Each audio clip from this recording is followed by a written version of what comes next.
Hey guys, welcome to another Time Off Tuesday.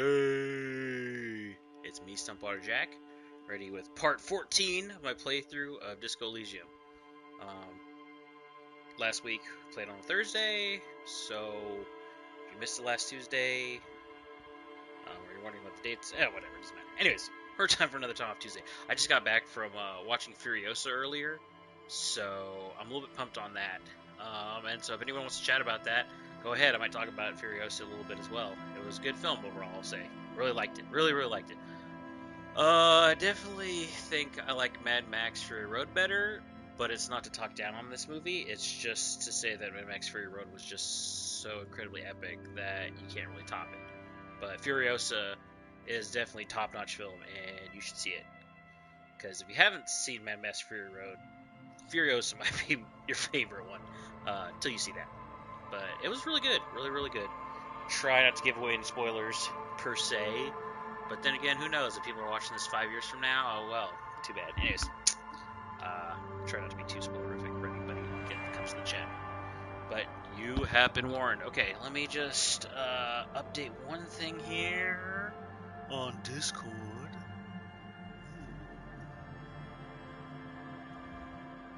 Let's go to set my status.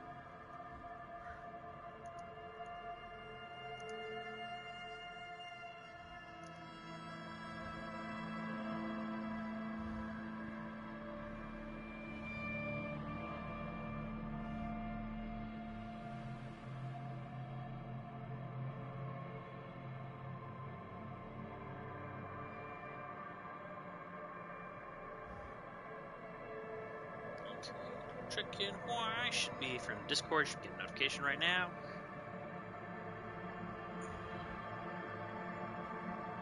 All right, let's get into it. Sorry, there's a lot of noise. The mic. I'm just trying to get it to be right. I know I should have done this before. Anyways, let's go. Oh, guys, let's see. Try to leave off from last time we're playing Disco Elysium. Basically, I'm kind of ready to move forward with quote-unquote the main quest. But personally, I'm not.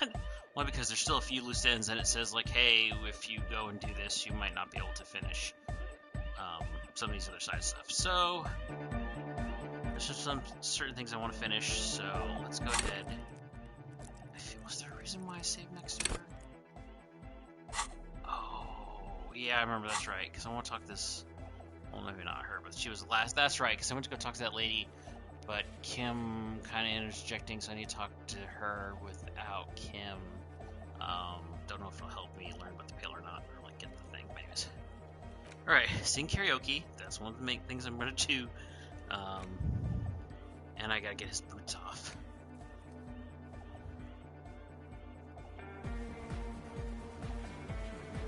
Do not remind.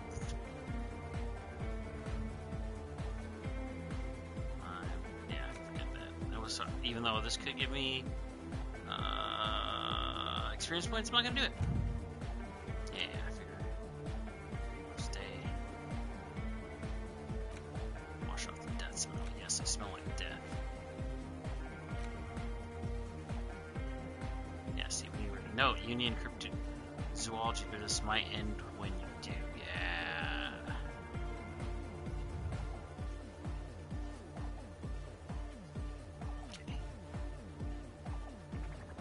Actually, this is probably part of this, like for the rare weapon, so I bet when I look under there, hopefully I'll find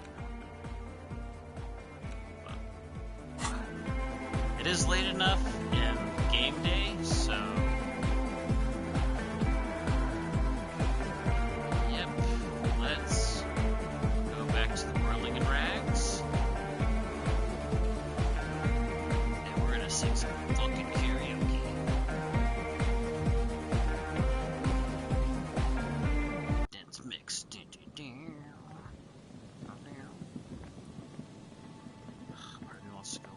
Time for what was it, Coke de Mama or something else, whatever. I have a feeling I won't be able to ever find the thing unless I finish that thought about the bird, and then I'll be able to find the thing about the insect. But yeah, I feel like it's just What is that? Never heard that noise before. And Just dead. Poor thing. Like honk, honk, honk. Unless that was in real life and it just went through my headphones. Did you guys hear that honking? I wish there was somebody here to tell me. Because I swore I heard like a ship honk. Oh, maybe it's because this is on? So maybe I did hear a ship honk. I don't know. Very interesting. But it is the middle of the night, so... Not middle. Yep, see, okay, that's gotta be fun.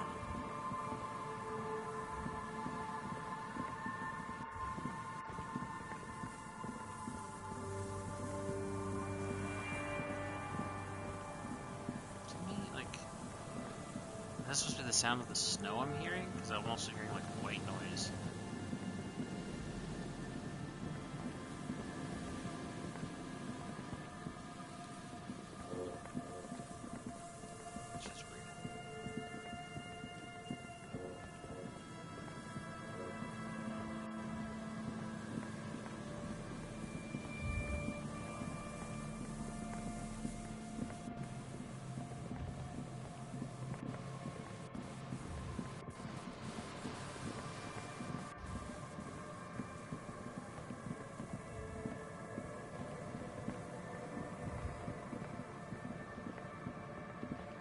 Okay, well, I don't think there's any other things unless stuff pops up just randomly. Yeah, well, we're just gonna have to quick travel.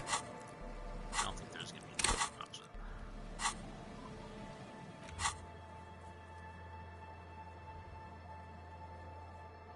There we go. Back to nothing. Unfortunately, I can't. What's her face isn't here. I wonder if she was here. I could talk with her again, but I think I don't know if, sorry, Clausier, if about her ask the whole ask her about whatchamacallit. Anyways, is ever gonna go to bed? Fuck, does Kuno care?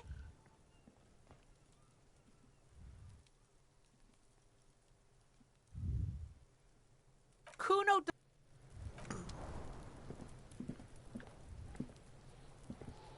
I'll die before I squeal, pig. Child conversion. Murder was the case they gave me.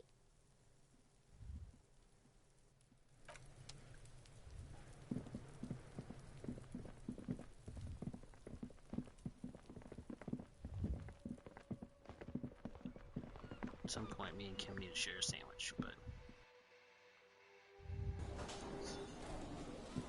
Okay. It's time.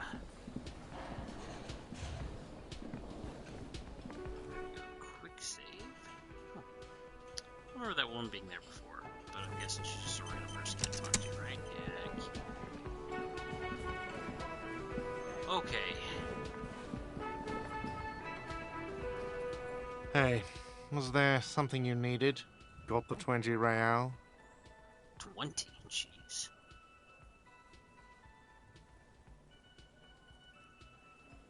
Like Then I said, why are you wasting my time? let's do.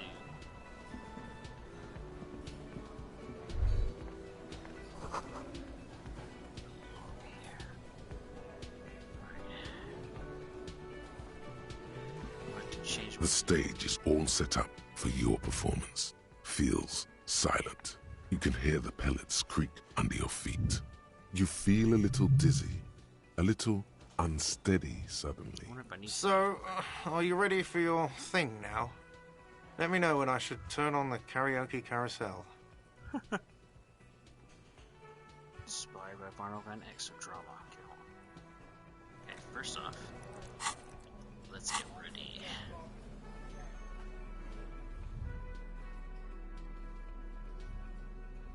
Alright, let's see. We need drama.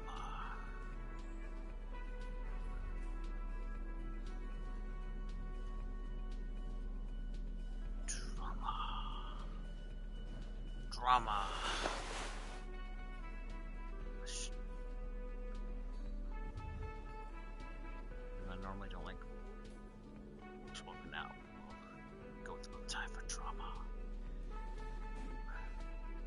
trauma electrotherapy. Oh my gosh, I guess you look so freaking weird.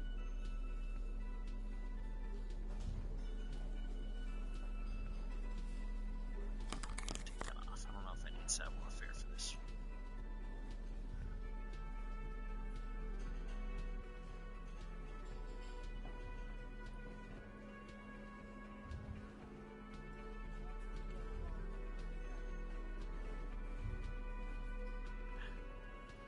More trauma.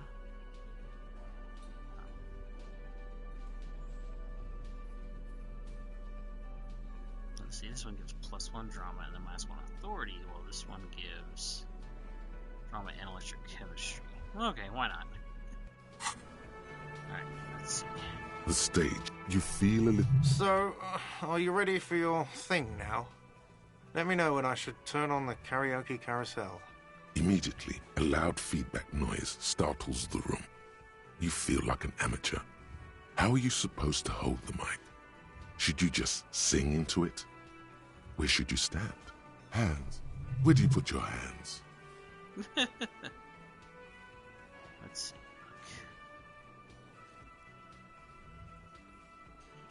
see. Too close to the mic. Dress code +1 insane silk dragon. Did I do something wrong? I really want to pass this check. The bar is full and buzzing with chatter. No one is paying you any attention. But still you feel your knees turn to noodles. Okay, now a couple is looking at you. Even worse, you're sweating. They are going to hate you. Inland Empire? Wow. Just make sure you move, okay? Don't be stiff. Throwing in some dance move. I can see that.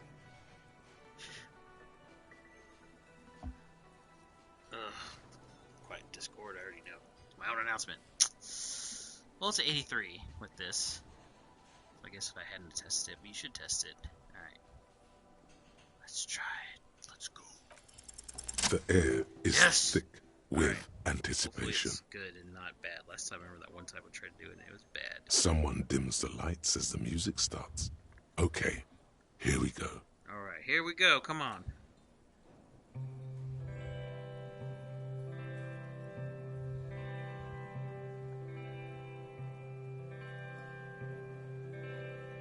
Maybe I want to do those certain notifications I don't care about right now. I would often go there to the tiny church there, the smallest church in San. It's the deep voice instead of the Though it once was larger, so much isn't singing, it's more shattering. how the realm may rest there. Down through the mist there, toward the Seven Sisters, toward those pale cliffs there. I would often stay there, in that tiny yard there. I have been so glad here, looking forward to the past here. But now, you are all alone. Is this really Harry's voice? None of this matters. No, none of this matters at all.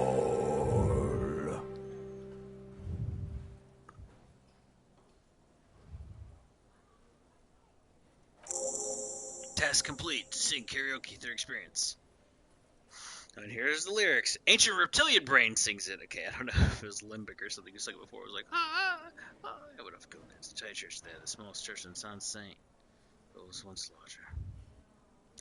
Down the, how the real may rest there, down through the mist there, towards the Seven Sisters, towards those pale cliffs. I know we just heard the sing, but in case you didn't understand. Would often stay there, in the tiny yard. There I've been so glad here, looking forward to the pasture. But now you are alone. None of this matters. A lazy applause fills the room. You feel your hands shake as awareness of your body returns to you.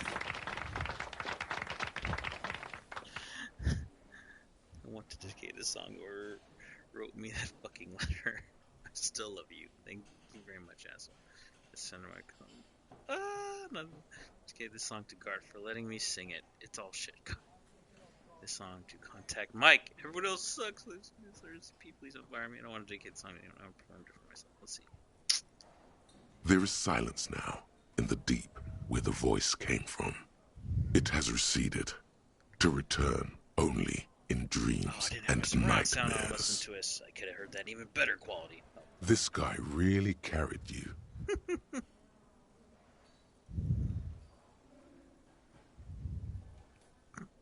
Part of me wants to be nice and dedicated to him.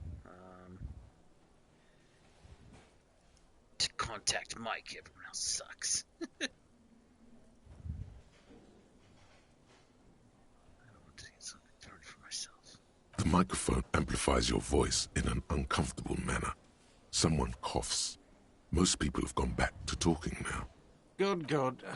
Are we ready? I want to unplug the microphone now. Last words? Matinee or say nothing enigmatically.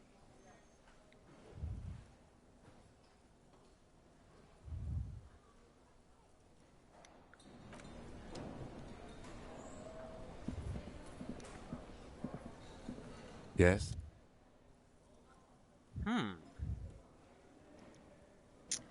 Interesting. Very interesting.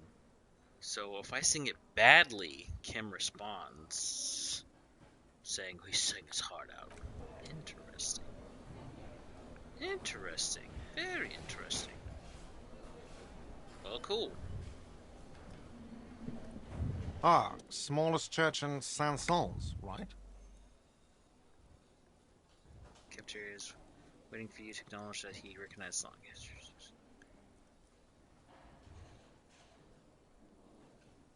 I told you to rock that shit. Let's see.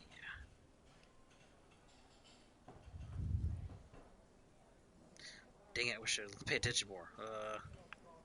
Let's see. Yeah, church is actually my past. Actually, church is actually my life. Actually, a lot of things are really bad with it. Cool. Now, what can I do for you? What bill tonight? Got the 20 real? Yeah, dang it, 20 real. I thought it was supposed to be 10. But maybe it's because there's, I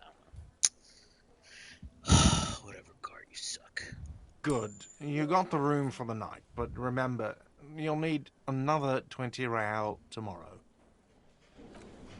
Alright, gotta change my clothing.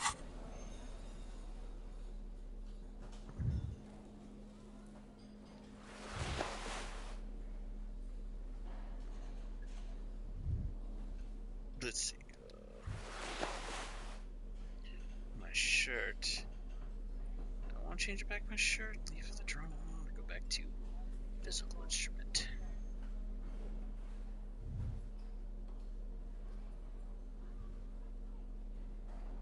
Where's the shirt? There it is. Let's see.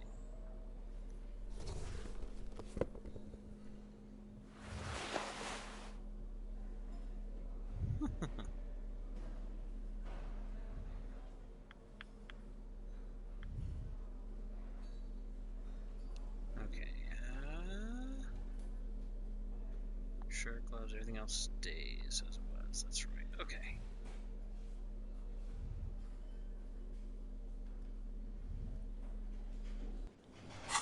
Okay. So now we did this.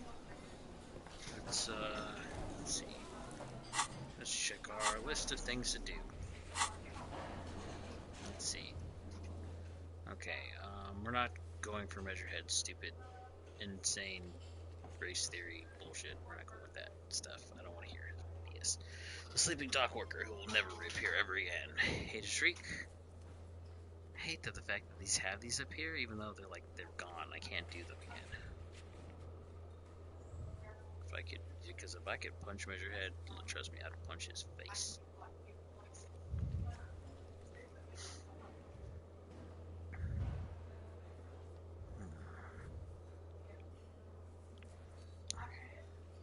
Drainage pipe. I don't need to do the drainage pipe. Considering the board game challenging. Maybe.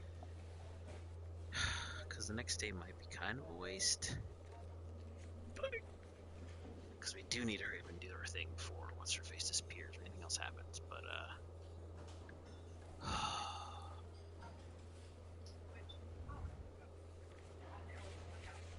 I guess it doesn't make sense to try to have Kim and I play the board game tonight. So what we should do is, okay, so what we'll do, I'll say goodnight to Kim right now, and then I will go get the boots off the dead guy, and then we will scrub up,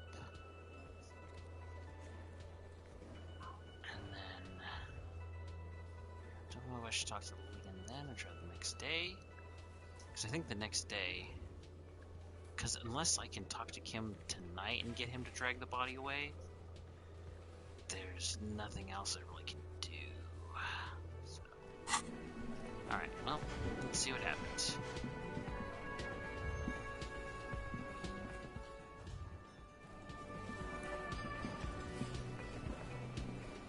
Let's just quick save down here again. Let's see how long. Sure, see, quick save back up.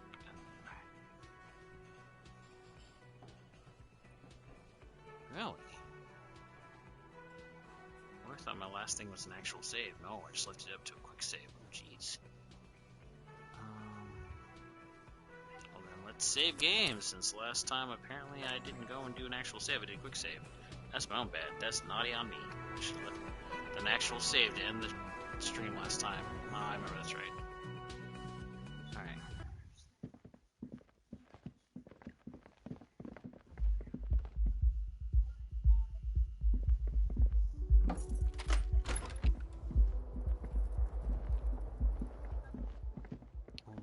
Kim? You're not going to say goodnight?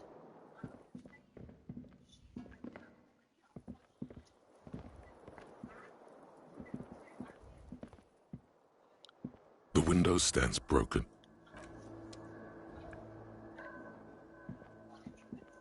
The bed is still cold from the... Kim, we're done. Stop. Leave me alone. Can we debrief?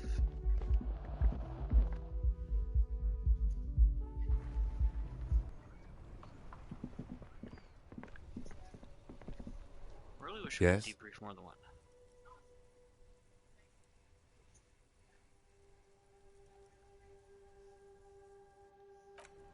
Can you F off so I can talk to people? Come on, Kim.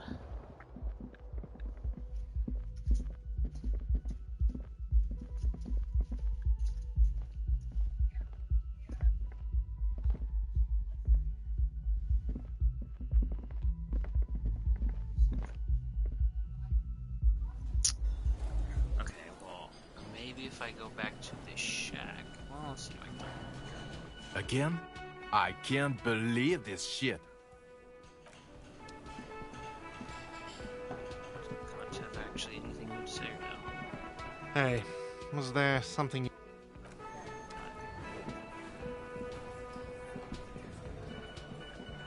These boys can say anything new about me singing or The Copper-nado is back.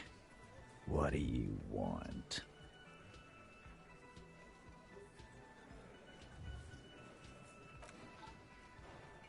Okay, I got nothing to say. Alright, let's, okay, maybe if I go into my shack, he'll go away. Alright.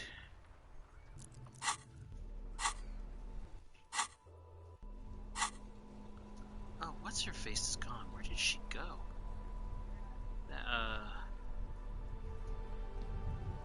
The union rep, I can't remember what her name is, but she took off after what's her face told her to F off. But I haven't seen her. So I wonder where she ended up.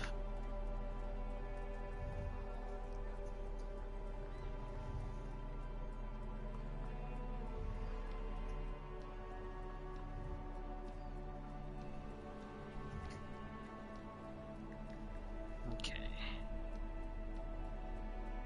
Sorry, I'm distracted.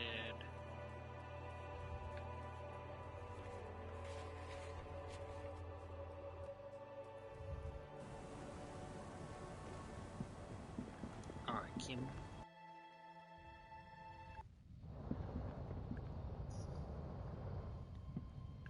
Like Kim, are you not gonna...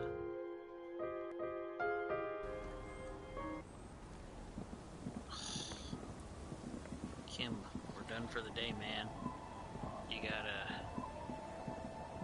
Seriously.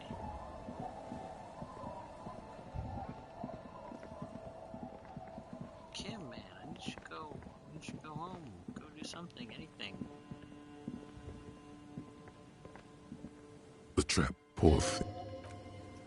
Ugh.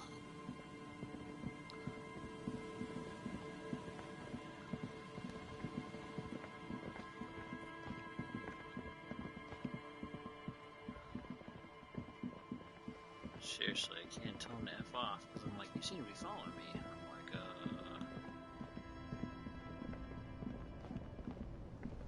I just want to be done for the day. Okay, what's on your side?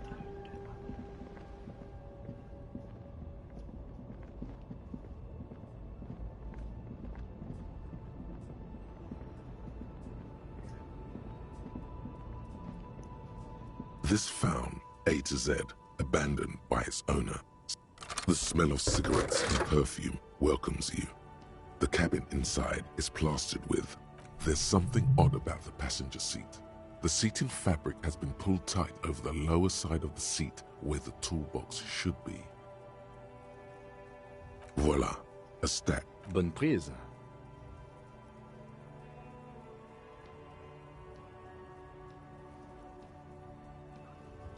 Best not to disturb the scene. I'll have forensic. The stack of maps looks just like before. Barely noted. Closed. Ugh.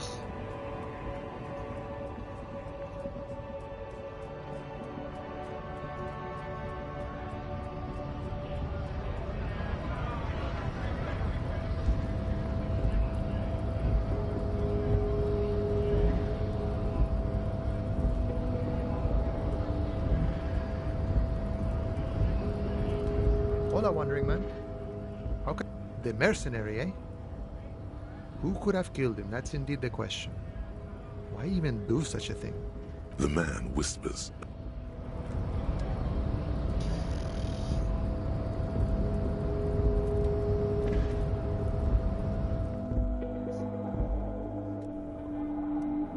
She's not in here, so I don't know where she's at.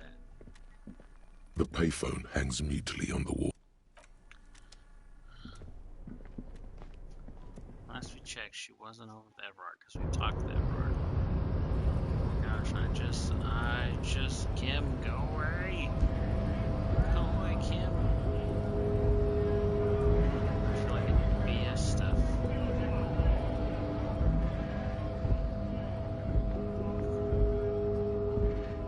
A lorry stuck in the window. Fumes of heavy fuel oil waft over you, making your eyes sting. The odor mixes with cigarette residue. Likely, yes. This guy's proud of who he is. Drapes it all over his machine. The back end of the cabin has a small perch. A book with ragged edges catches your notice. The front cover features a large, muscular man. The title reads, Man from Eamdal in the Lost City of the Pygmies. Racist nationalist paraphernalia. Not unusual in this part of town. This is our guy. The driver has adorned his space with a large metal pendant hangs from the rear view mirror. The pendant features a sun crown with waving.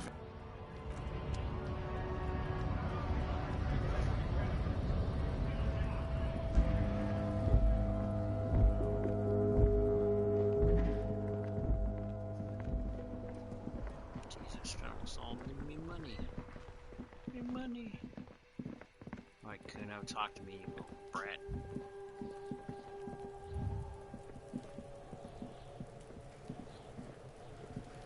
Fuck does Kuno care? The fuck about it? You're testing. Get lost, Yeah? The kingdom of Kuno? The fuck do you want with it? Yeah, whatever. Kuno doesn't. The fuck do you want with it? Oh, that? Kuno decapitates pigs. That's just a Kuno demo tape.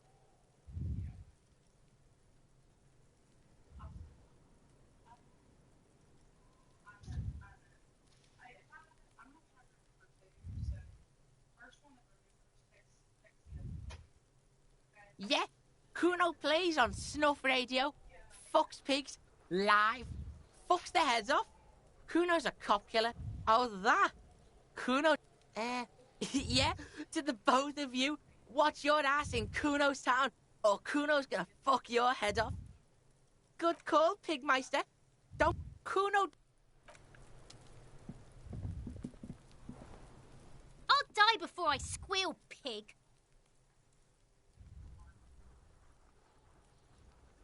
I come from the woods, good Davidu. You don't want to go there with me. You don't want to see what I've seen. Don't be traumatizing here. Get the fuck out of here. I'll die before I squeal, pig. What's this kid shit? Fucking mind games. I'd rather die than squeal. Get the fuck out of here, face. You got done. Talk to me. So it's a girl. Interesting.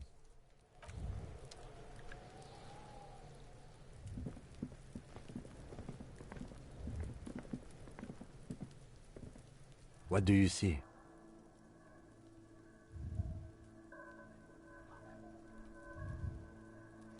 I don't know. They're about the same size. Not the same boots, no, but they could be the same person.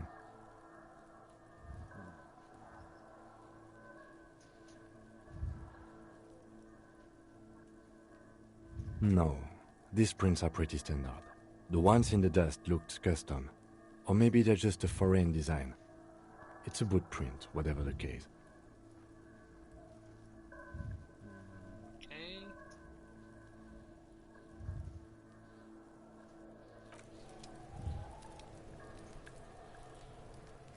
Autosave. Come on, man. Ah. Why is this so hard?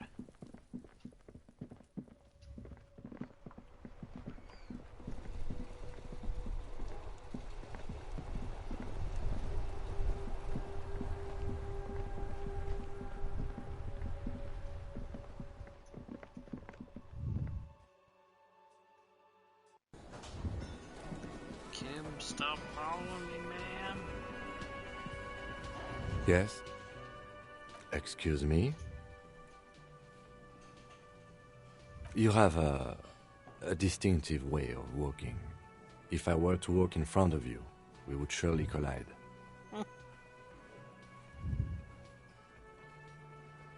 I hope you don't take this the wrong way. It's just a collegial observation. In the 57th, we call it the Jamrock Shuffle. Officers from Jamrock's 41st Precinct tend to move a bit erratically. Really? They say it's a scene-clearing technique developed by one of your lieutenants for gathering evidence. It's erratic, yet thorough. Prioritizes containers. Containers. Yes, but containers contain things. Shiny things. They're interesting. That's racist. I don't know. Containers contain, I guess. I'm making assumptions. We should move on. Passing along frivolous interdepartmental stereotypes is not usually his oeuvre. He regrets bringing it up.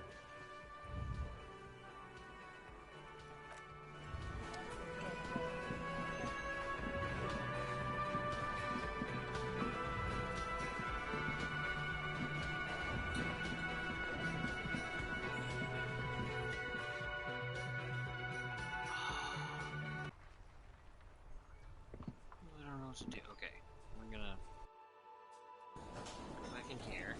We're gonna do,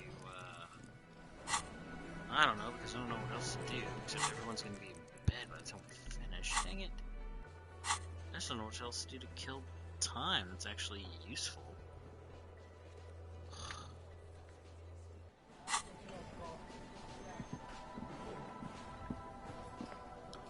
Well, here, you know what, Nate? You know what I can do instead of trying to say, hey, let's play the game now? I can interact with one of my things. Take my ones, I lost the rest of the book. I'm showing the devil woman, it's fractured bullet, board game world. Innocence.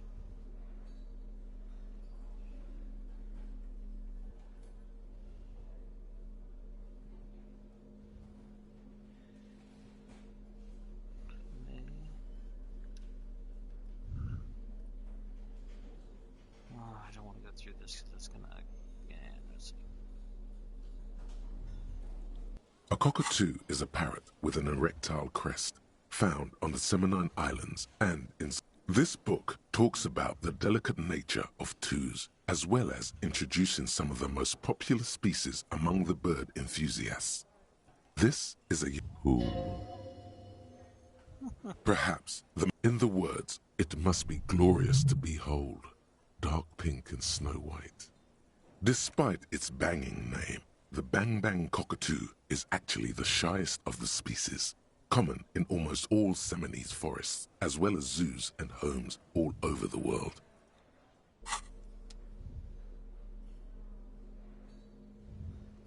The portal is just... The worn map features the patchwork grid of the streets.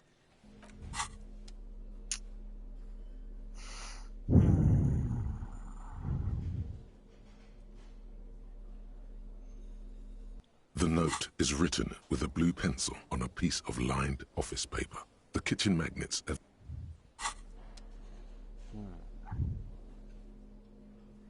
A police badge on which you see the photo of a man.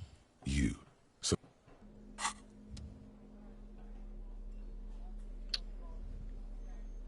Maybe my ledger? I try interacting that one more time, or see if there's anything else to interact with. it's the ledger you found in the trash. A cabbage of papers hanging from the board. Without resistance or sound, the two panels moved against each other. The compartment is now open. Inside, you see 2 ticket stubs and a handmade postcard. You stare at the card, willing your hand to move. It refuses. It's too much. Not again. 2 octopuses are smiling, reaching their tentacles toward each other in the colored pencil drawings. The tickets permit access to the zoo in Revachol East. The aquarium costs extra. These let you go there, too. It's slightly, ever so slightly, difficult to breathe once you've done so. The drawer is locked. Blue ink drips from the white pages in your hand. Arson, petty theft, spousal abuse, handwritten logs on dozens of You don't exactly close. It takes about half an hour to piece one together, using the system you've devised. Which one do you want?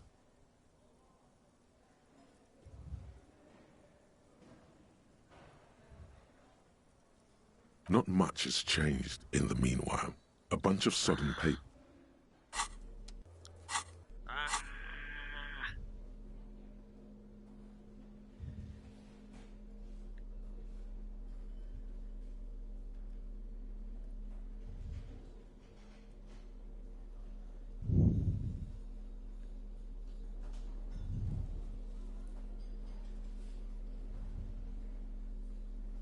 Let's read this book. The edges of the pages are worn and smudged.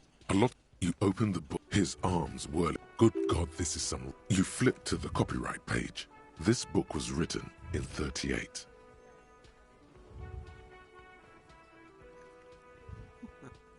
Berserker rage burns in his...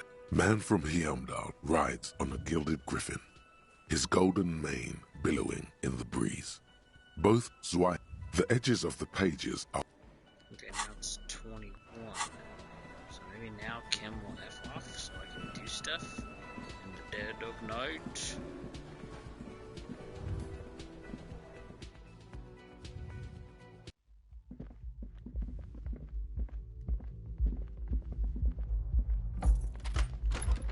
See you in the morning. Yep.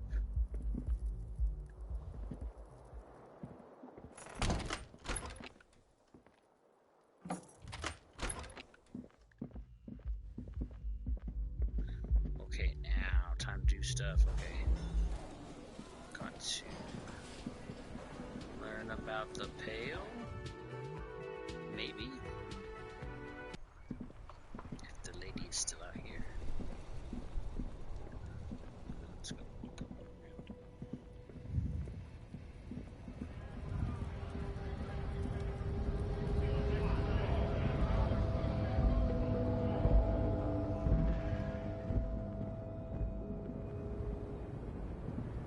Here we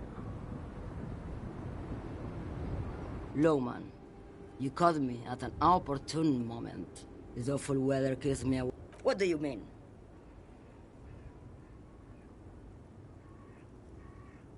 Yes? What about it? Oh, don't worry about me. Lomonosov's land... A terrible cold comes over her, rattling her teeth as she stares inward. The Transcatolia Magistral. You for 1A. Adestradas do Mirador. All the good ones. The deep trenches. Where the bluebirds fly.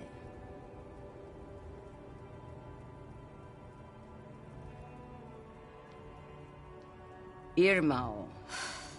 I already am. Of course not. A boyadero, boya for short, is a cowherder. It's an old ballad about a young girl who falls in love. Of course. In the background, you can hear the orchestra swell as the screen fills with the maiden's imploring eyes. No, I didn't have this before.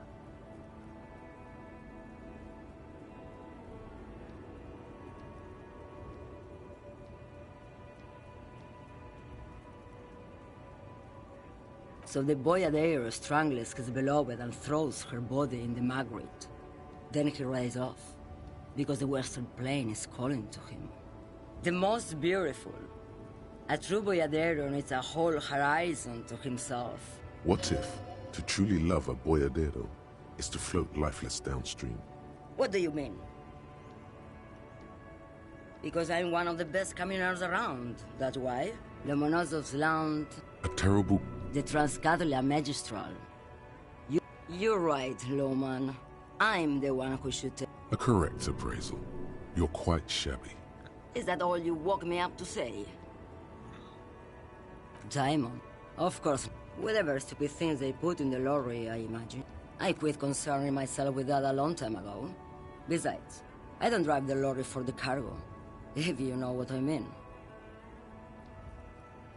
Then it's contraband, Lowman. What? Bad hand. Hermenegildos's bad hand strangled 300 people. What can I say? Some people just really like strangling people. I only look up something. I'm trying not to take too long. It's like... What do you mean? Yes? What about it?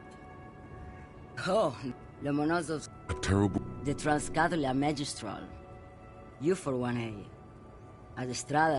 Irmao. I already... The Insulindian miracle. Oh, I finished the thought. It's easy. You know the poem by heart because you were taught it at school.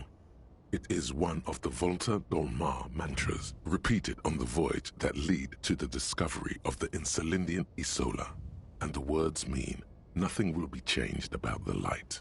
Colors like gray and brown, all printed on top of each other. I found a blank white spot. All the others looked up. What a beautiful day. What beautiful weather. But all I heard was the printing machine. What strange words to celebrate a new world.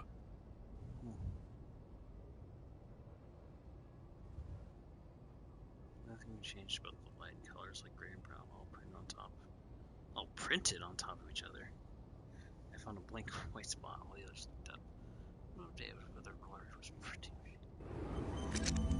What's this do? Okay. Bonus from thought all white checks unlocked. I mean, I don't think there's anything I was looking to redo.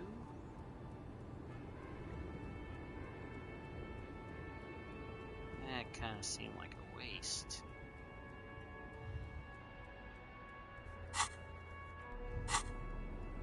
All those thoughts.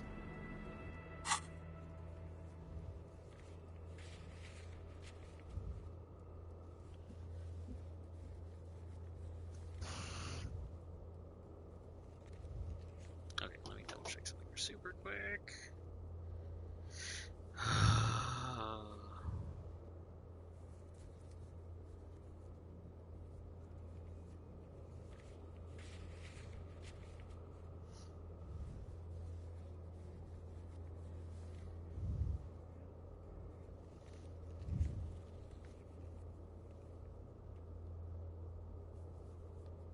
Okay, come on.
Trying not to get spoilers and stuff, but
yeah, shoot, I might have.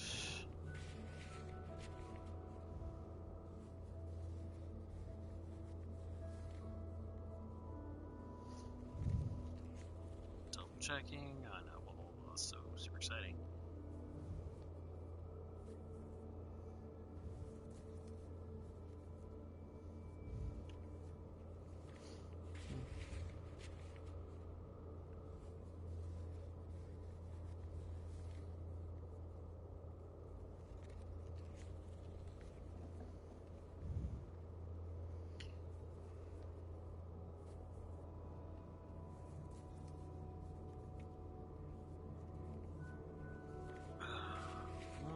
Dang it.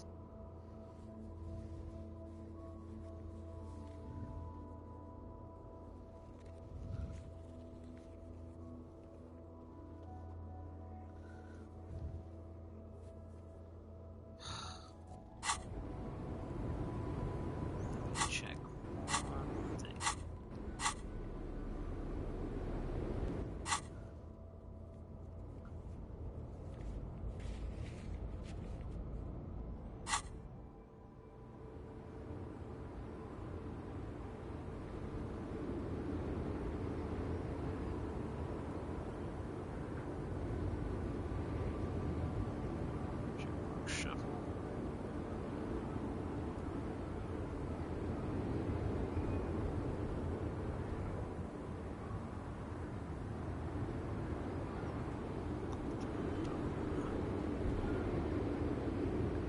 Part of me wants to relearn something else because it seems like such a waste, but maybe I just live with it. It's in a day.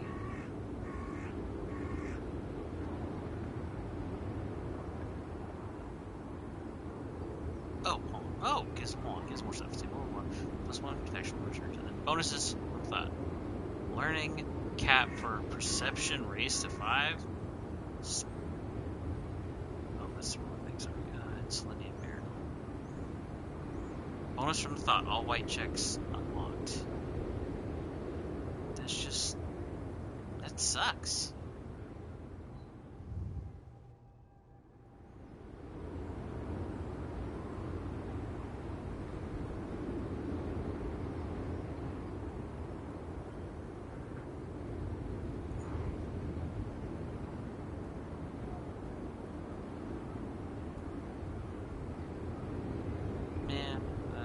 I'm too far in. Guess. Okay. The woman is still hunched over the rail. The woman is... Huh? What is it? What do you want? What do you mean? Yes? What about it? Oh, Le Monozov's lamp. A terrible cold comes over her. The Transcatholia Magistral. You for 1A. Adestradas do Mirador. All the good ones. The deep trenches. Where the blue... You go right ahead, Loman. Let me know when you find them. I can't wait to read their reports. Is that all you woke me up to say? What do you mean? Yes? What about it? Oh, Le Monozov... A terrible... The Transcatholia Magistral. You... Irmao. I already am... Of course. The Boyadero, Boya for short, is a cow. It's an old ballad about a young girl who falls in love with a dairy. Of course. In the background, you can hear the orchestra. No. The Boyadero strangles his beloved and throws her body in the maggot. Then he rises off, because the Western Plain is calling to him. You have to understand.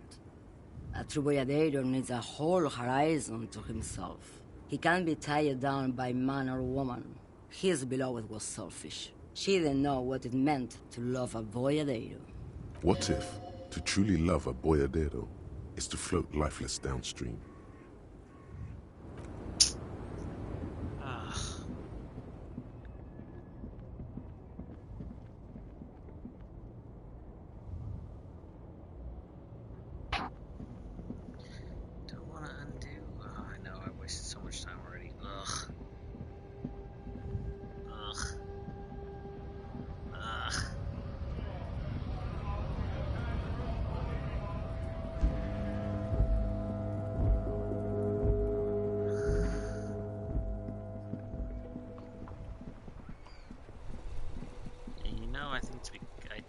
Myself, I mean, yes, because several things, but also because I think I might have gotten a conversation and gotten a thought that I was supposed to get before, and I might have saved scummed or whatever and got rid of it, and I shouldn't have done that. Man, this sucks. There's no way I'm gonna go back and do all that now, so maybe... Man, this sucks.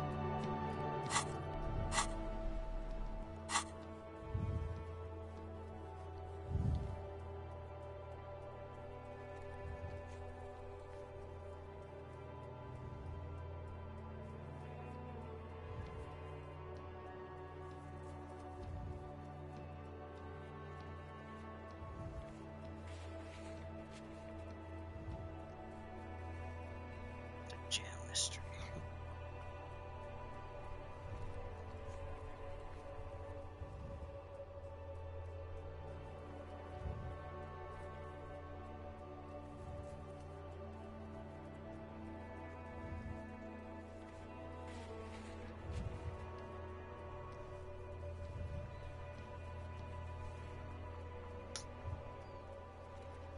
Okay.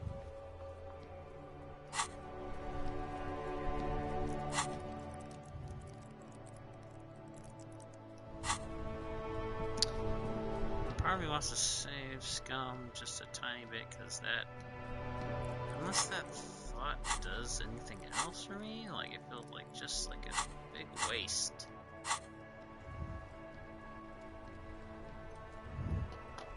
Oh, let me just super quickly look up one more thing, and then I swear I'm gonna make a decision. Keep moving on.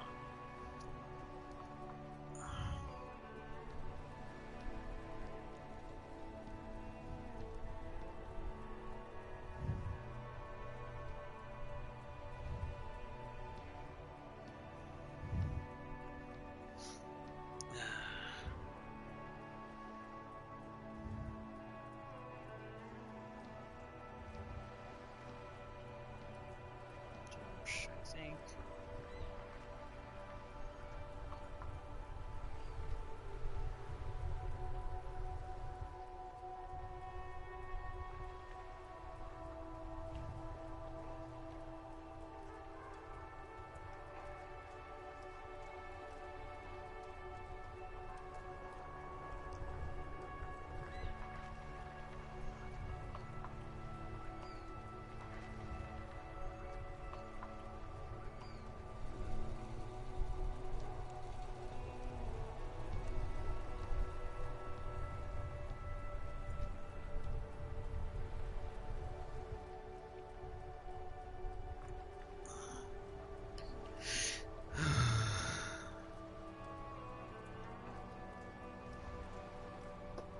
Double checking. I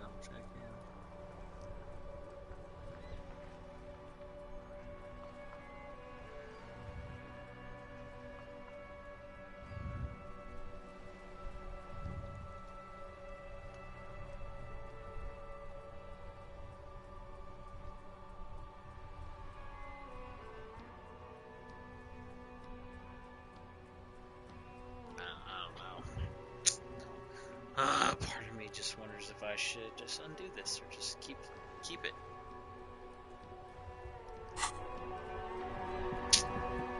You know what?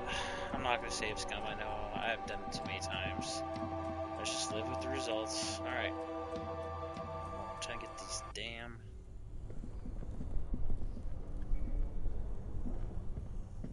boots and clean myself up.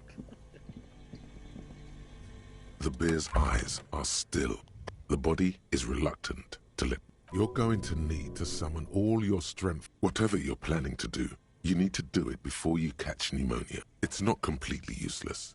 You're able to reveal a little more of the putrid polymer sock beneath the boot. It feels like the leg is going to come off along with the... Just relax. This is easy. This is happening. See? The corpse doesn't care if you try to take his boots. He doesn't need them. He's probably glad to get rid of them. He's too heavy to move by yourself. A great mass of dead muscles. This is the right method. It takes some time, but eventually the boots come off, with nasty slices of polymer sock stuck to even bigger pieces of skin and rotting flesh. Not good. Let's pin this on the bear. The ice bear tore up his legs with its claws. As for the boots, you can't possibly do anything with them until you've cleaned and disinfected them thoroughly. Yes, these absolutely need to be washed before. The stink is incredible. Didn't the Whirling have a kitchen?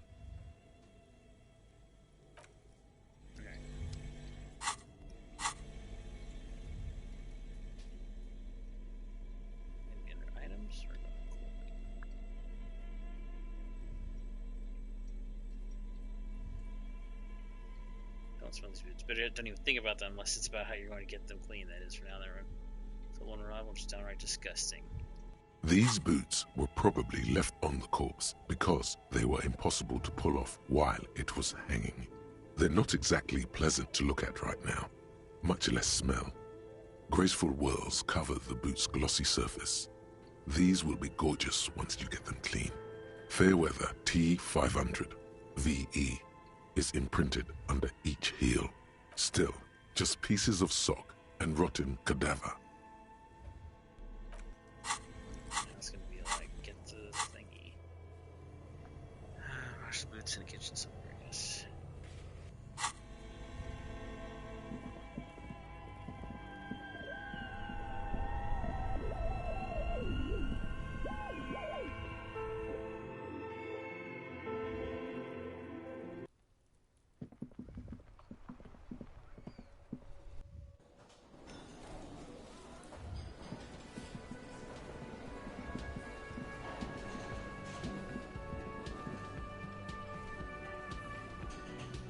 This industrial gas-powered stove, getting the corpse residue out of these boots is going to require patience, and also a huge pot full of... A commercial pot draws your attention. It's very large, gigantic even. It could be used to make enough stew to feed an entire city, and also to boil a putrid pair of death boots. Far away, in the darkness of a makeshift morgue, behind Station 41's Lazarus, Dr. Nix Gottlieb cuts into the cold, dead feet of a murder victim. The veins are oddly black. He suspects a neurotoxin. There is a variety of soaps and bleaches in the cabinet to the left of the stove. There is also a bottle of white vinegar in the cabinet next to the fridge. It's bad with those boots. Don't be stingy now.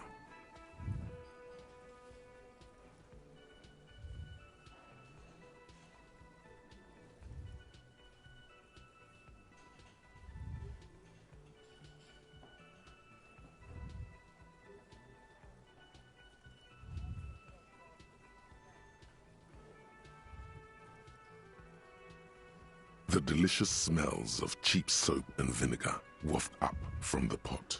All right now, chef. Light up the stove and boil them. The strong smell of vinegar forces you to step away from the pot. The water slowly comes to a boil. Strips of polymer fabric and human tissue separate from the lining of the boots. They float to the bubbling surface.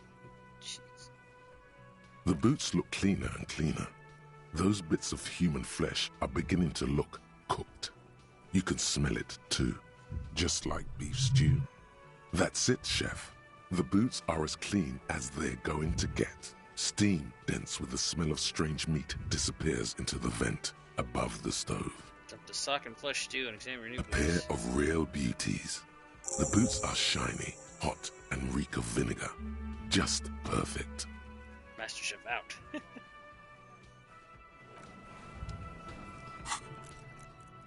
Okay, before we do this, I want to see.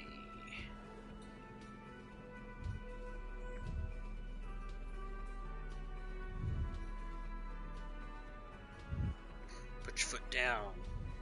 Shoes too big to fill. This gives her last feather. There's a tad too big for you. Don't let that bother you. With these, you'll look some kind of future warrior, and they'll keep you safe. If you accidentally shoot yourself with the foot, it's so worth it. Okay, gotcha.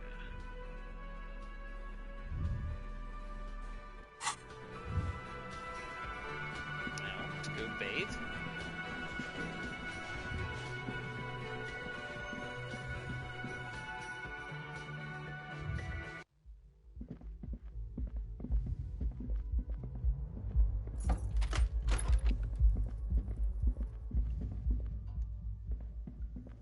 This is not the cleanest bathtub in the world, but it's cleaner than you are right now. Ah, that soap scum smell. It smells like life, at least compared to you. I want to live forever with the corpse smell. Memento Mori and stuff. How about? The bathtub slowly fills with water. The water beckons. Just close your eyes and submerge. The water doesn't feel particularly clean. A few beer cans are bobbing up and down along your flanks like sad duckies.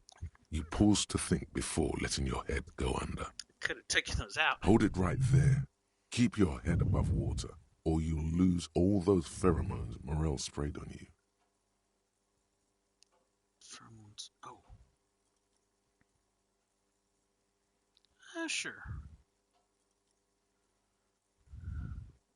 The lukewarm water is comforting, like amniotic fluid. You feel nice and lonely, and so tired.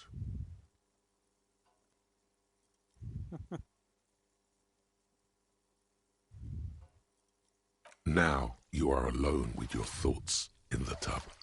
But it's easier than being alone with your thoughts outside the tub.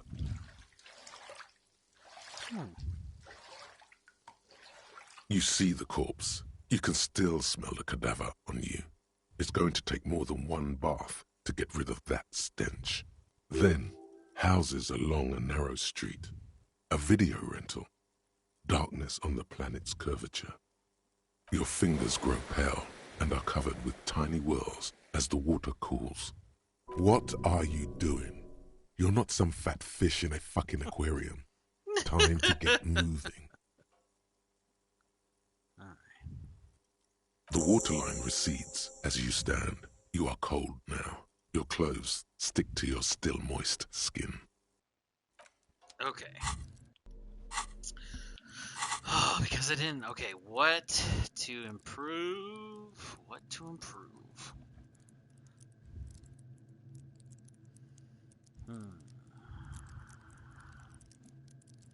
Let's look at the checks we have to come up.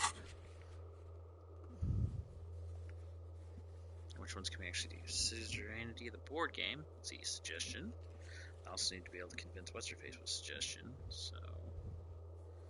Could improve logic, but with that minus I have, it doesn't seem like it's gonna happen.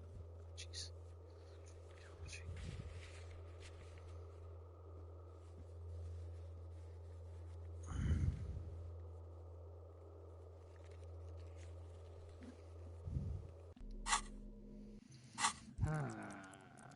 Suggestion would be a good one, I think. Logic, volition, got hand-eye coordination, perception, reaction speed.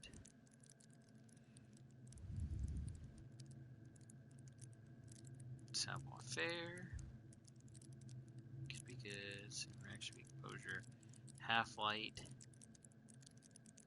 endurance.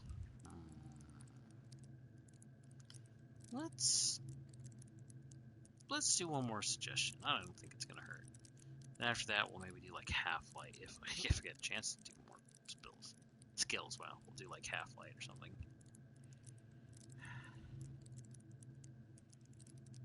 So, all right, let's do suggestion.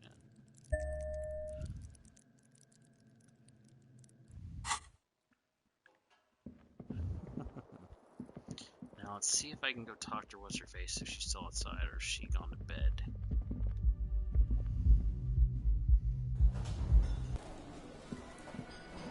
She could be in bed because it's 20.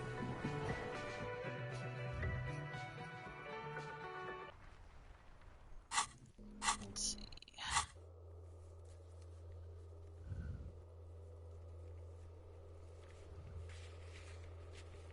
Find boots and drink it. Buy the spirits from Rosemary. Did I buy spirits from Rosemary? Guess we already did that. Alright.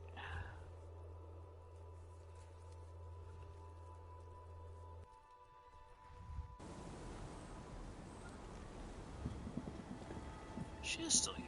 Okay. Let's see. We got this actual. An autosave, the actual save I made, that's the quick save. Okay, let's do one quick save. Alright, let's see.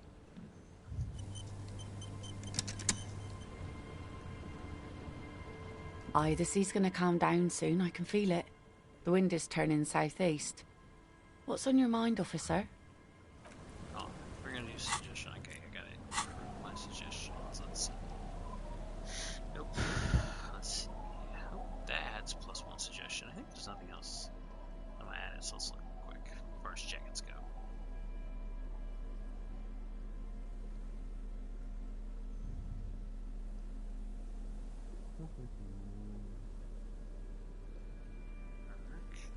Oh, this one is -1 suggestion. Record visual calculus, empathy.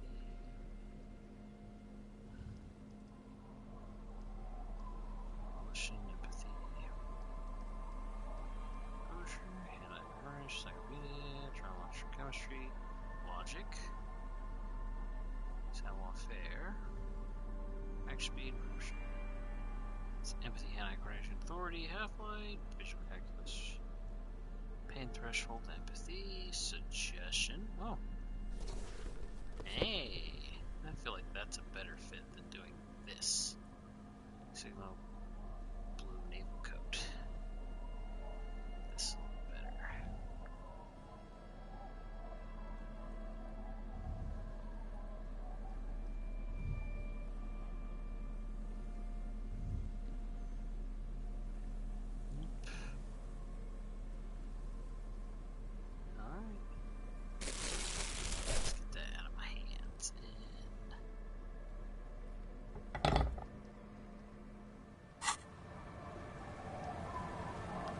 Aye, the sea's gonna calm down soon, I can feel it. The wind is turning southeast. What's on your mind, officer? You think she really needs more of that after a man died at sea? What do I do then? What if I told you it is actually possible to go on a date sober? Get out of here with your crazy fridge theories, which is just highly experimental, possibly dangerous. Before recorded history, men and women were able to do simple, very primitive things together sober. Acknowledge the situation and keep it basic. A drunk. I don't know if you've noticed, so I usually ask people to drink with me. I have, and I don't really.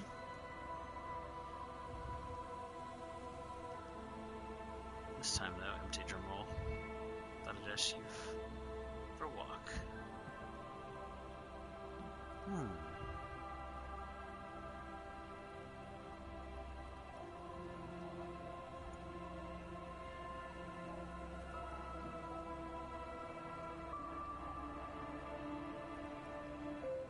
Just a walk? I don't know, officer. I would not have taken you for an innocent perambulator. Come to a sober walk with me, I am. That's why you should definitely agree.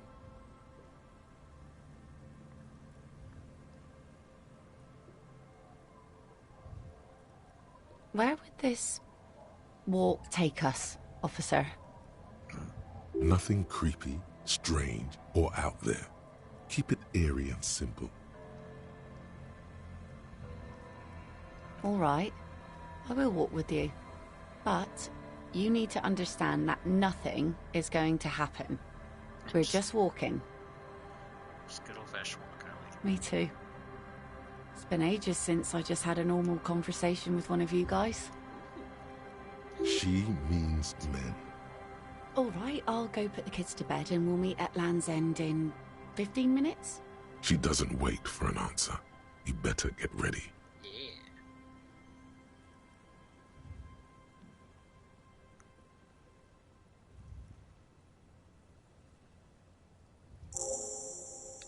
Yeah, meeting Lily at Land's End.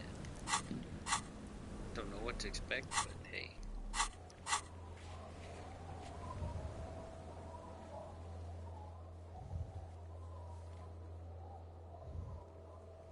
Yeah, Leanne, get to Land's End and the northern tip of the peninsula quickly. She's not going to wait for you forever. Okay. Done. Finally.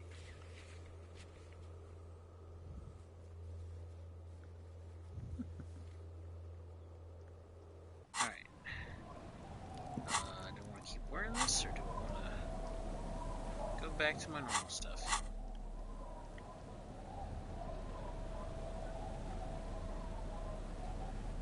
Because this thing has esprit de corps, which kind of was that wasn't it. Let's see. It was this, which was esprit de corps and shivers. Well, I do like shivers. Guess. Okay.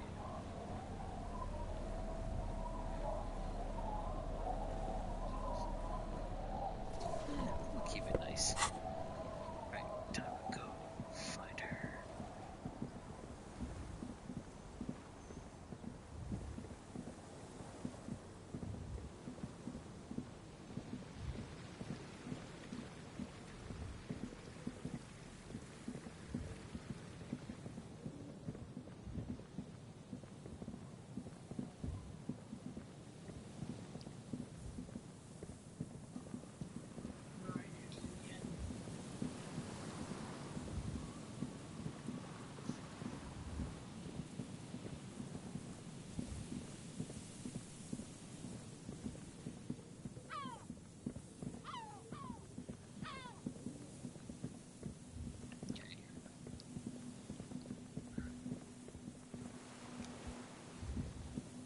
The woman gazes steadily at the waves.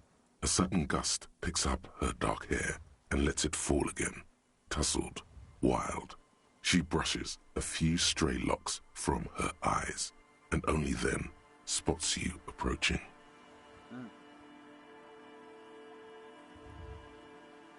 Aye, So here you are. It's late and it's snowing. The snow is... well, it's not really snow, it's slush. Know that you're not the first guy to bring a girl to Land's End. This is what the locals call a make-out spot. That is not going to happen here today. I just want to make that clear, Dimples. Her thoughts are still elsewhere, with distances across the water, and with the water itself. Across the rusty water, that's La Delta, the financial district. In the mist-covered distance, towers rise as a rebuke to the poverty of this coast.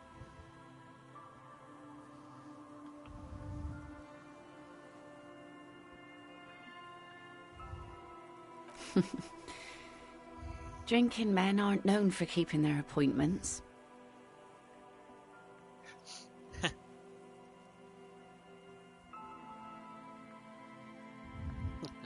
hardly know this woman. Do I really want to know her? Or that seems...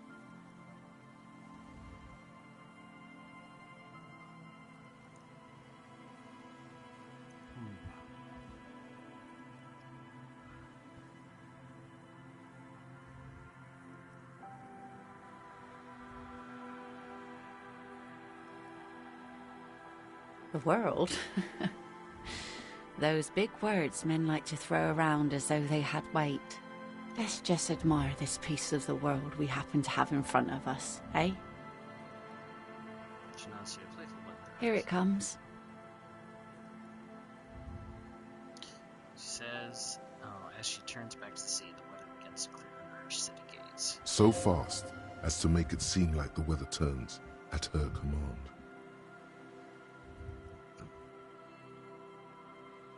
Me? No, no, no. Just grew up on the sea. Know which way the wind's blowing and all. Knew the weather'd clear up once we got here. Otherwise, it would have been a less pleasant stroll, nay? You should say something. Anything. Maybe the tequila sunset thing.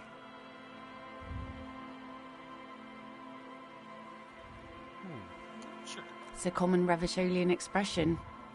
Means drinking yourself to death.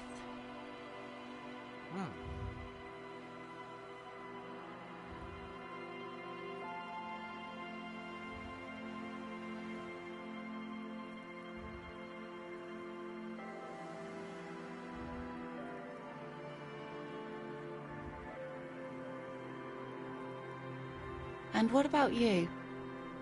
Keeping the name?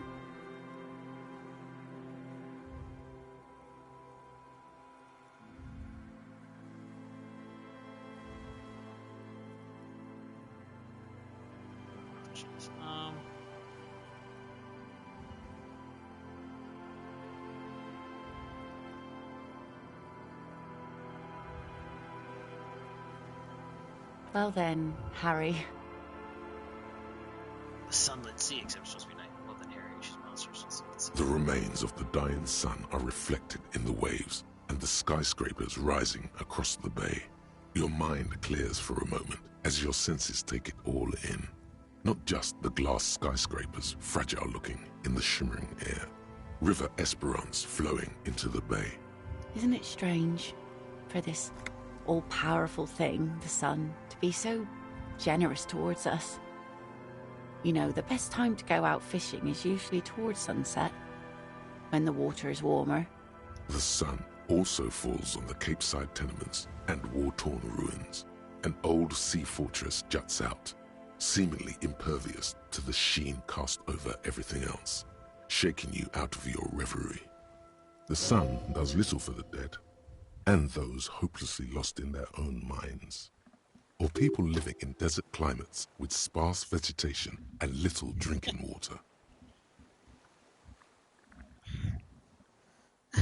Sure. Desert people are too happy with too much.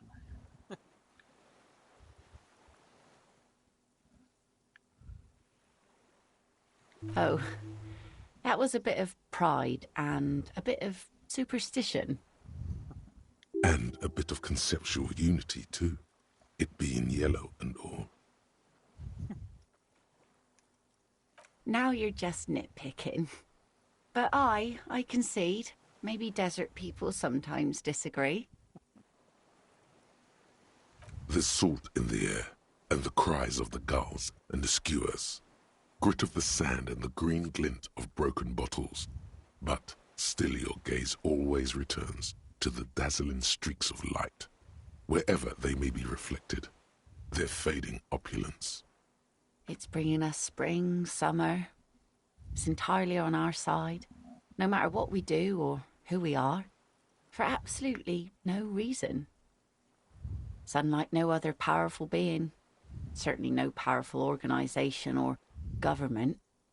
How can that be?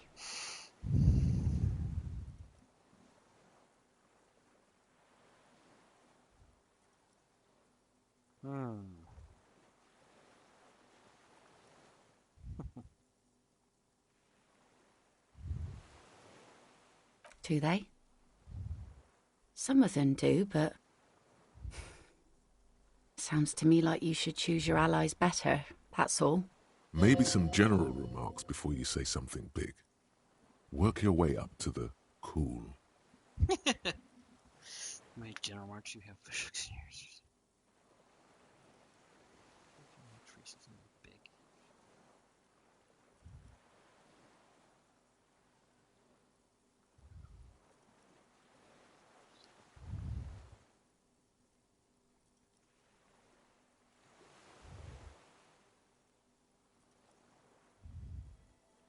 Thank you.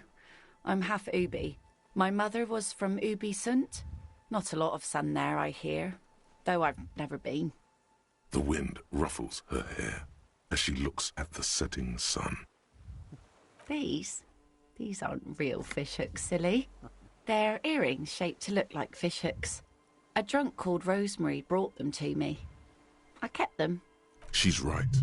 They're made mostly of plastic. A cheap novelty gift you can buy from a flower shop or a kiosk. The wind ruffles her hair as she looks at the setting sun. I always do. I like it.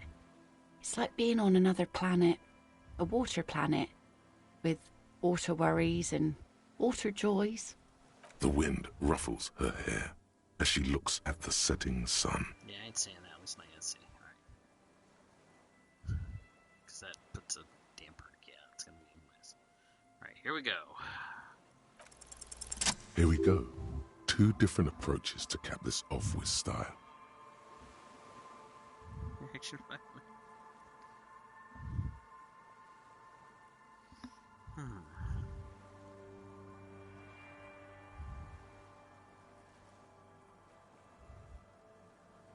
That it does. But then, we are also enemies to our enemies, hey? And so she shines on us. The cops and the commies, the killers and the saints. You know, the wind's gonna pick up soon, and I have to go, but... She's a sword in the scabbard. The blade shines in the gathering dark. Have this. The sun's good, but it doesn't stick things. I've no use for it anymore. No. Men around here are too drunk to pose a threat to me.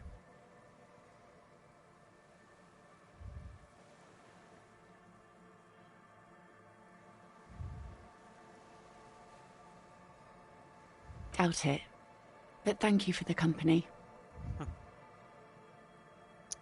Didn't think this was going to lead to like a romance, you know what I mean? But it seemed like she needed somebody to talk to. And just needed a moment just to have a nice moment with a man. This is as far as it goes with her. You'd need to put a year between you and your last drink for anything more.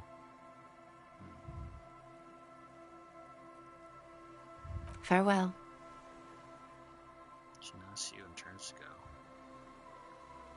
There she goes. I'm glad to have this positive interaction. As she walks off, the wind picks up, and the light from the sun seems to fade. The crumbling silhouette of failed electrical R&D towers in the distance, beckoning. Oh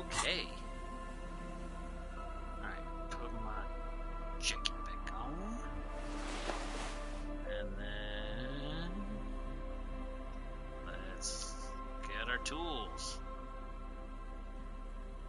Equip this to impress yourself. Blade of this mass-produced saber has dulled over the years and won't slice or stab anyone. It still commands respect in your hands, however. Holding onto its bake-light hilt fills you with a sense of purpose and a memory of the date.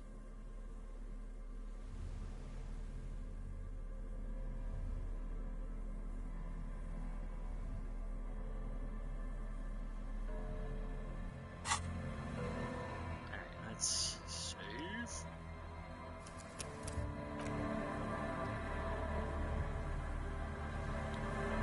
Oops, I do not have the chat window open. Sorry, folks, if anybody's trying to talk. There's ah.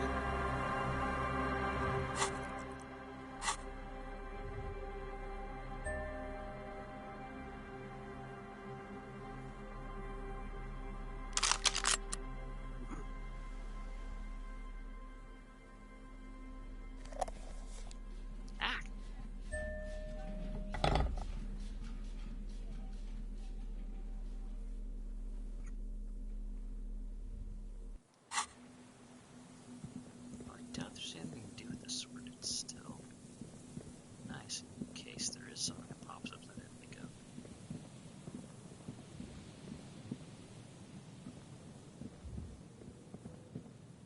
Just dead and poor.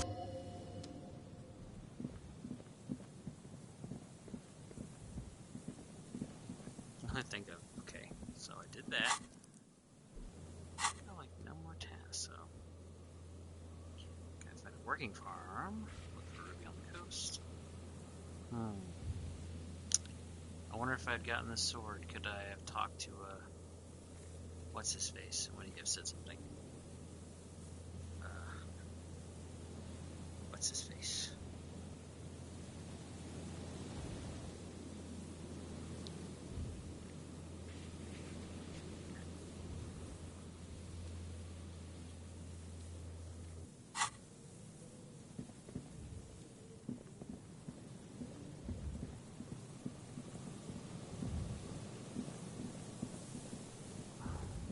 Okay.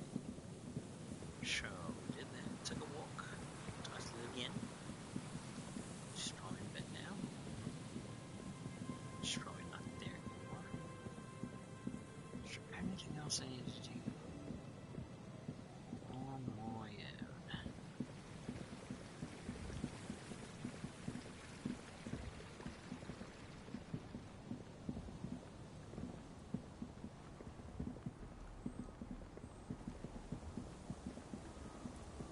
Paid for the ding ding non room, so I should probably sleep in again. But okay, what does she got to say? Got a firefly. I see you haven't left our little Martinez yet. Still running around. Like some kind of cross-country law official. Aye. But don't let it grow too much. This is not the place to settle down. Now, what's on your mind, Officer Harry? Oh? Who? Okay. When did this person stay here? Oh. I've been out on the sea for most of the past week. The weather's been good for fishing, so I usually start at 4 in the morning. Yes, that's the optimal time. Got to make the most of the calm. I've been sleeping like a corpse after. The sea really takes its toll. Now I'm just waiting for the wind to settle to get out there again. Sorry I couldn't help you out. Maybe I can help you find someone else. Really? Are you sure you're not also looking for Nadia Harnoncourt? Or Ignis Nielsen? Or the great lost city of Ace under the waves? A lot of stuff.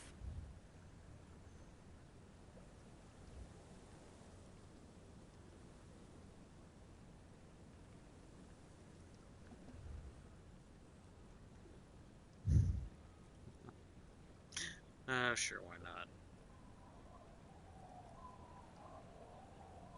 Oh, there's plenty missing.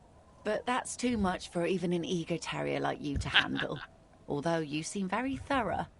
Tell me, instead, is there something else I can help you with? So, got a new thought.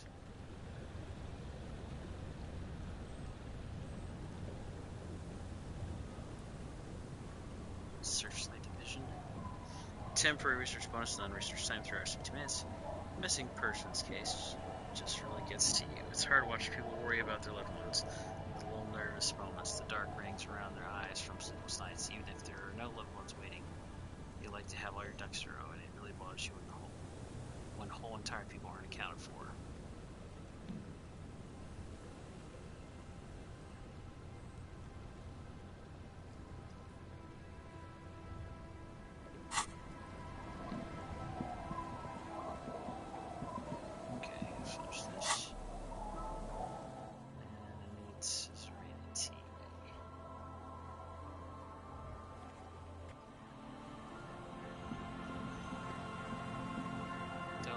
Middle of the night, is it worth trying to find Kotamamokakwa?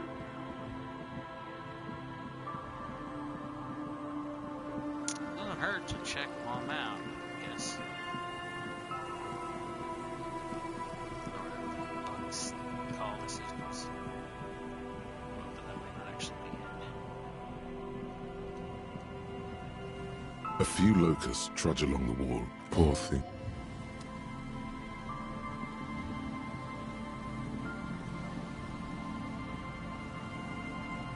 The dome-shaped plastic boy bobs up and down.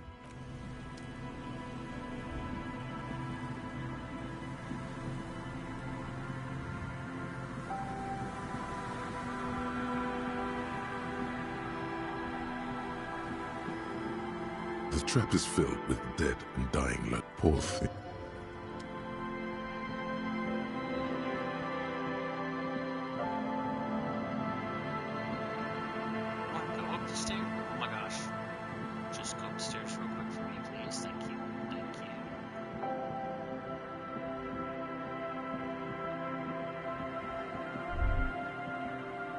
There's no way the perk is in here, officer. Look how scarred the boards are. All attempts to pry them off have failed. Not this time. The opposition is insurmountable. But I like the spirit. Have some points. It's lonely and cold without points. Okay. And dangerous. Dangerous too. Cheater then. Didn't expect to get a little more experience, but I did.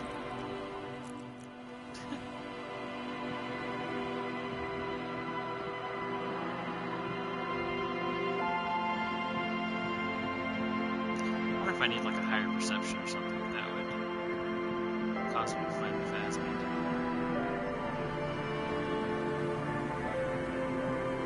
Or if I screw myself because that one time I thought came out.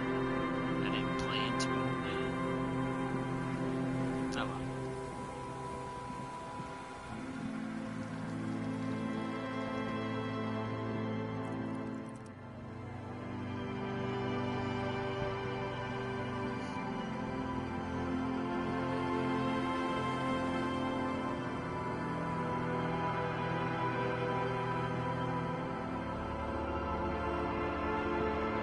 The legend!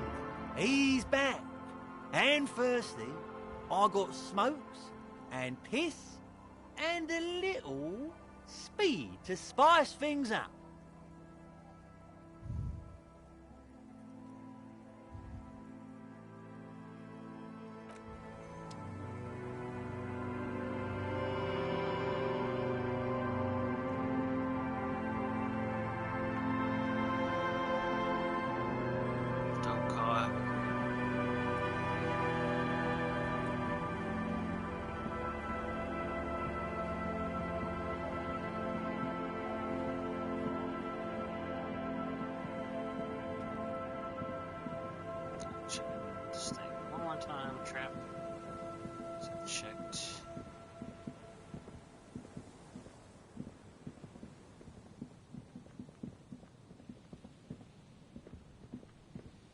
The trap is full of porth.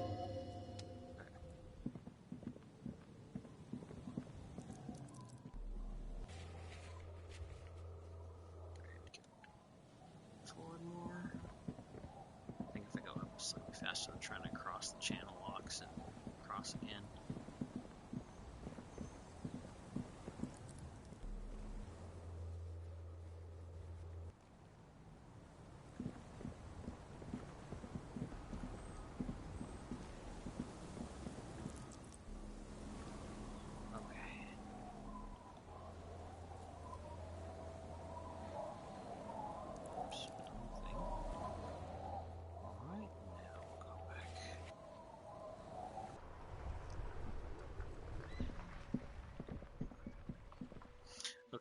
happens if I try to do this game? I'm going to...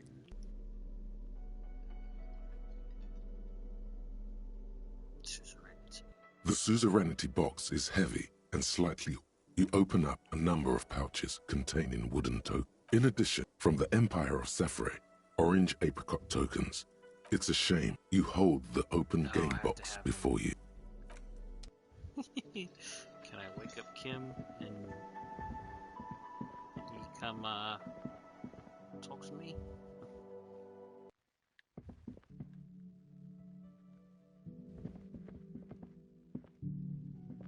The lieutenant's door is closed. That's it. I can't do anything else. Just The lieutenant. do I sleep in this room again or sleep? The fan stands still. The switch must be broken because nothing happens. The air in the room is starting to feel like vaporized urine. The lights are off again.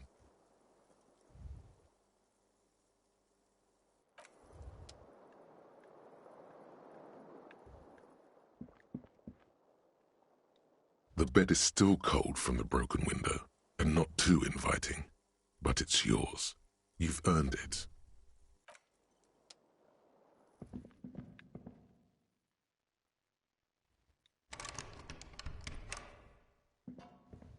A mirror hangs on the bathroom.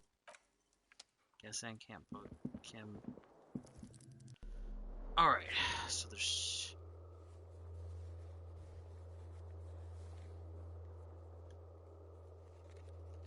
Need a million limbs. Okay, I did this. So really, other than just seeing if I get lucky with the stupid church, the Suna and her logic thing.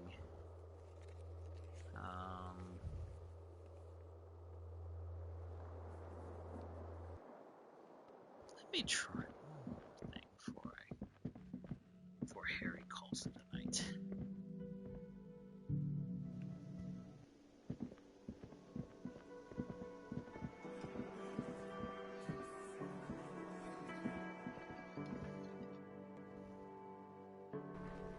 Also, is freaking Kuno in bed? Oh, shit, should be in bed. Okay. Is he gonna say anything because I haven't sword or knife? Fuck does Kuno care? Kuno. What about Kunis? I'll die before I squeal, pig.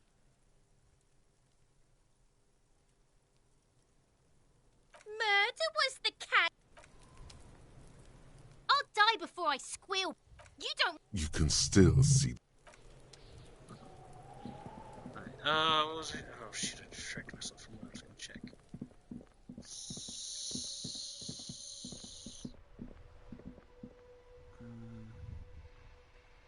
Dang, I forgot what it was. It was something, because I was thinking about maybe if there was a different reaction without having Kim there. But what was it? Shit. It wasn't, Dice Maker, it wasn't books. I don't think anything to do with the, shit, what was it?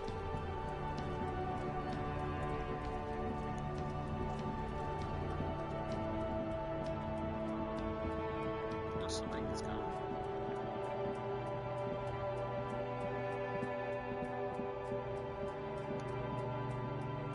The gnarled hawthorn tree on Rude. Carmen wants to punch it just because I have punched things, but... what was I gonna do? Shoot.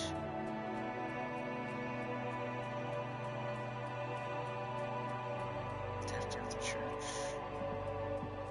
There's something I want to check and I can't remember it anymore.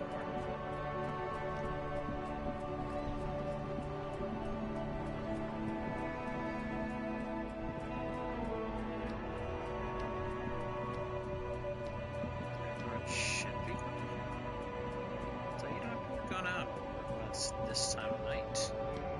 See what's out here.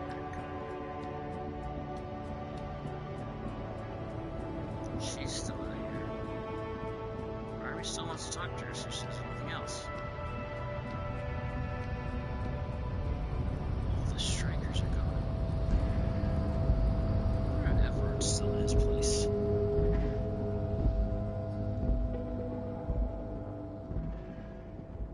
Did she say anything now? Because I got a cool sword. The woman is still... Huh?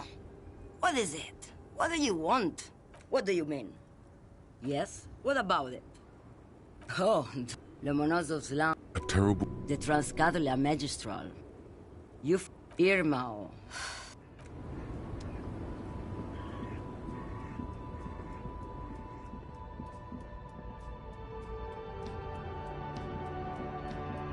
I really am trying to think if there's something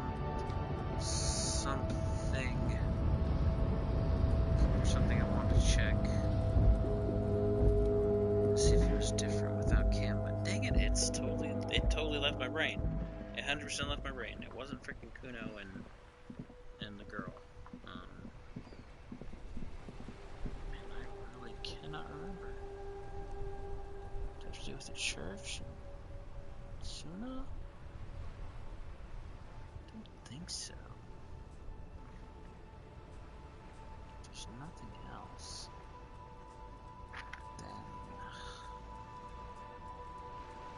I can't think of anything else. So I guess we go to sleep. See what happens.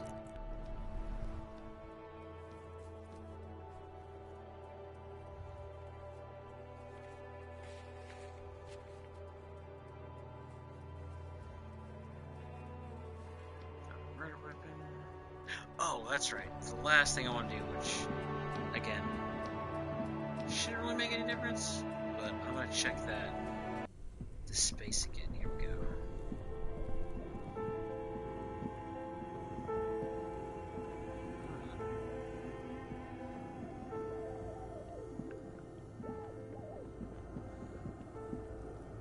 A few bricks have fallen off, revealing a compartment behind the wall. It's too dark to see in. Inside, a secret room infested with rats, spiders, and woodlice. Seems like an old weapons cache from the Revolutionary period. It means there are firearms, front loaders, still lying around Martinez. This would have been good in our case against Ruby for Titus. Too late for that now, but still might be useful down the road. This is a good find. Really justifies coming down here and looking around. Okay, so now...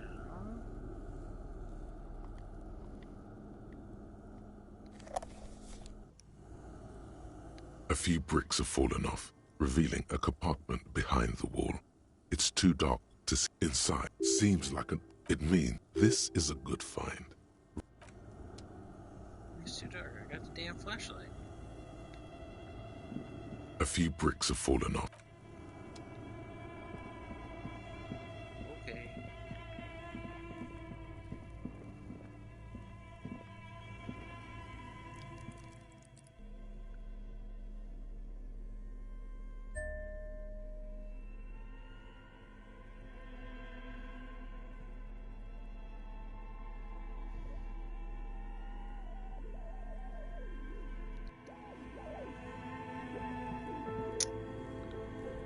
Last thing. Oh.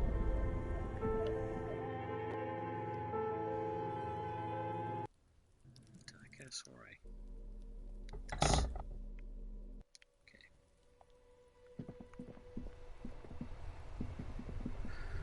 It's probably not gonna make any difference, but I'm gonna check to see if for some reason this has an effect on Measurehead. Probably doesn't. Part of me wants to see if Everard's still in his office. It's actually empty.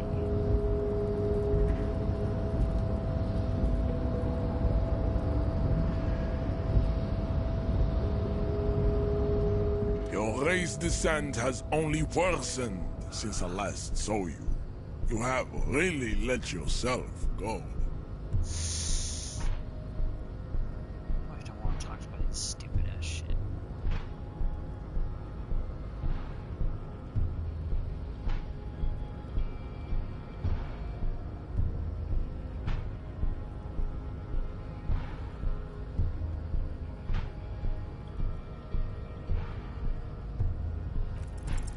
Ask what kind of races there are first. Classification is core to this stuff. Yes, better not to expand your mind in this direction. You may find out too much about the mystery. Fly too close to the race sun. Your race descent has only... Alright, well I kinda cleared it out, ish.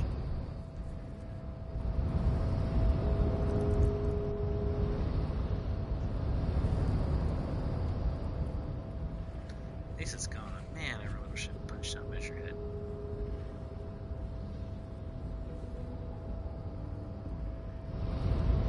Alright. Checking to see if Everard's in his place still. I just freaking lives there all the time. And then we'll have our character, we'll have Harry, sleep. We'll take our midstream break. And yeah. Good Toby.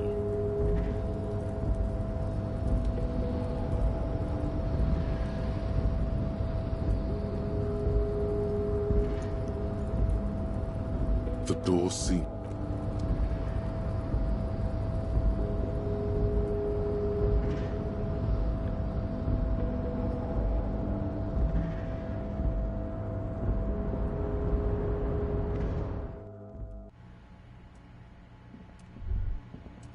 Oh, we'll go back. Something forgotten on the coffee table. What? What? What is forgotten on the coffee table?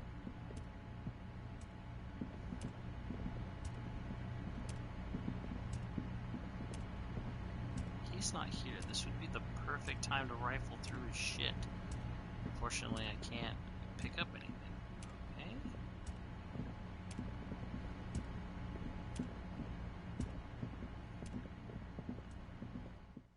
Okay.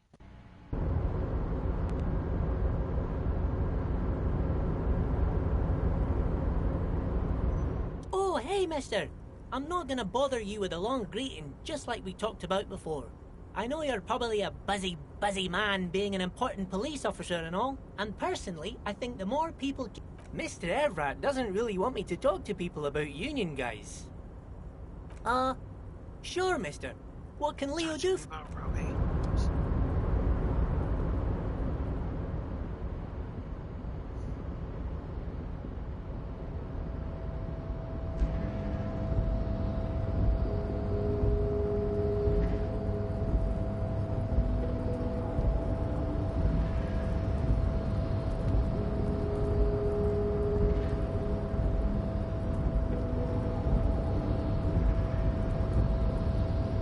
Rust in control. No screech of metal when you push the button. This crane does not return.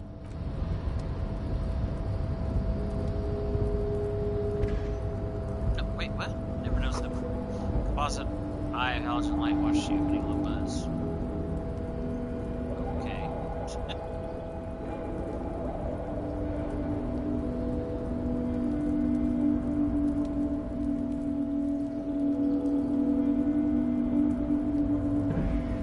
Alright, well, nothing really changed. Alright.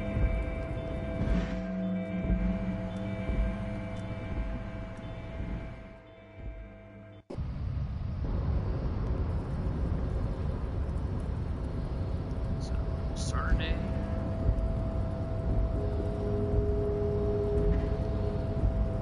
Try to look, see if there's anything new there. Oh my gosh, get down the stairs! Stop it! Go down the stairs. Oh my gosh, those stairs. Worst thing ever.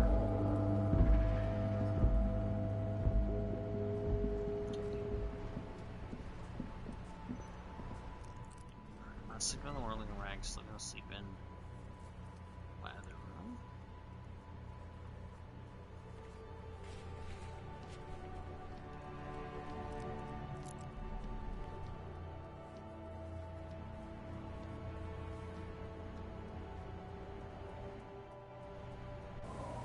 Alright, here we go.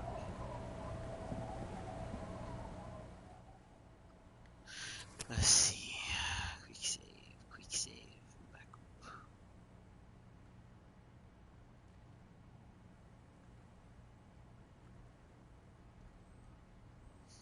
was a long time ago.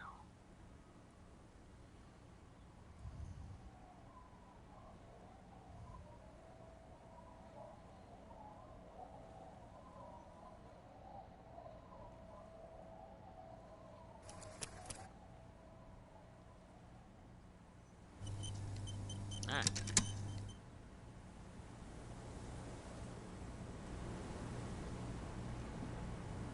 It's getting cold, this late in.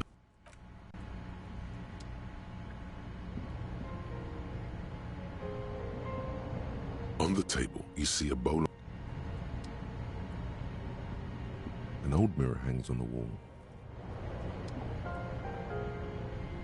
The bed is comforting. The place feels almost like home now, quiet and dignified around you. A new life by the seaside. You're incredibly tired. The darkness and warmth come fast. You're falling asleep. It's easier this time. Drifting off, your head has found a comfortable indent in the pillow. Your legs and your torso feel like lead weights sinking to the bottom of the sea until they're suddenly light.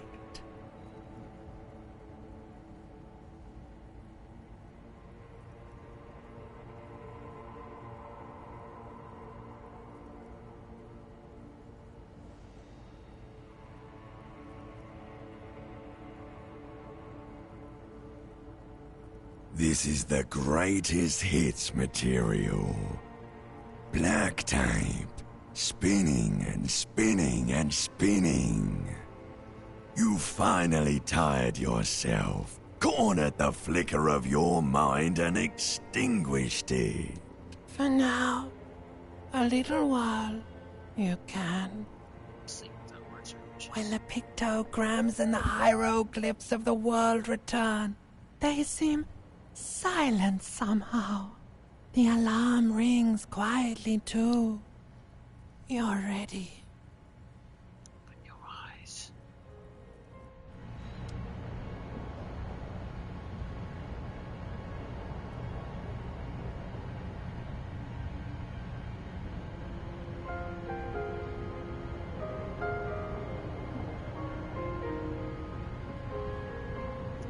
Who just jumped? All right.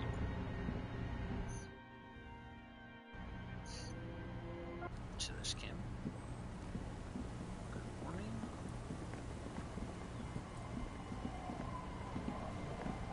She's gone forever. Okay.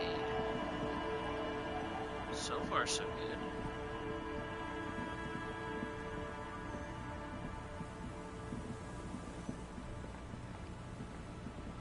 Huh.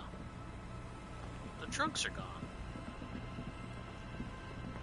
Or did they just not come back out yet? It's interesting. I thought the trunks were always there.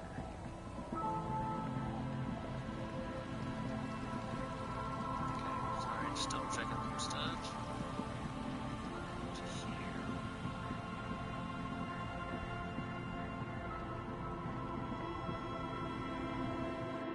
Doesn't look like anything changed. This guy say anything about my cool new sword? Oh, hey, man. It's good to see you. Goodbye.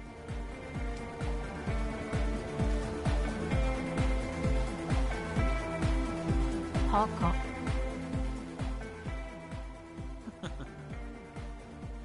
No, Just no?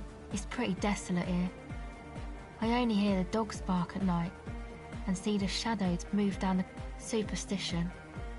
We can turn the grim desolation into a fun dance club and thus also help turn this hellhole around.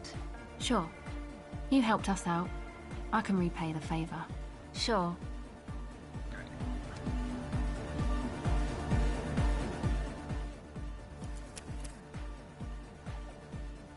Yeah, alright. Quick save.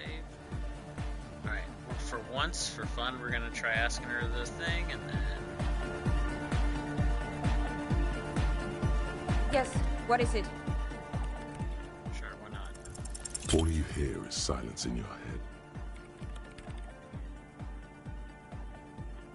Load that game.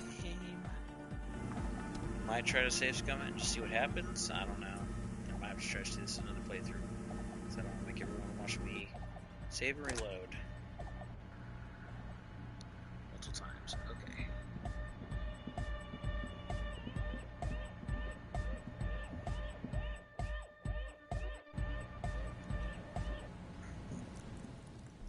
So far so good. Gonna go back out over.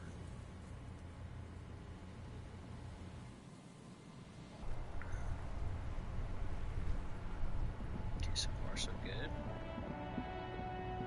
People out like normal. Okay, the strike's still going on. There's no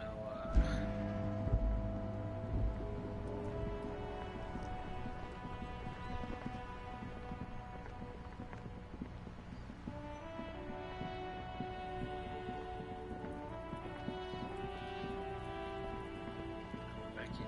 Let's go inside the whirling ranks.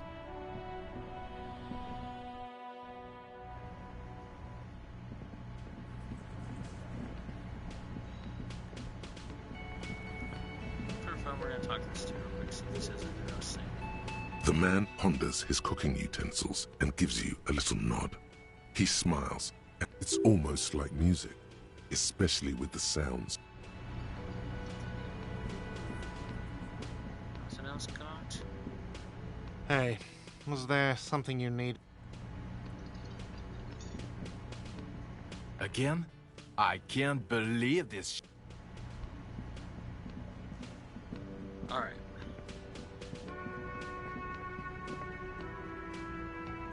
I think what I'm going to do is talk to...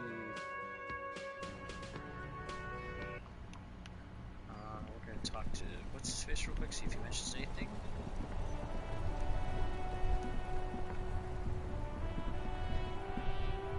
Oh, sorry, officer. What do you want? Yes? What about René? Yes, we are both very sorry for your loss. It is what it is. Part of life, really.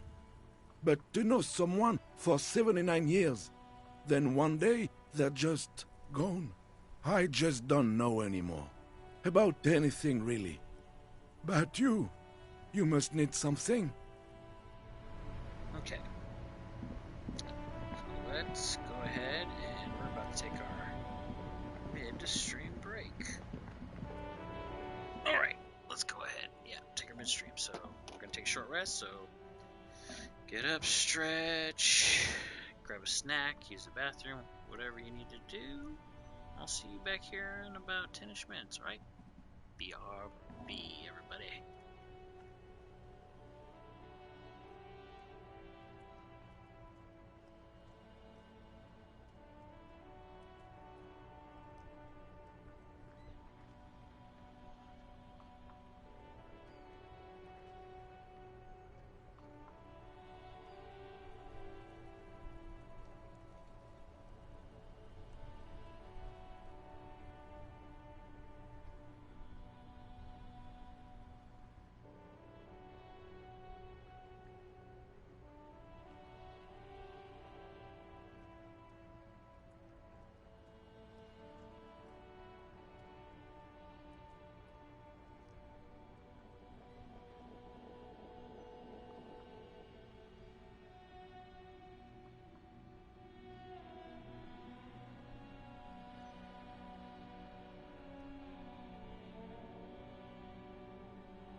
break, I was talking about dinner and stuff with my wife, and some other stuff.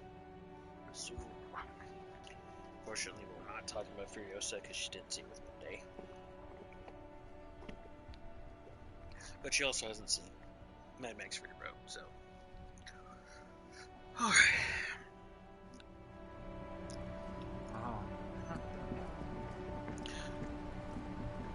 Okay. So, we're gonna move these slackers in.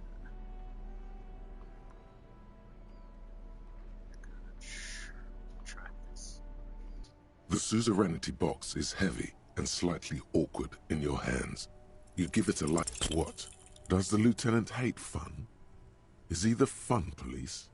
The lieutenant gives you a sour look. He may or may not hate fun, but either way, he does not appreciate your attitude. The fact that I could do it again, sure, why not? Otherwise I was gonna, reload or retreat.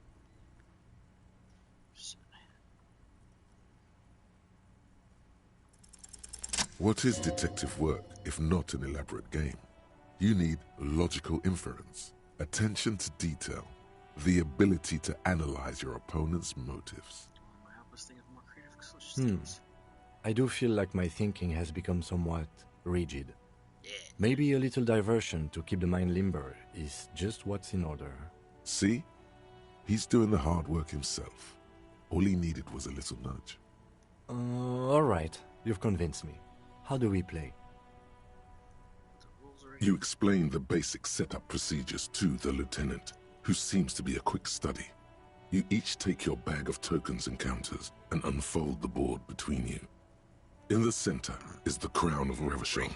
Radiating outward are her colorful vessels, each one supplying some raw material desired by the suzerain. Apricots from Safre, archaeological treasures from Ilmarat, sugars from the Seminine Islands, and magenta cocaine from Supra Muindi and Sarah Maritza.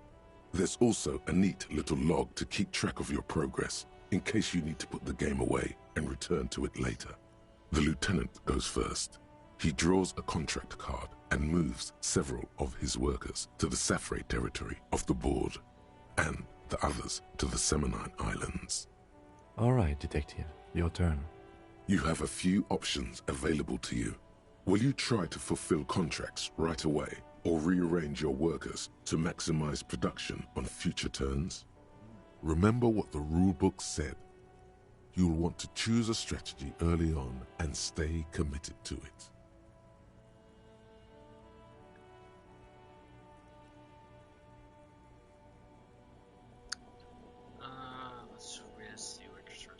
What?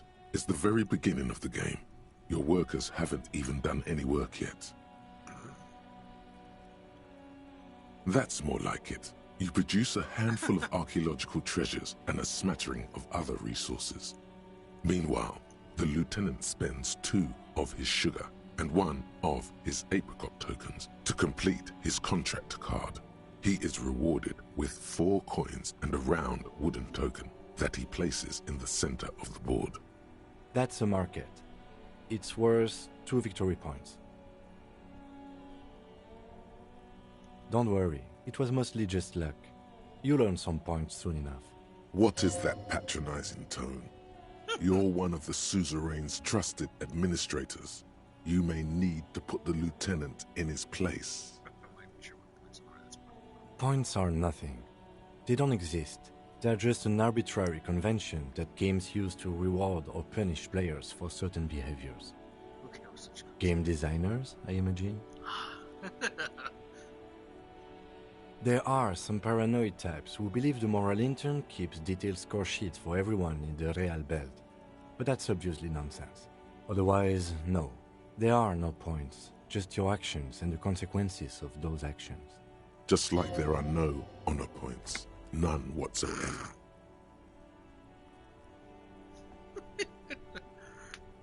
None whatsoever. Stupid.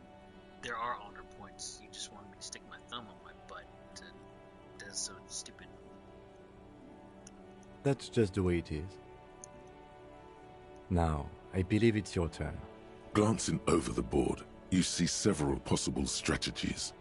Pressing more workers into service would increase your economic output and help you to survive a possible conflict with the lieutenant. Or you could ignore your labor supply and focus on fulfilling contracts for points and resources.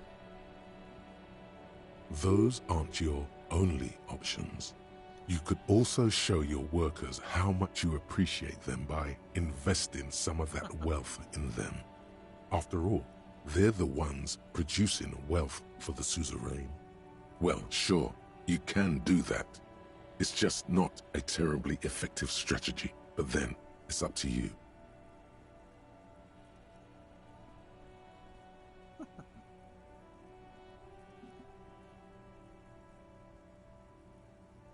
To the lieutenant's puzzlement, you spend several turns building various improvements to your territorial infrastructure. Soon, your workers have access to clean water, paved roads, and basic hobbies. In return, they produce one extra resource per turn.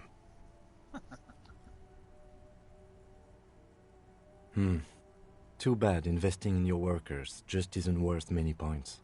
Take a look at the scoring tables in the back. You see in Table 8C that investing in territorial infrastructure multiplies your final victory point total by 1, which is to say not at all. Whereas erecting monuments in Revachol gives you a multiplier of 5. It's saying the values of the class are equally divorced from the living of people who during the last year's nation workers like this building. So you're saying I fucked up?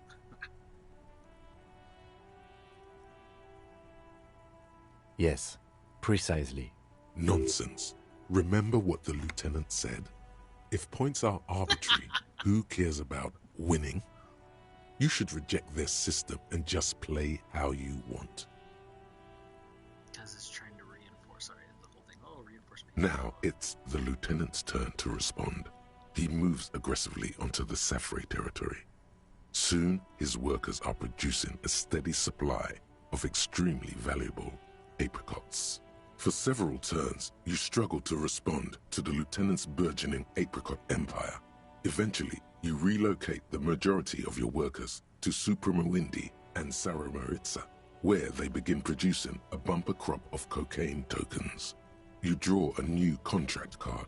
According to the text, there's an aristocrat willing to trade a large supply of cocaine for a number of coins and access to a rare bonus.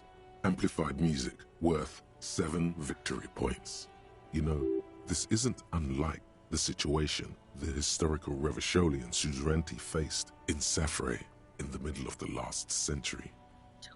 Well, the suzerain was looking for new markets for all the cocaine it was producing, and it settled on Safre.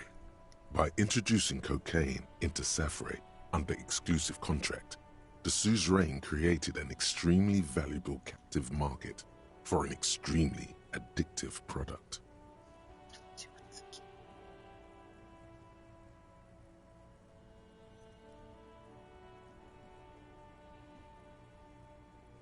If you could somehow get the lieutenant's workers addicted to your cocaine, you could not only make them less productive, you would also force the lieutenant to pay you for your cocaine tokens each turn.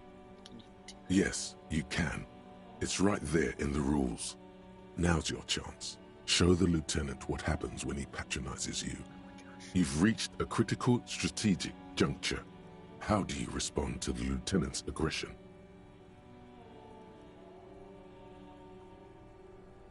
Attack sells resources. Just a chance workers to cocaine. Oh gosh.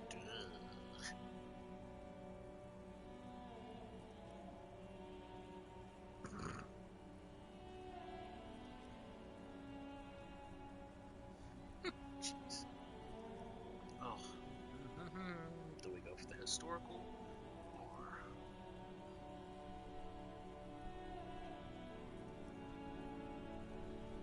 Jeez.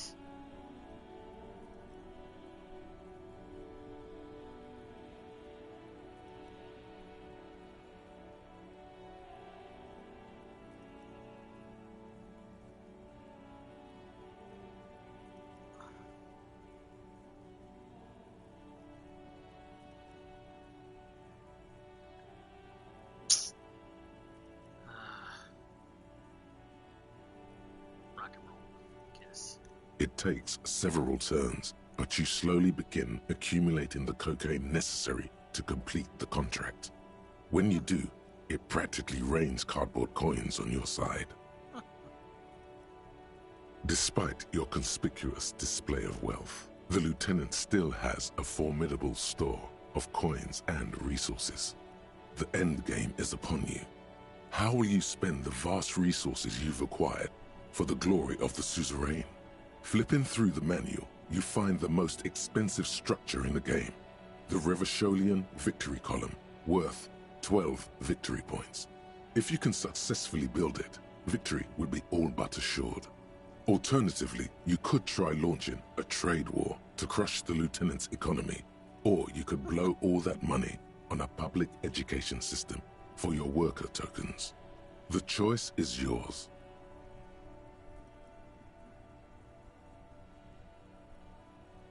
Sure, when I build coaches.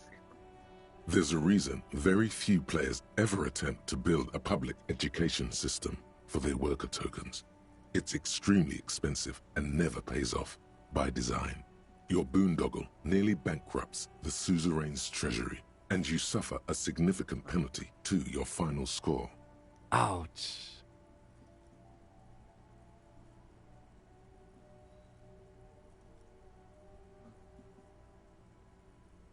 The lieutenant opens his mouth, as if to issue a blistering retort, then hesitates. You know, Detective, there's something admirable about that, in its own way. Now, let's tally up the scores, shall we? Computing the final scores is almost a game unto itself. You each spend an inordinate amount of time making stacks of coins, consulting tables, and struggling with basic addition and multiplication. After double, then triple checking your maths, you have your final score. -5 victory points. You'll be lucky if the suzerain doesn't have your whole family executed for such a pitiful performance. I've got 20 points. Well, there's always next time. Figuratively, I mean. There's no way we have time to play this game again. Now, let's clean up and get back to work. You hold the open game box before you. You open up a number. You hold the open. Alright, I don't know if I'm supposed to gain something from that or not, but oh well. Alright.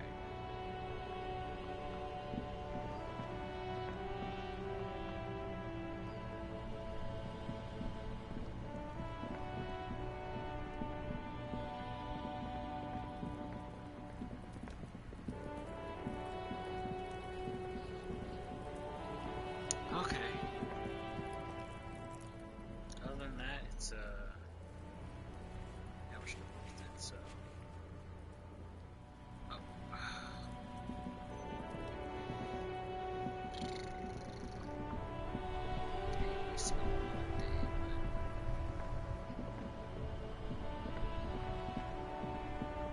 The worn and beaten wood. We can sit on bench.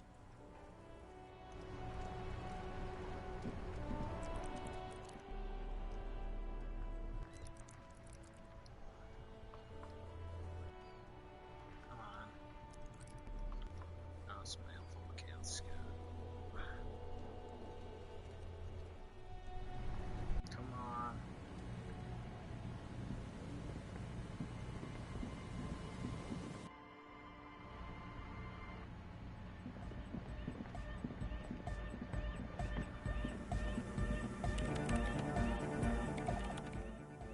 Quick save.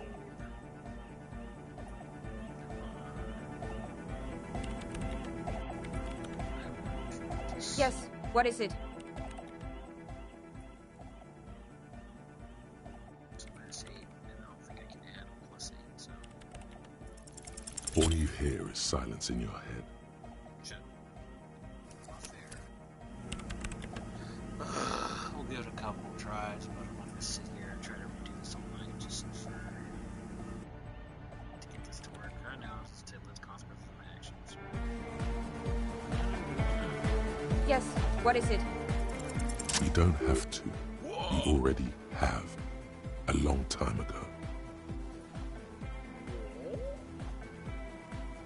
These thoughts formed in you somewhere in a long-forgotten discussion behind a kitchen table in the evening light, drinking coffee and smoking with a friend.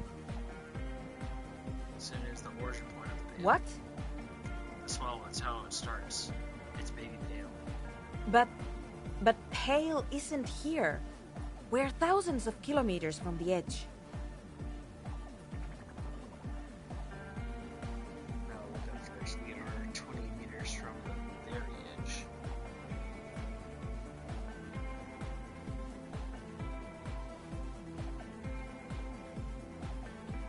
Pale's only fish between that world, between the world and that. She looks up into the darkness under the nave, then back at you. Pale's only fish between the world. Then what is that? It's nothing. No, it's less than nothing. It's less than No. nothing. The final rest state for reality. Imagine if all this treasure ants never was. Then the Pale is... Simply gradient, simply curdling milk. But the gradient, it clearly hasn't started yet. We're here, and the Pale is not.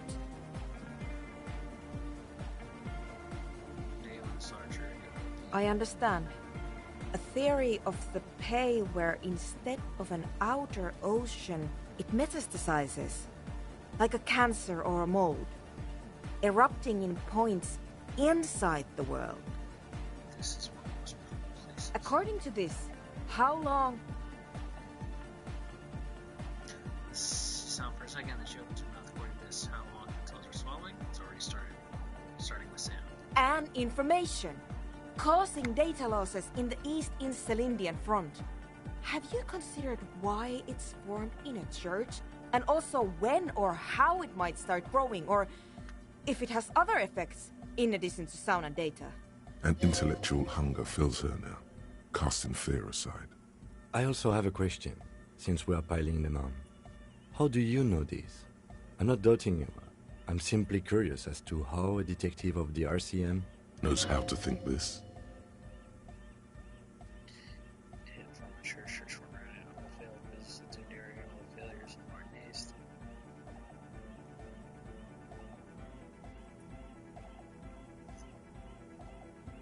Maybe it's like, let's have it now.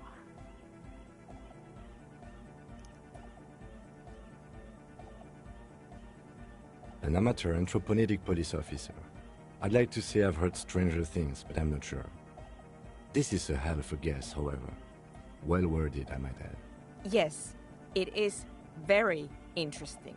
But I wouldn't say you know. This is a guess. One that's going to have to be proved by anthroponetic scientists. Of course! A pine wood sarcophagus! Or a containment facility of some kind, built by the first settlers. I have considered the same.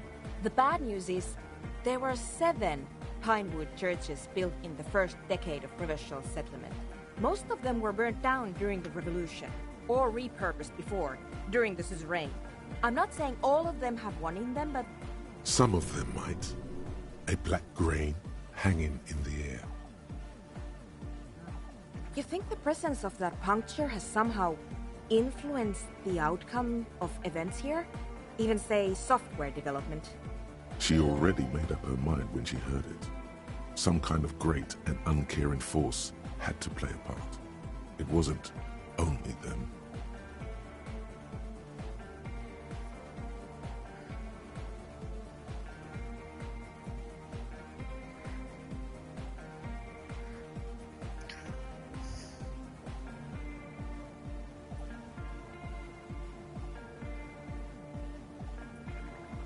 I told the producers we need to go and move to a normal office building, with amenities.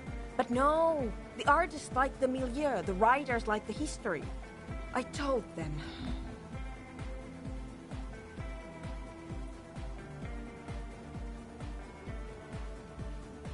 You mean Plaisance and the Dice Maker? There was almost no one left when we packed up.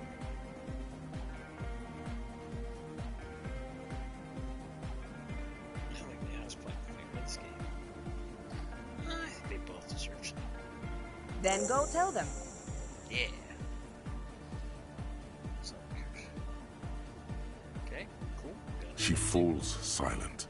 The wind blows in through the hole in the stained glass window, cold and moist. I'm going to leave that out.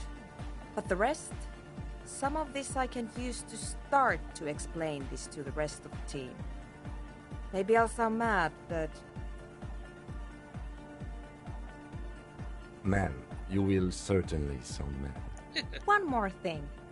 Maybe a club for anodic music isn't the worst thing you can erect around this particular point in space.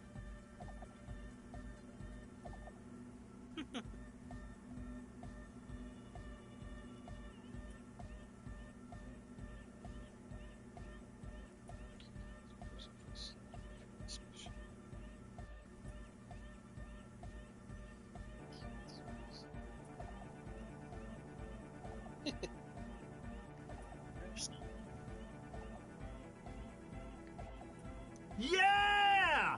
Once the light is on in the universe, it will never go out! Thank you, Egghead. Let's leave it at that, shall we? We have anthropomorphic detection to perform in this district. Okay. Wow.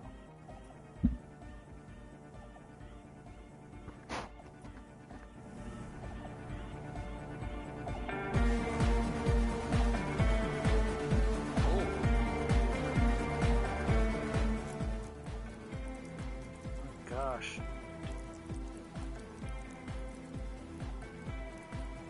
Turn off notifications again for a moment. Do not disturb. 1 hour. Close to leveling up again. Dice maker. That's how these two, and then we'll get rid of the whatchamacallit, the body. Coming out the rooms. Sometimes when walking around in your dreams, lately looking for something, tidying up, rearranging, storing away all the unrealized dreams, putting old pains in boxes. The worst nightmares have settled down for a while. I spot of light on the bedroom floor after the dark, fluttering eyelids in the spring sun. I thought that her eyes only disappeared again, yet there's a pattern I've never seen.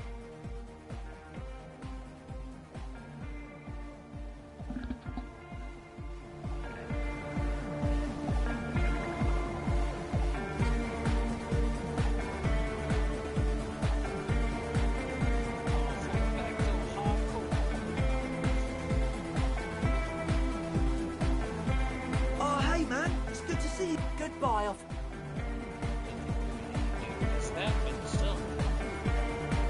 Good morning! Yeah! Hardcore! Hardcore! Jermaine Egghead! Basically, yes it is.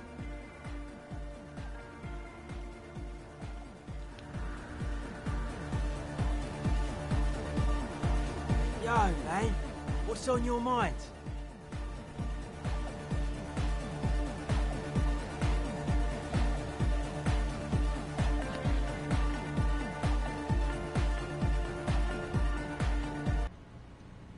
Okay, so now...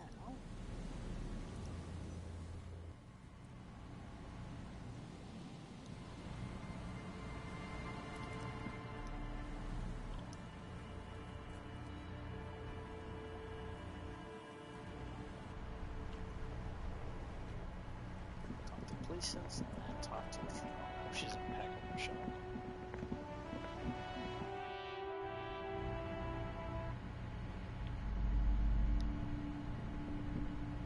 Hello again, esteemed officer, and welcome to Crime, Romance, and Biographies of Famous People. Oh, sure. Oh, I'm very sorry, sir. Some of these old paperbacks just don't have the durability. I would be happy to sell you another one, but unfortunately, it's the last copy we had in stock. What do you mean, the actual source? Are you talking about the third presence? She remembers. Good.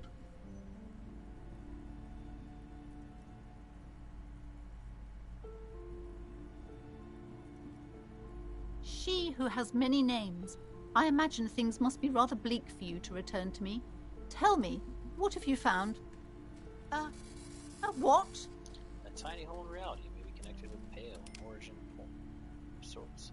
It would explain why historically so many things have ended in failure here in Martinet. Ma'am, what he's saying is true. We found an anthroponetic anomaly in the small Pinewood church down the coast. I don't mean to be an alarmist, and more research is needed, but it's not looking good. But that's not in any of the ancient texts. How am I supposed to protect my bookstore from that? Let's see.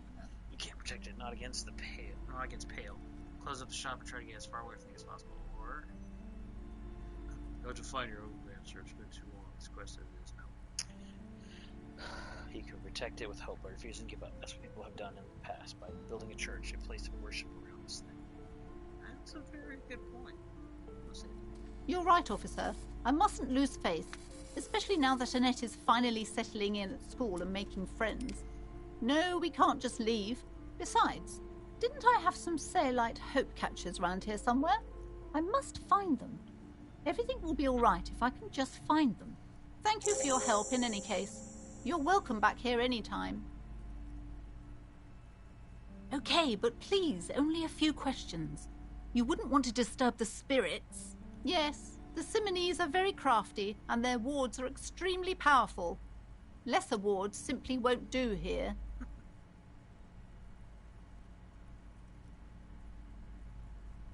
The woman looks aloof, her features much softer. Occasionally she glances at her daughter's silhouette. Goodness, you were already doing good, browsing the shelves. Why'd you stop? Don't you feel compelled? She smiles and nods.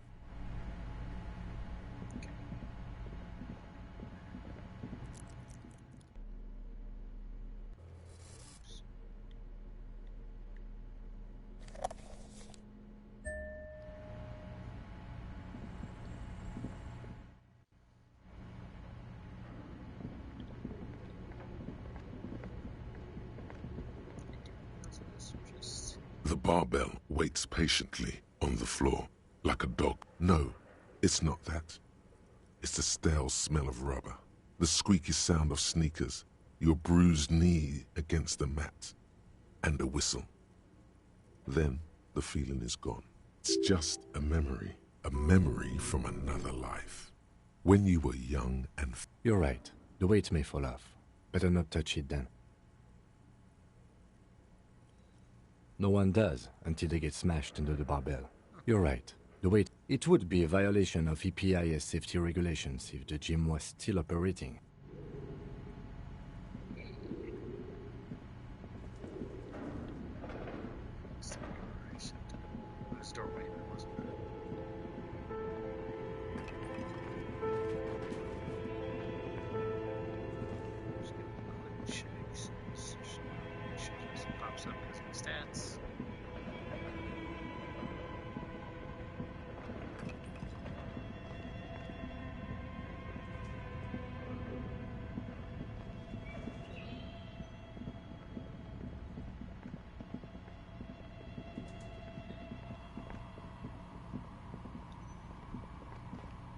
Oh, it's you again. Are you looking for a die? You mean the curse that I'm spared of because I live outside its immediate reach?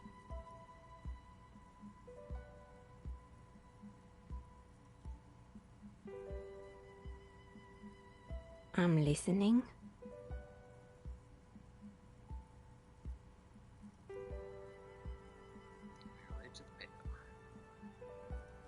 Excuse me? A 2mm hole in reality? This can't be true. I'm afraid it is, ma'am. Sona Lukanen-Kilde, the former lead programmer of Fortress Accident, made the discovery. Sona is involved in this? She appears to have taken this in while the chatter from her headphones continues unabated. So it's even worse than I thought.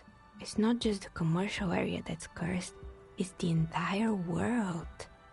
She looks outside the window where daylight has filled the yard.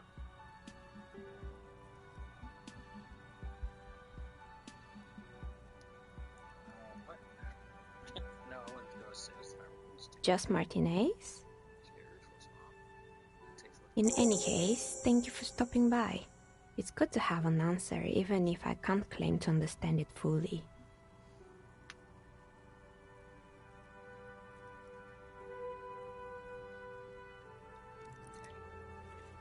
That was it. Just inform these two.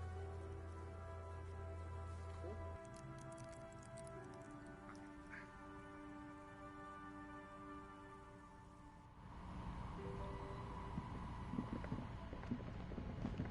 Alright. Now time for Kim to take the body back. I really don't think there's anything else to do or talk to with Kim here. I mean, we gotta get that body out, so.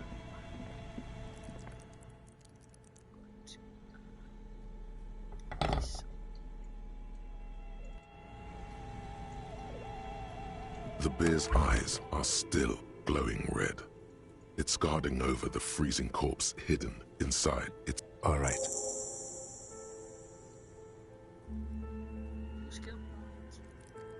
Alright, do I try to open up a slot and think of a thought?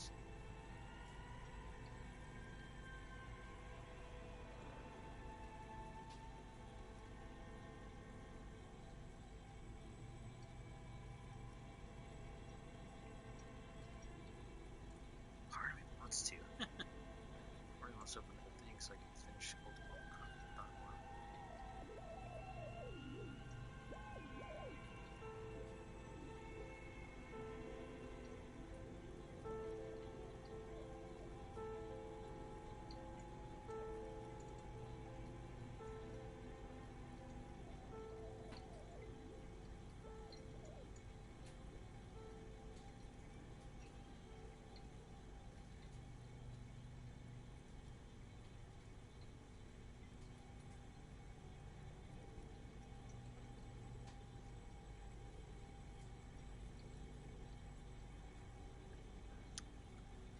Doesn't seem like much else I can do.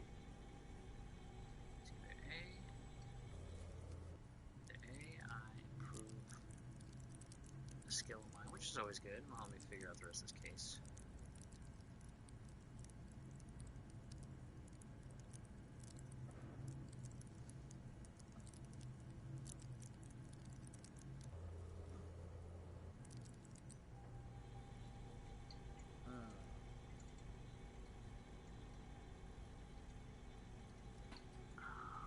Or now let's go look up stuff, but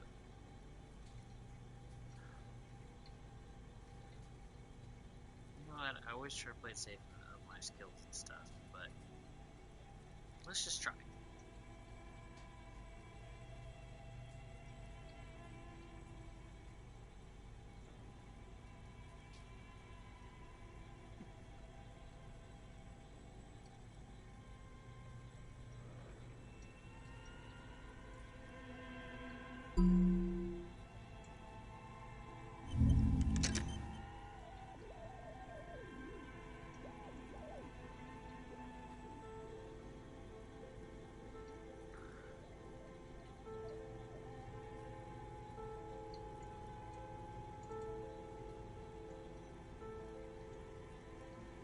See if there's anything else I wasn't dealing with.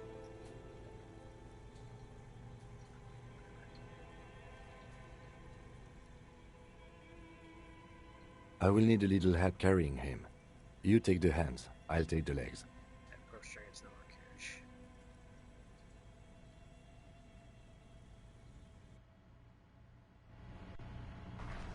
Mention anything about the shoes. Alright.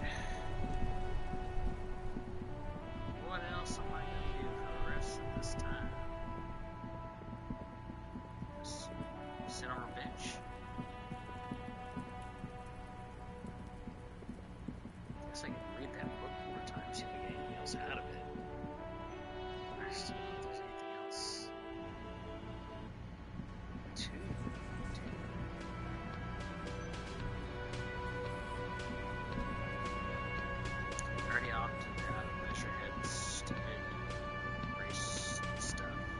passed the check, so that's good.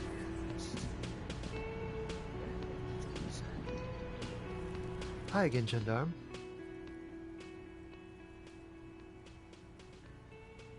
Bye-bye, gendarme.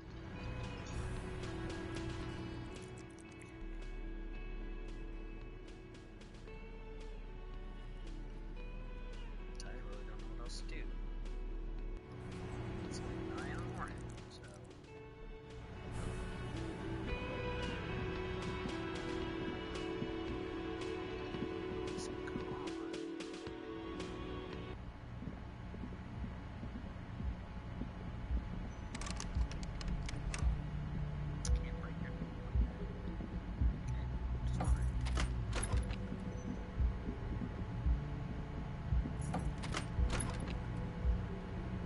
This medicine cabinet is stocked with drugs, plus an old... There it is, the orange sun wearing blister pack. You feel almost nostalgic for it. Feels like gold in your hands, light and precious. I'm not gonna take it like easy. Just gonna look, see what it says. Mordric Psyche, might swim around 3 slots. Her name Preptide is sending him or someone else. Hospital, but who cares?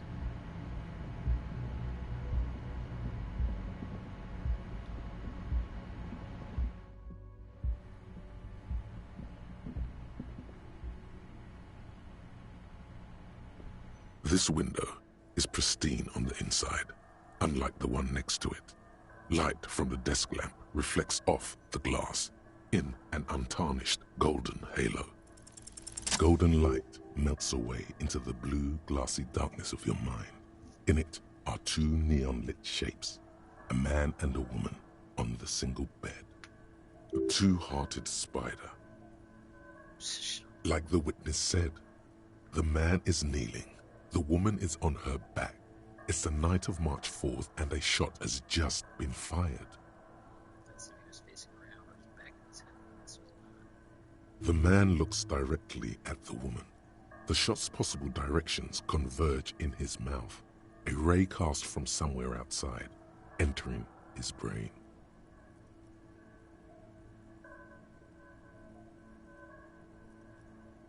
From the roof outside, location A prime. The glass fractures around the bullet hole. Shards face inwards like a corona behind the woman's back.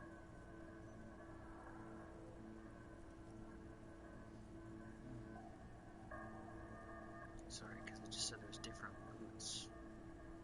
So maybe one of them isn't me, but maybe the third mercenary? The woman mercenary? Huh. The man does not know the bullet has entered his brain. He never will. Death comes faster than the realization. The ray cast from the man's mouth unravels into a fan of possible directions, all on the roof at first. The shot could have come from any of them. This is composite location A prime, most likely of the origin points. There could have been. Then the rain and slush and wind washed it away. This was more than a week ago. Somewhat sure the roof is where the shot was made. 72%, with an antique weapon that fires military-grade ammunition. A Belma Grave rifle, for example. This is a good short distance, but not too short. The perpetrator aimed with their back against the railing, or possibly kneeling for precision. This would explain why it only took them 1 shot. The lights were on in here. Outside it was dark. It was like shooting fish in an aquarium. A well-lit aquarium. The victim opened his mouth to let the bullet in. Neither of them would have seen anything outside in the darkness. Too busy with their own bodies. Could the shot have come from inside the room? Point X would contradict the woman's testimony, rendering the entire proposition void. These figures would be wiped out, detective.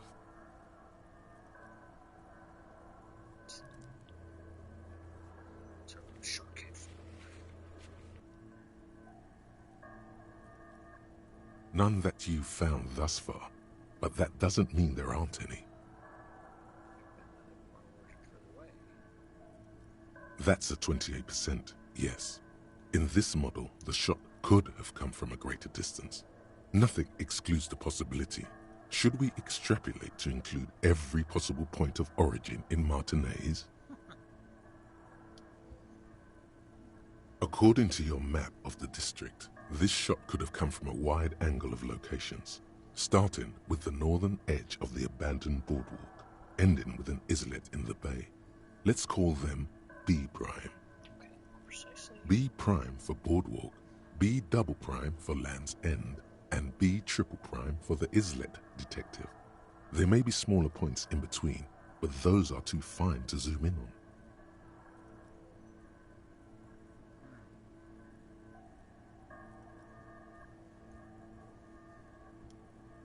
700 meters away, the likeliest of these B positions, 20% chance. A skilled sniper could have made the shot, provided he had a safe sniper's nest. Even with the light on inside, we're talking military training. At that distance, the perpetrator would have had to take wind direction into account.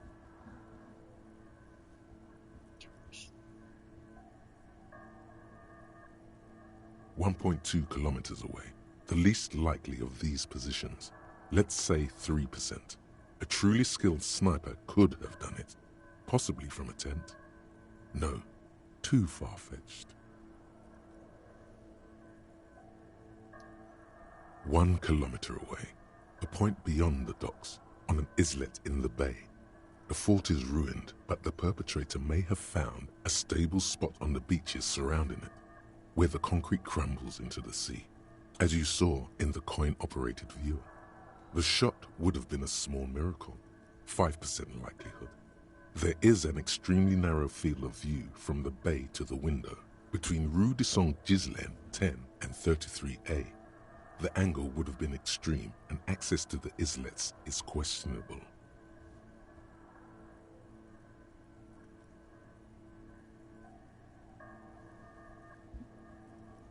It is possible that it came from B prime, the boardwalk, B double prime, Land's End, or B triple prime, the islet. You can't know for sure until you investigate those locations. Okay, how do we get to the next part? Unless that's... Ooh, I wonder if there's an underground tunnel, if that's how we get there. Though I feel like it'd just be under those. I wonder if the only way to get there is to get that one door open. The lieutenant would probably agree that, in this situation, it's best to be thorough. Sure. Okay.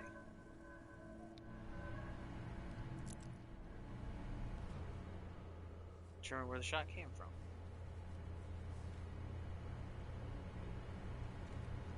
Check out Bland's. Okay, I gotta check those locations. 2 locations. I actually can check.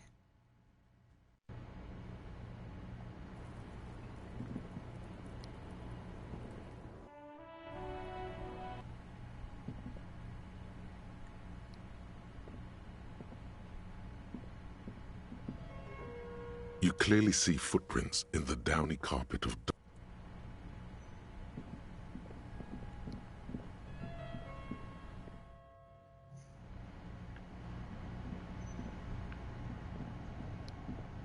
the machine is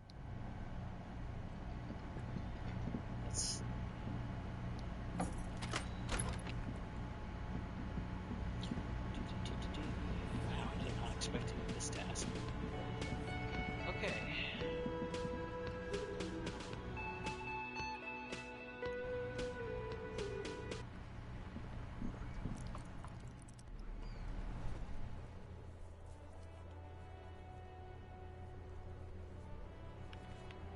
feel like a lot of my stuff cleared out. Let's see.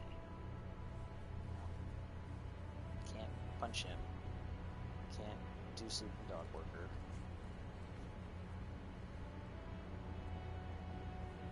Most of these aren't even options anymore, but alright, let's do... Ain't got anything better, dude.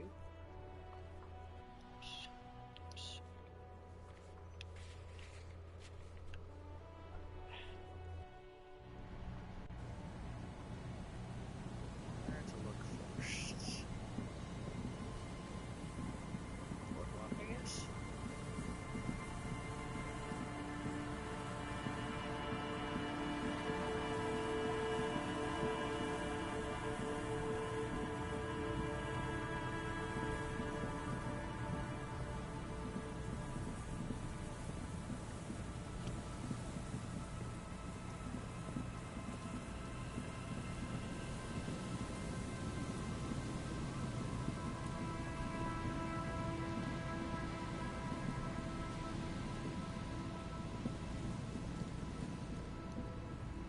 There's some tear, an empty cigarette pack, 2 empty bottles of... No, there's more in there. Livis strawberry liquor, plus some Pilsner bottles too. Better not pick them up. They seem unhygienic.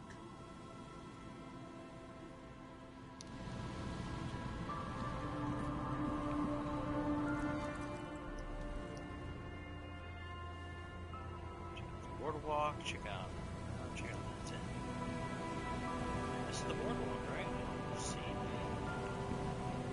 Bullet traces.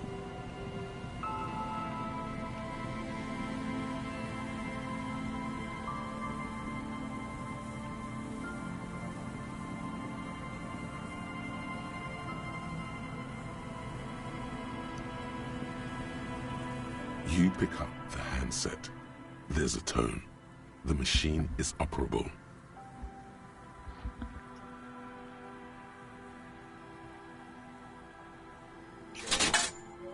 Calling. Still calling. This feels wrong. Should you be doing this? End of tone. Someone picks up. Pierre? Is that you, Pierre?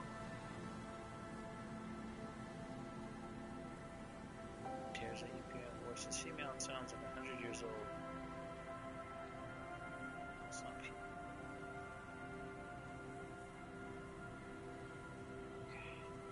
Do you have any news about Pierre?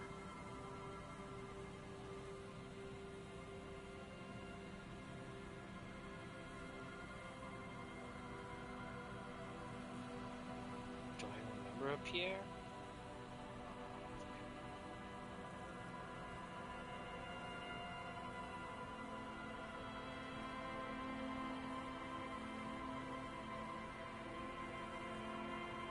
Sure you do. No one has anything nowadays. You're either a salesman or a statistician of some kind. I am not interested in cooperating.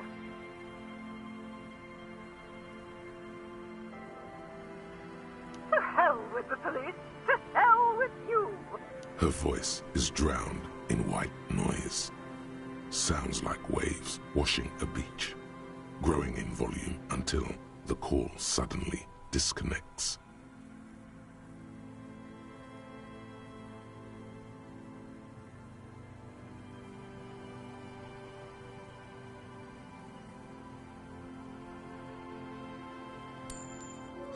Calling. Same. Still calling. Again? Seriously? Someone with a masculine voice picks up. Hello, Gerard speaking. Hello, Gerard. Technically speaking, your electricity. Electricity there, I need to be the electricity.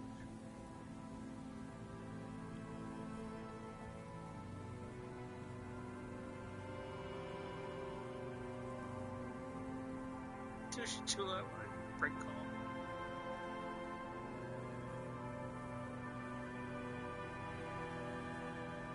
No, but I got a feeling I'll kick your ass is gonna make an appearance if you ever call this number again. Have a good one, asshole. Phone hanging up. Disconnect tone. Alright, one more time. Calling. Calling. Calling. Still calling. Still calling. Stop calling me, man. I'll get you your money, alright? I just need till tonight. Let me work.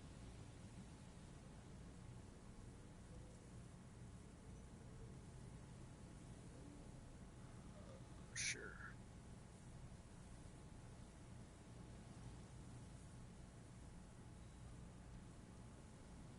Tethys.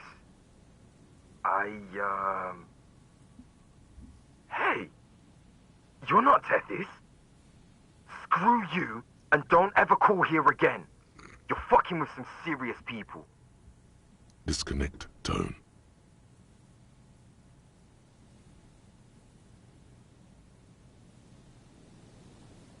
Oh, sure, why not? Calling. I'm gonna be done.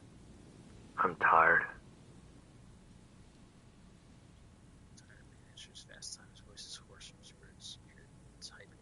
sounds like he hasn't talked to anyone in quite a while. Writing. I hate writing so much. But I have to get back to it. The man disappears with a sigh. You do not hear the customary disconnect tone, just silence in the handset. The machine is still waiting for you to dial a number. What? Seems like it did not have time to swallow the coin. This sometimes happens. Lucky you. The call went too fast for the payphone to register. You can still make a new one without paying. White morning. Sorry, cop. Okay, sure, why not? You close your eyes and put your index finger on the rotary dial. Then pull down on the number. Then move one up. And repeat the motion. Twice. Strange. This is not how you started before.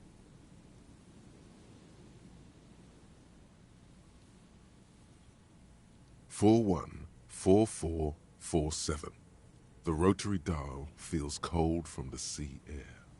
1117361. Your fingers keep moving like a spider. Every time the ring rotates back with a little ring of metal, like a bell tolling. Yes, 451-67451. You are going deeper now, into some unknown place, far away from this island of matter and its telecommunication networks. 451. You have dialed God knows how many numbers. The headset has been waiting silently to relay a signal. Surely nothing can come of this, you think. But it does. A connection. An ultra-long distance call. Your air fills with a crackle, the wash of a strange ocean full of white noise. A little bird starts ringing in there, not like the local calling tone before.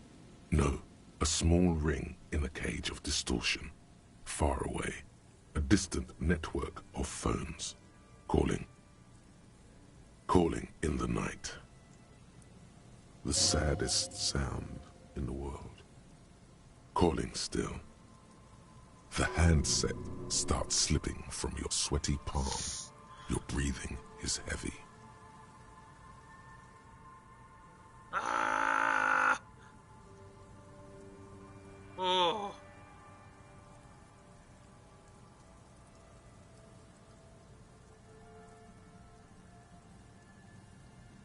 Do I try to hang up, or just let it keep going?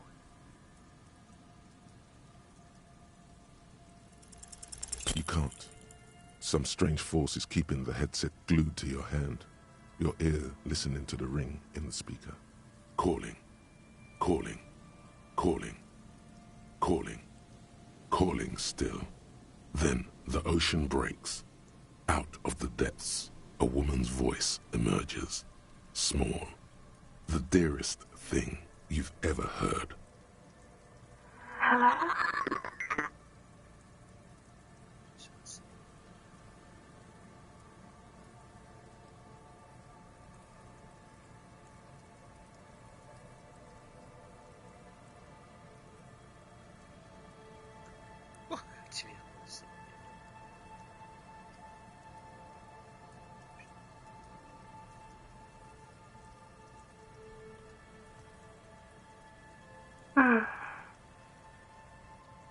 Who is this?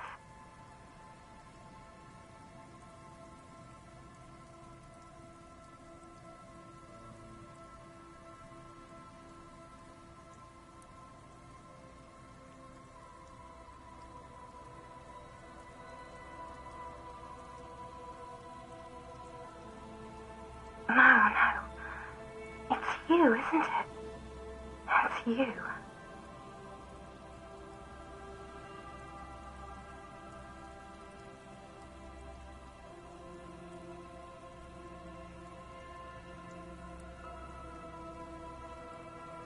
Dora, who is this? The connection is bad. Dora. The name feels like a gift. A gift that was meant for you, to make it possible to live. And fight. In the distorted distance, you hear someone turning next to her. bed springs rattle. Don't react. Whatever you do, don't react to that last thing. It doesn't matter if you react or not. You still think you hear a man's voice in the background. It's covered in pain and white noise. Ugh.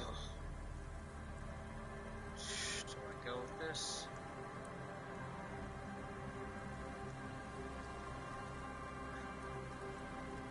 I don't think I want to die. You're not ominous, Harry. You're drunk.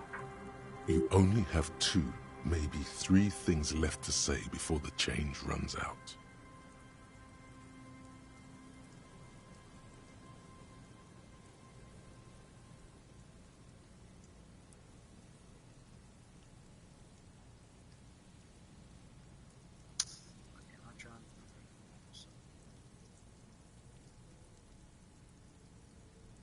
Oh, God.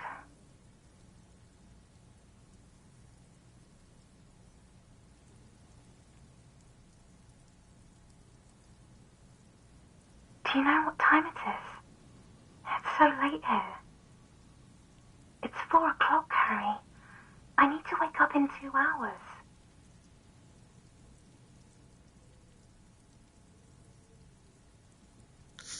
No, don't ask this.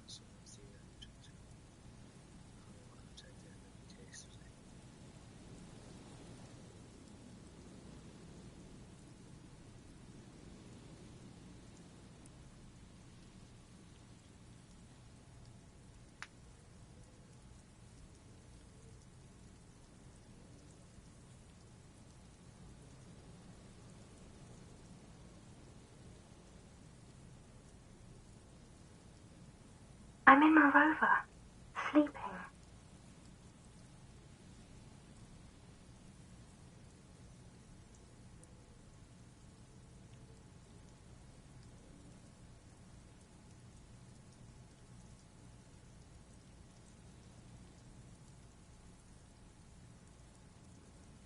To work.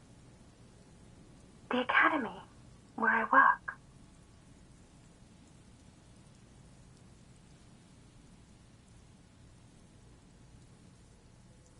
No response, only a sigh. The connection crackles like burning paper. What are you doing to yourself right now?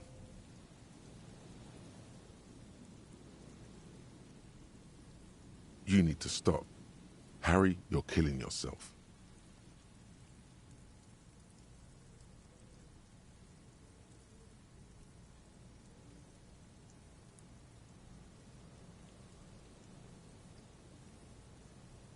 What do you want to talk about that we haven't talked about already?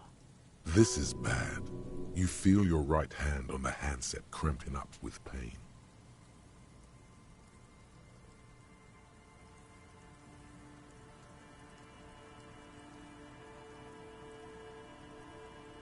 She does not answer anymore.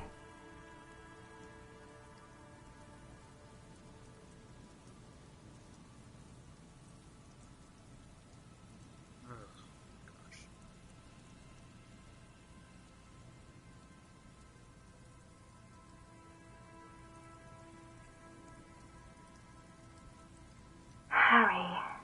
Disconnect tone. The machine ran out of money. Wow, this is not a path I expect to go down. Run. To the church. Home. Anywhere but here. Anything but calling her again.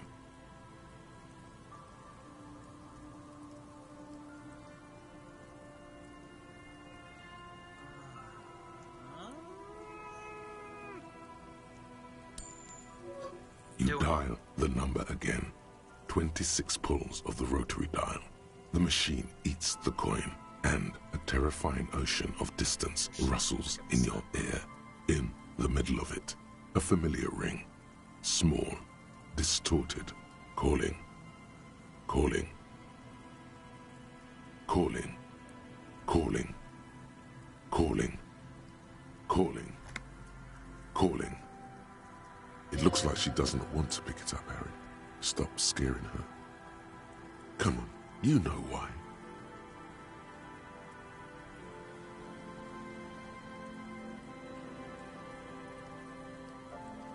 The headset lands in the cradle with a clank.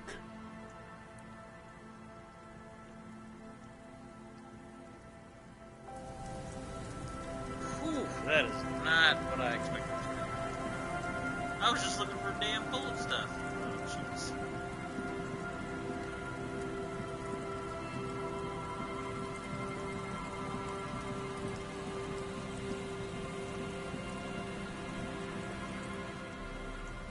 I was done with this snake thought.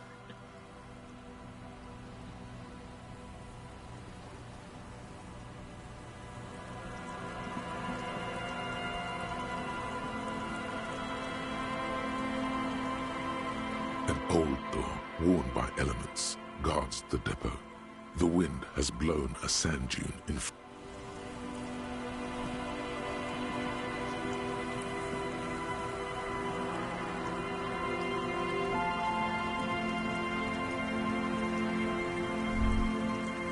Is there something here that would indicate a sniper used this place as a nest for taking the shot? Just some urban detritus, a bottle, and a dilapidated old comms tower. In the distance you can hear the breakers roar.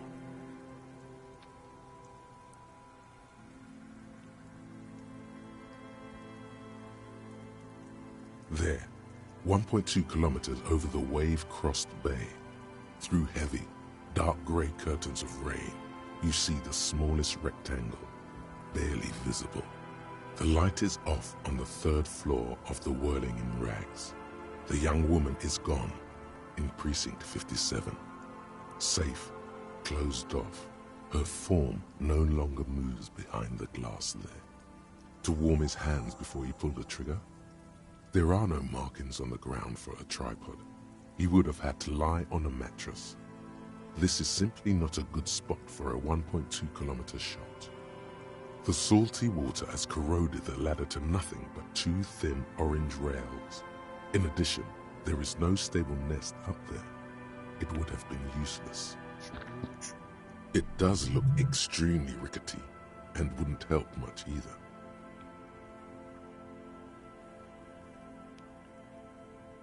Oops. Hear myself there for a second. A smoking assailant who favors Timotiri to Austria or Duhan, cigarette butts are part of the campfire set. They're also everywhere. Still, you felt it was important enough to make a mental note. That means something. You didn't pay attention to any of the other cigarette butts on the coast. Okay.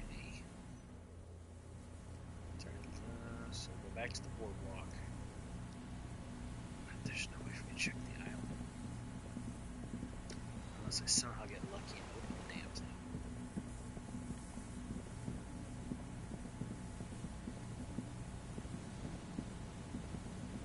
Which I don't think I have a thing. I don't think I have anything else that adds to interfacing.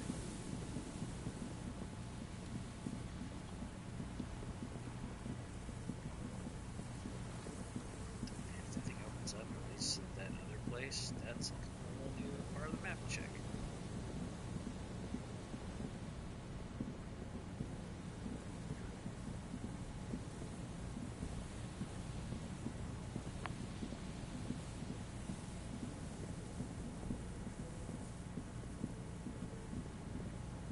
Okay, come on. Okay, this is the boardwalk.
Could this have been the killer's hideout? And this narrow window, the point of origin of the shot that killed the mercenary? This does look like an embrasure, a slit made for shooting out of. Outside the window, another day. The beach sand soaks up the drizzling rain, growing darker and darker. It's a good place to hide, but doesn't look like anyone, Mazovian or murderer, has stayed here in a while.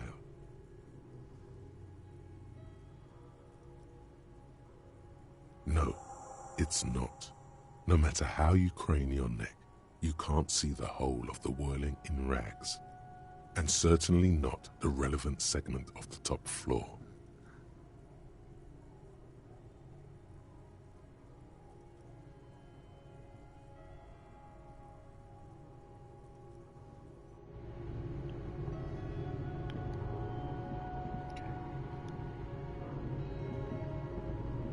A mustachioed and mutton-chopped man.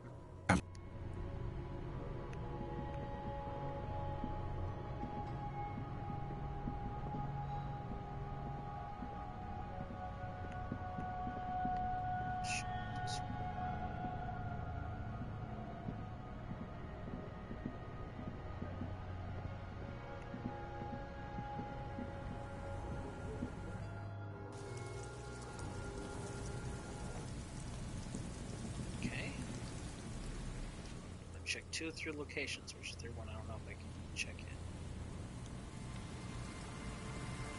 Because unless I can get to that third island, which didn't really know existed so much, through that door up there, it seems kind of impossible for me. How is it only like an hour has happened?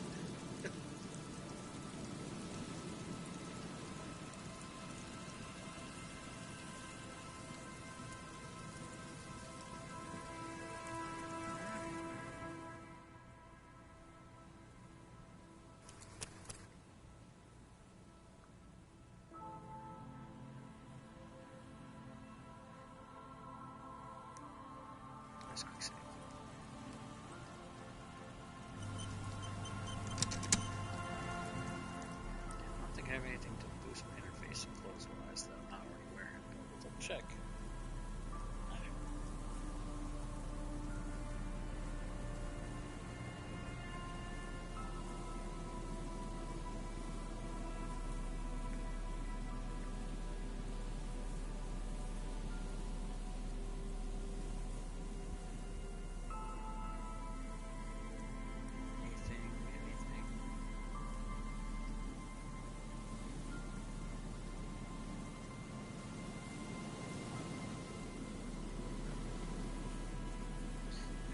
This thing would have gone well with my Dick Mullins hat, which I don't have anymore.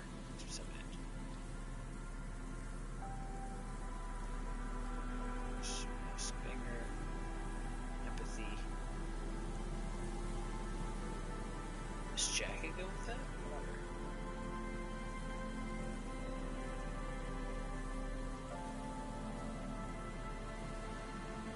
Just interfacing.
Worn by elements. You rattle the handle a bit, then push on the door with all your weight. It does not budge.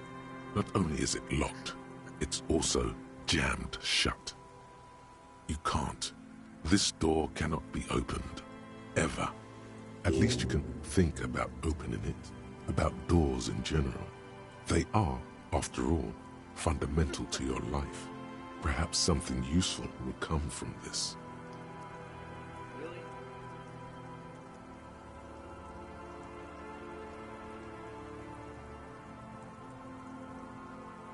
Oh, door. Half-life. What is behind it? God damn it, it cannot be a disgrace. That door on the coast, remember the one, right? The one that leads to the abandoned supply depot? Why in the It's holy does it not open? Why? There has to be a way to get through that unopenable door. My god, it's just the police. All doors are supposed to be open for you. What does the precinct think if you can't open a GD door? There must be a way. Alright, we'll go back to... Don't worry, I'm not going to say it's coming this way. Yet.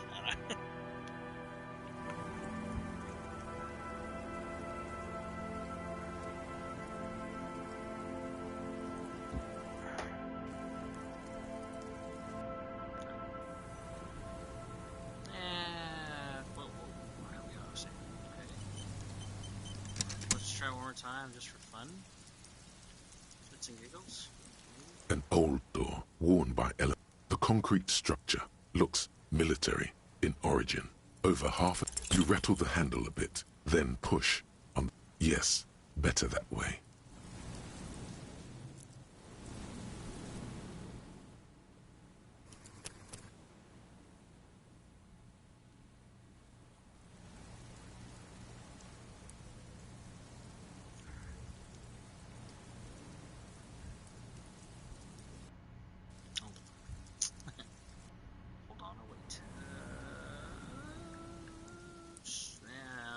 An old door, worn by elements.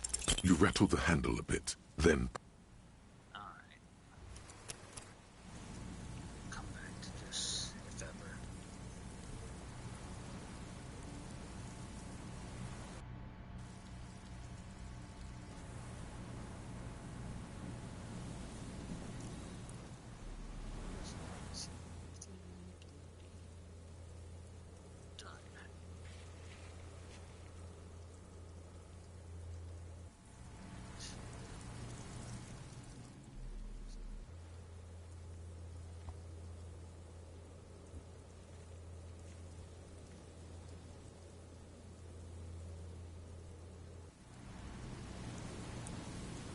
An old door, worn by elements, guards the depot. The wind has blown a sand dune in front of it. The door hasn't been opened in a long while. You see a handle. You rattle the handle a bit.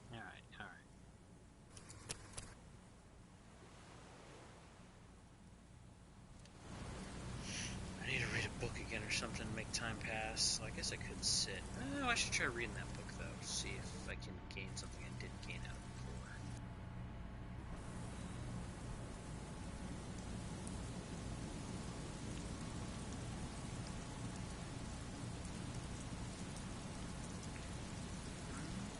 So I don't know what else to do.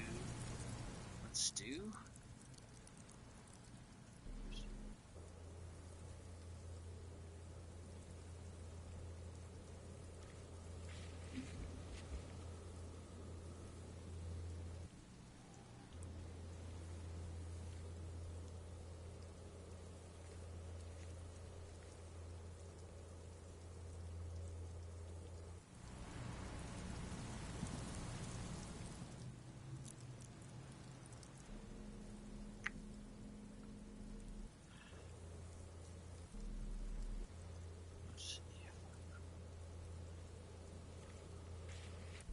I can say something if I put it back on. Nope. Stupid horrible tie, I hate you.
The edges of the pages are worn and smudged. A lot of people have read about the Devil Woman's altercations with the Helmdall man. You open the book. His arms, whirling like windmills, are soaked with the blood of his enemies. Mangled corpses litter the battlefield.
Good God, this is some retro. You flip to the copyright page.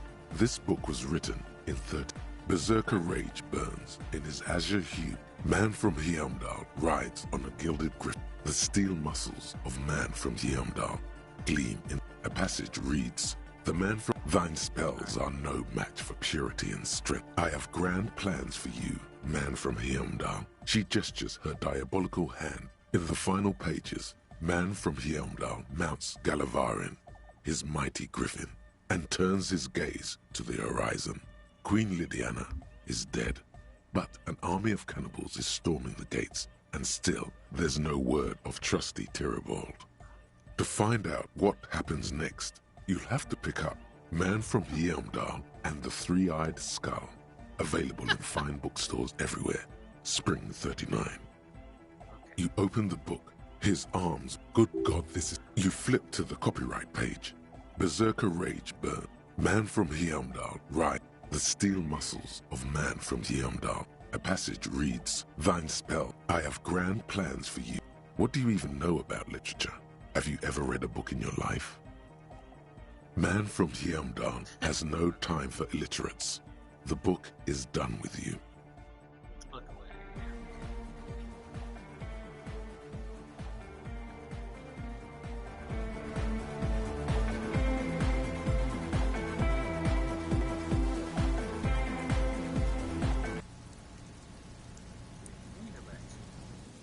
I was probably just triggered by whatever, but I could have swore I saw a little button flying around. Bird or bat or something flying around.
mother of humanism stands above you, a precious and why?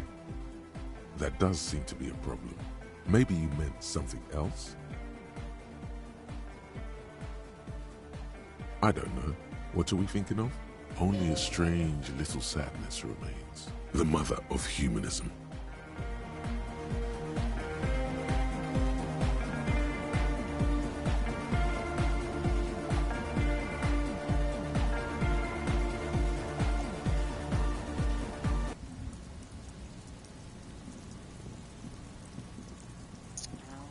Is there something else I was gonna check? I guess I could just sit on the damn bench and pass the time.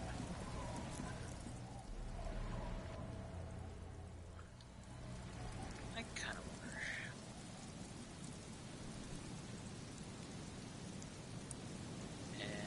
And I just looked up the door. I couldn't help it.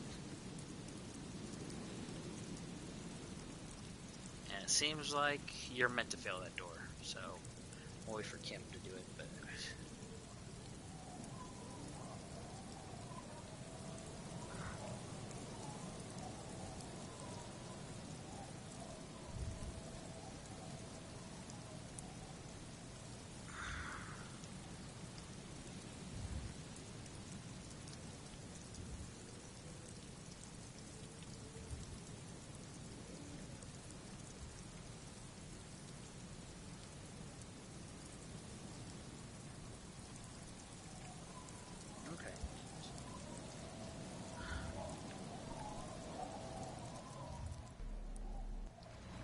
the best thing is just one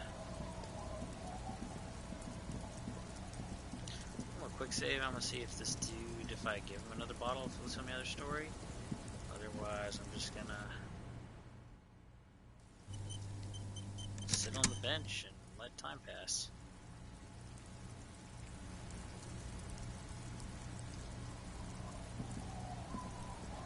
Tequila Sunset.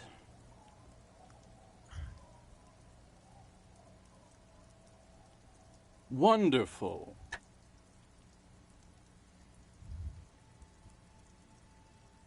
Not much, but it will do. The tale I'm about to tell you is an urban legend particular to Martinez. That said, I first heard it from a former bicycle courier in Coron. There are many variations on the basic story, and the details often conflict. What everyone agrees on is that nobody knows the exact nature or identity of the phenomenon. Are you telling the story of the headless... Shut the fuck up, Rosemary. Summer of 44. 17-year-old Gertrude Het is walking home from a late shift at the harbor. It's almost midnight. She stops for a cigarette near the canal. The streets are warmed by a southerly breeze. The lights of a passing motor carriage bloom and fade in the distance. In the harbor's dark, her cigarette is a beacon, dancing alone. The image comes to you effortlessly, as though you'd walked the same streets yourself 1,000 times. Our heroine finds herself enjoying the peace and quiet the canal provides.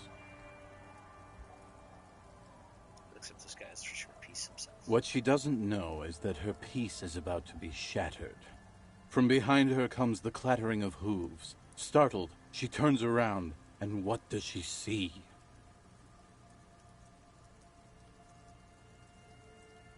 A headless man, wearing a found tracksuit, riding a horse. That's right, it's the Headless Faun Rider. Rumored to be searching for his legendary found cap that went missing when he lost his head.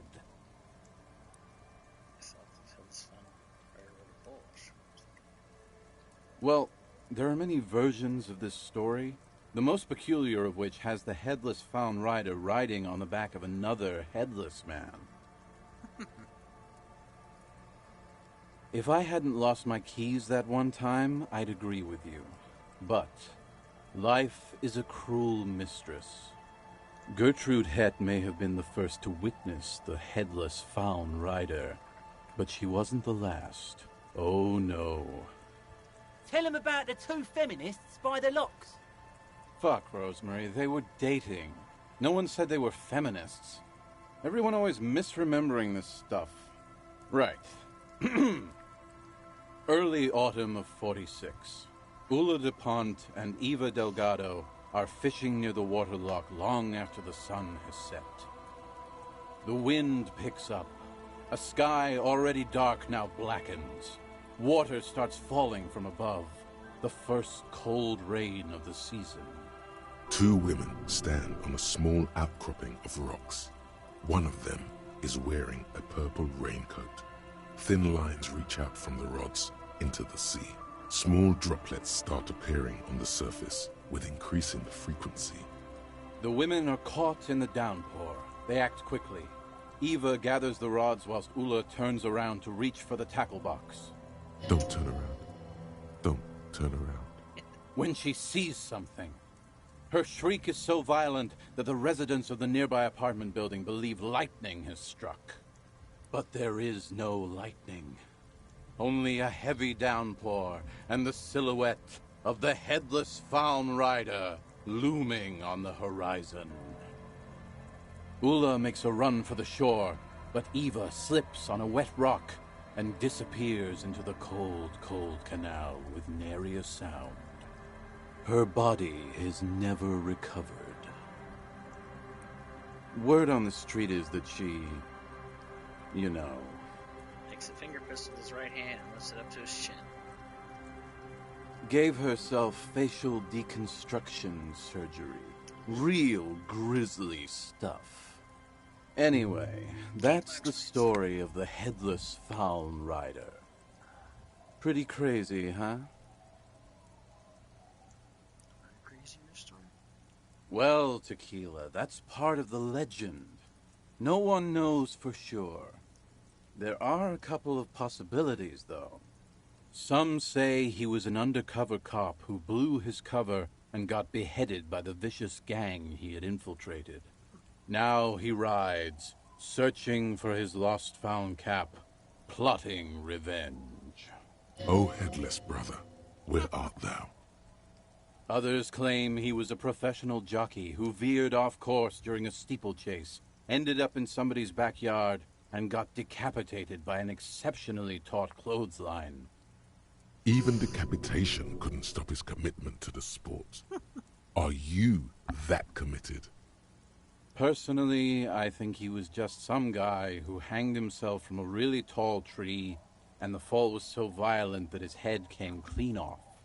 Coincidentally, at that exact moment, a horse happened to pass under him, and his beheaded corpse mounted it, where it remains to this day.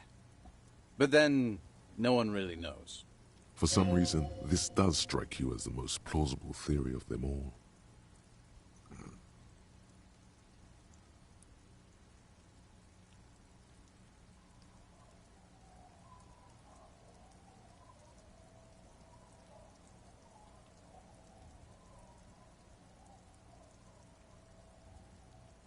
Isn't it? All the pieces fit together perfectly. That's how I know it's right. Anyway, to each his own. You want to hear any other stories? That's the reality situation for you. You think you got a handle on it, then blam! It throws some wild shit at you. That's why it's critical to stay well hydrated. That's not even crazier story. Yeah? Why don't you go eat shit, Tequila? There's no way you know a better one than that.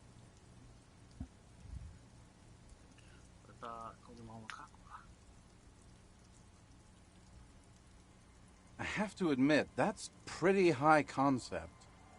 Still not as awesome as a headless rider in a faun tracksuit, though. Yeah?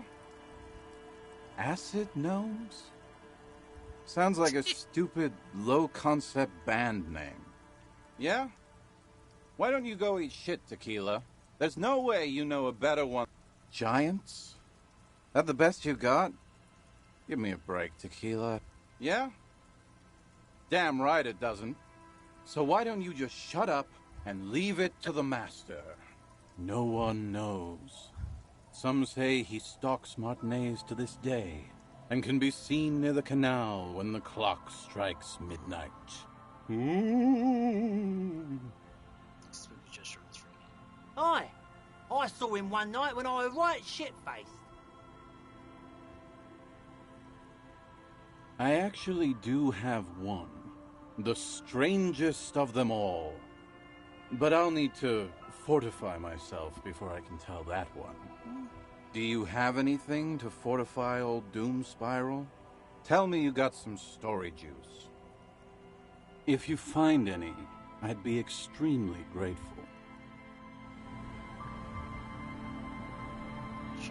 The legend! He's back. And firstly, I got smoke. Bottoms up, Captain.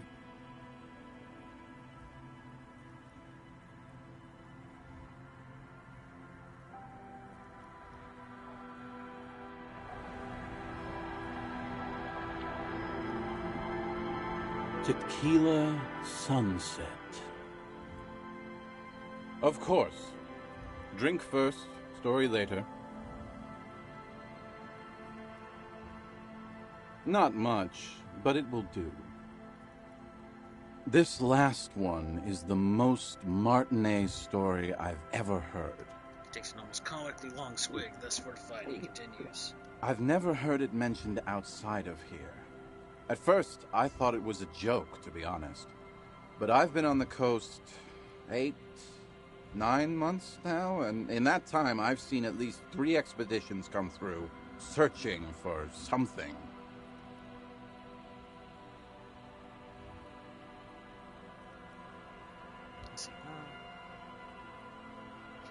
A shovel hits the sand somewhere behind the reeds, near an abandoned construction yard. The young men look over their shoulders suspiciously. The sound of their digging seems loud in the sudden silence.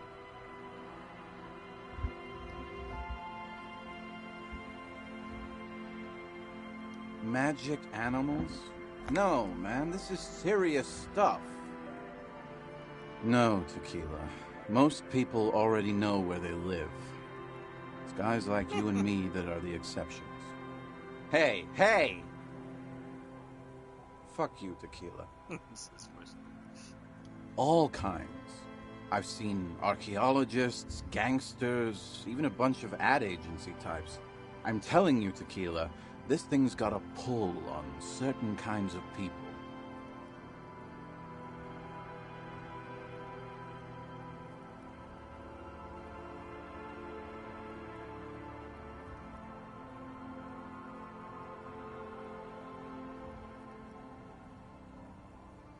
You know, obsessive types. People with predilections.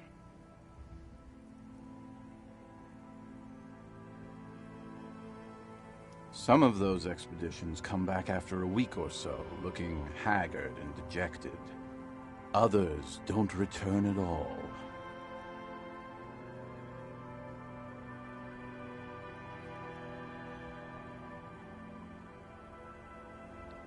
The first time I saw one of these expeditions, I thought they were fucking with me. There was no way it could be true. It was just too high concept, even for me.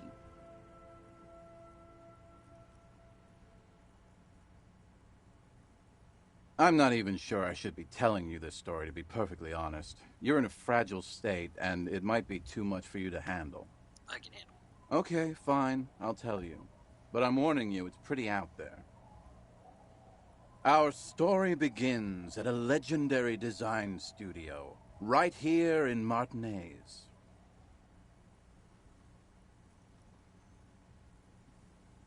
There was this designer.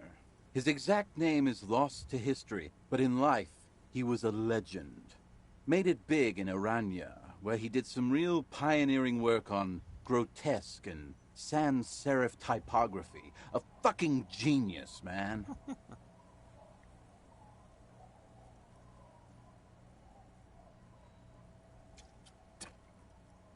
That is, if he even existed.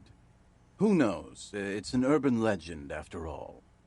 Anyway, sometime later he started his own personal studio here in Martinez. And that's when he started working on some really wild stuff. I'm talking some glass-smooth, forward-looking design language, the kind of thing that would totally overthrow the old regime, design-wise. A paradigm-shattering revolutionary? But then something turned. You see, it's widely known that nose candy and pioneer graphic design work go hand in hand. You know Tequila, nose candy, the White Railroad, party powder. He's talking about cocaine, baby. Shit yeah, Tequila. You know exactly what I'm talking about. Gives you a comradely bump on the shoulders, a couple of meters of slush out while sweat. You've got to understand, the work this guy was doing was so high concept that regular amounts of cocaine just weren't cutting it. By the end, they were bringing it in by the lorry load. Now, as you might imagine, snorting that much cocaine can't be healthy for a regular human, right? Right. Wrong. Do it all the time. All day, baby. Hey, Tequila, pay attention. The story goes that one day he was balls deep in work on what he thought would be his pièce de résistance. An advert so minimal, it contained neither text nor images, just pure white. Apparently the idea was too high concept even for this genius. He dropped dead right at his desk before he could finish. His last words are recorded to have been, "It's as white as a blizzard of cocaine."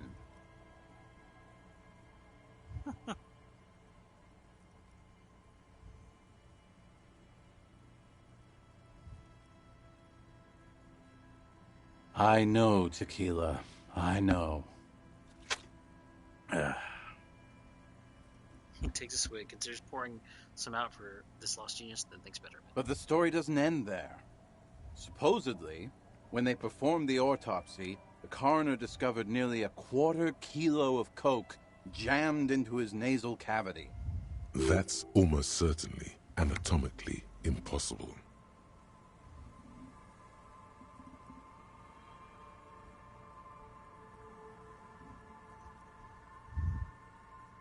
Wrong again, nerd. Where there's a will, there's a way. That's right.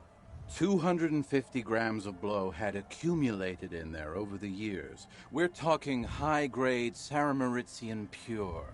Not that cut-rate shit your grandma does.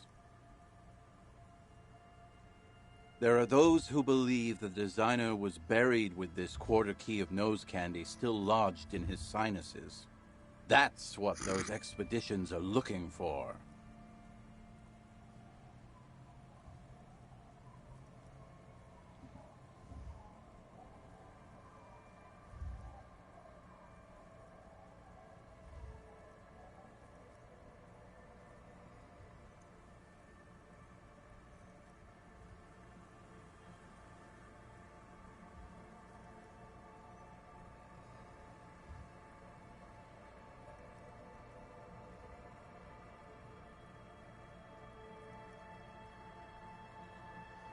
The cocaine skull. The cocaine skull. No. Wow. Here's the kicker. This designer, this lead designer of a world-famous design studio, was born in Martinez. A local boy, Martin Martinez.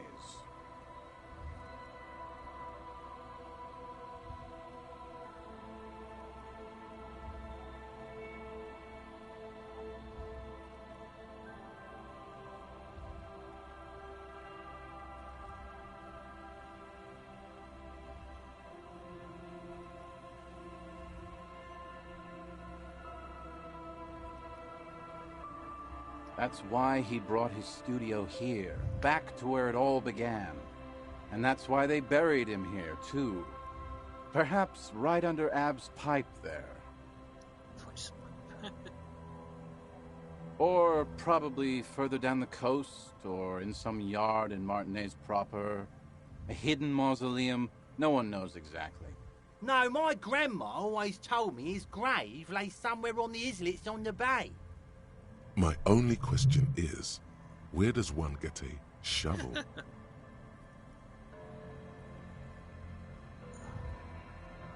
The archaeologists say they want to put it in a museum, the gangsters say they want to sell it on the black market, and the ad agency guys say they're seeking inspiration. Bullshit. They just want to snort it. But you could beat them to it, Harry. You could snort the magic skull cocaine instead.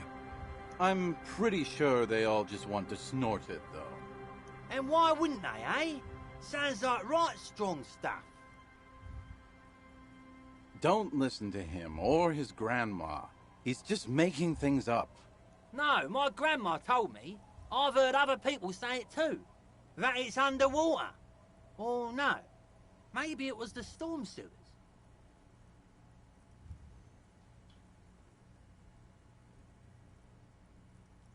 They're pretty vague about it in general. The gangsters like to claim they're looking for the grave of a friend, with picks and shovels. The archaeologists act all official about it, saying they're conducting serious research. Honestly, I think they're not really scientists, just rich. The junkies, for some reason, are pretty upfront about it. They just say they're looking to snort some blow out of a dead man's nasal cavity. Honest men on an honest quest. You should join them. By now, I'd say I know about as much about it as anyone on the coast. Sure. Because it's another thing to do. Whoa, whoa, whoa. Hold on just a minute. Finding it right now is literally impossible. What? For one, the way is blocked by that big lorry that says Delta Logistics Company on the side. You definitely have to search the area behind that lorry too, yet it is impassable. And second, outfitting an expedition like that is expensive. It'd have to be a big production to do the cocaine skull justice. You need new gear, people who know what they're doing, all kinds of provisions. It's just not feasible within the economic and temporal frame of our current setup. Matter of fact, unless a bunch of money just falls out of the sky, we might never know what's up with that skull. Wait. Maybe there's another way. Maybe up around the coast. Don't give up now. Yeah, well, that's the reality situation for you. Who knows, though? Maybe someday we'll get our chance. Not that I can think of, Kurt. That might be the case. Yeah. Alright.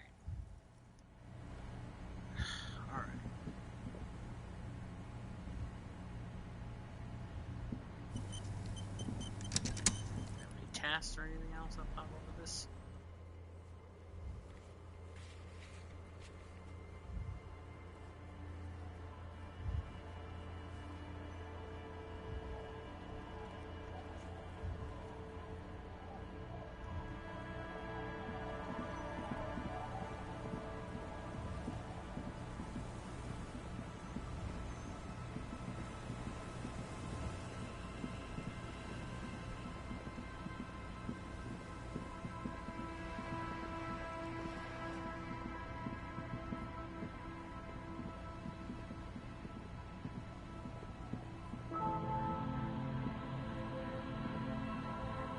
The trap path.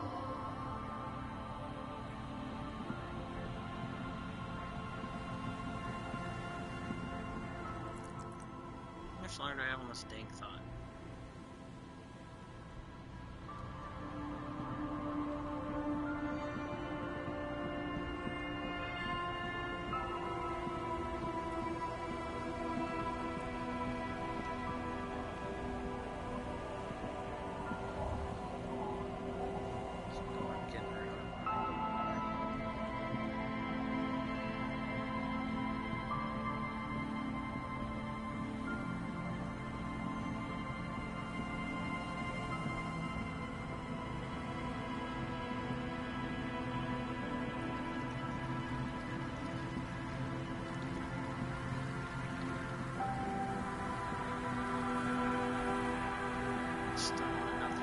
things to check out.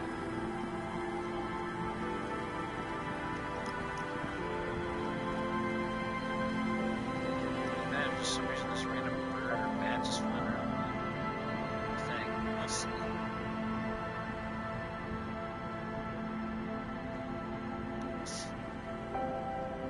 The scruffy-haired little boy kicks a stone while the other watches him do it.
Oh, sorry, officer.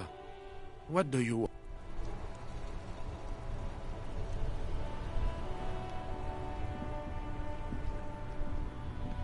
Select this bench.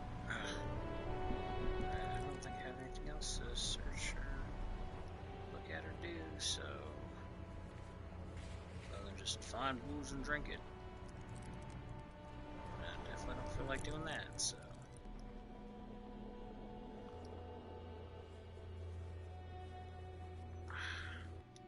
Alright, fish.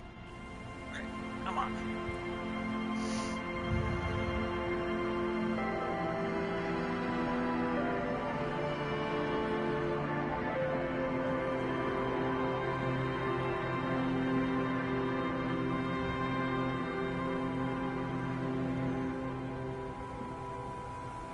You sit on the wind-worn wooden planks of the bench. Your feet ache.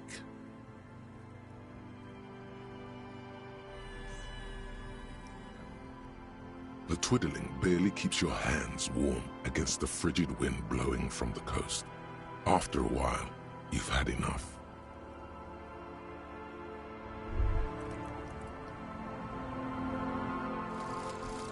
Call the Mama Dakwa. It's not only your eardrums that register sound anymore. Your very skin has become an organ of hearing. Looking for a whisper light and low. A god who's very, very silent. Nothing escapes you. A cockroach in the other room. A candy wrapper falling on dry grass. A drunk falling from a chair in a bar 20 meters away.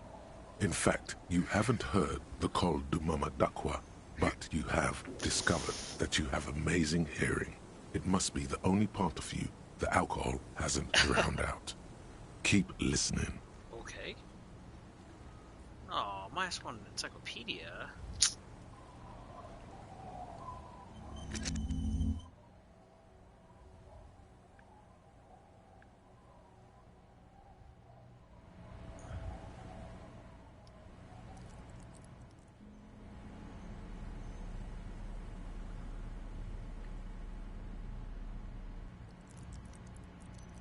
No, my encyclopedia's gone down. No! I'm a big dummy. Do I want this thought? Shoot. Nope. Go back to the autosave. We're gonna stop this thought. We have to stop this thought. My encyclopedia's too low to Stick with that stupid stuff.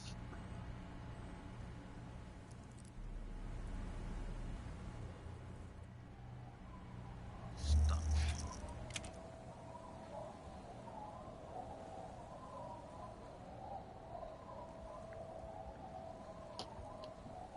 Find my wife real quick. I need to end the stream soon here too. But...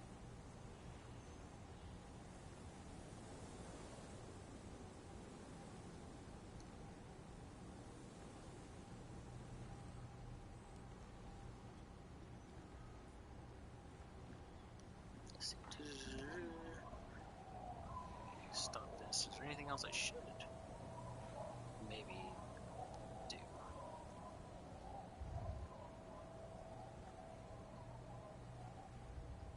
Our self-critique. Direct modes of taxation. Actual art degree.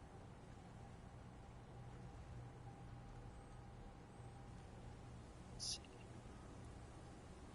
Base life form. Jamrock Shuffle.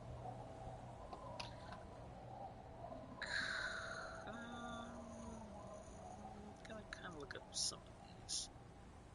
Just a little bit.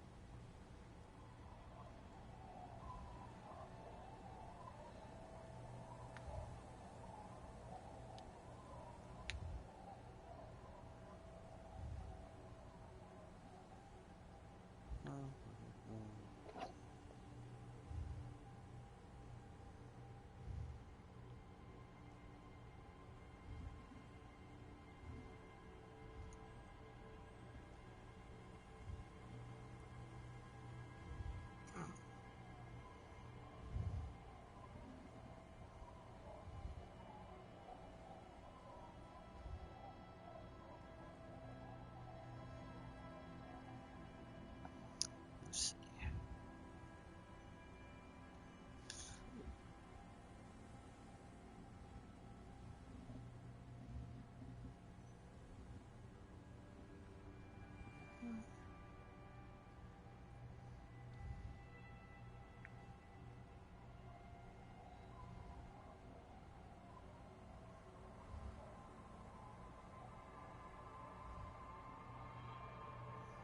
Double check some stuff about which do I want you to get.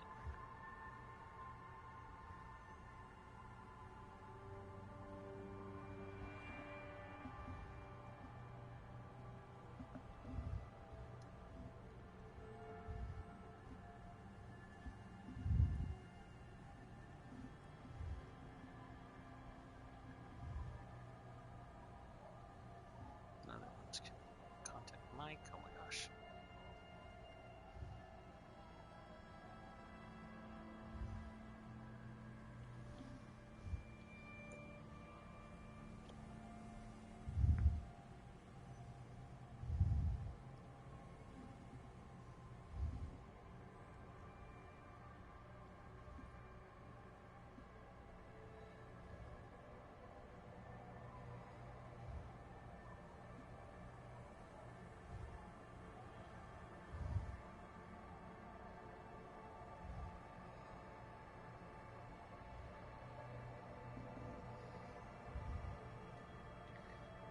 Checking.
I shouldn't be checking stuff. I was checking.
Double checking. Sorry, I know I shouldn't be.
I know. I'm sorry. This is all super boring. So.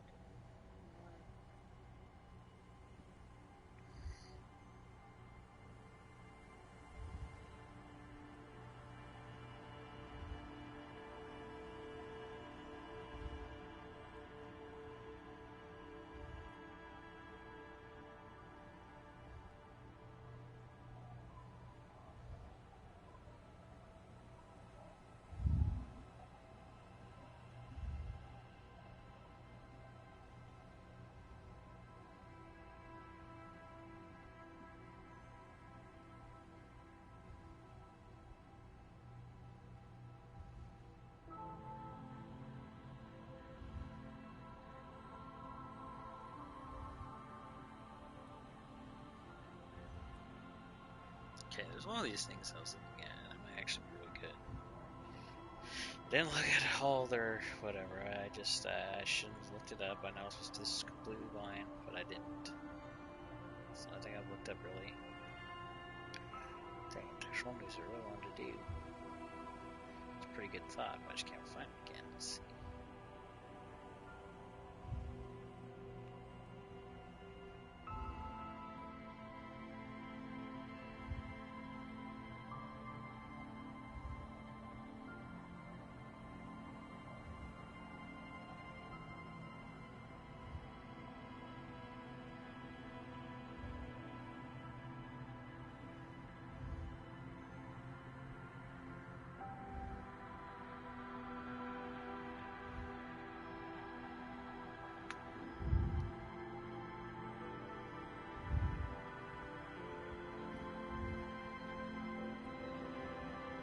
Okay, let's do. This one could be good, but we're gonna do. Cleaning out the rooms. What's this? Alright. Don't know what else to do. Alright, we're gonna. Okay, I'm gonna try to wrap up the stream here soon. I know I sat here was very boring, and it's going to be kind of more boring. So I want to pass enough time. I want to get to the next You day. sit So that when on we the start wind-worn again, wooden we're just planks done. of the bench. Your feet ache.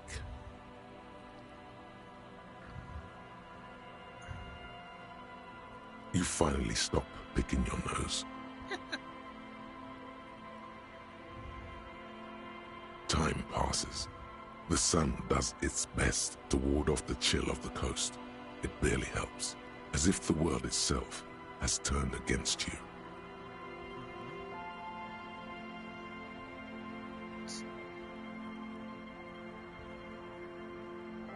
The twiddling barely keeps your hands warm against the frigid wind blowing from the coast.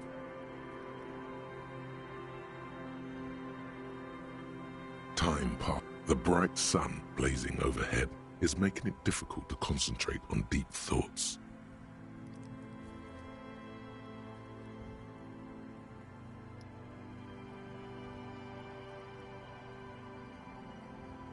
The twiddling barely keeps your hands warm. It's like I don't know what else to do because I feel like Time I'm doing everything passes. else. The bright sun blazing overhead is making it difficult to concentrate on deep thoughts. Half hours. So really, I need to do like these one time each. Or This case is unsolvable. You should just give up right now and apologize to the whole town.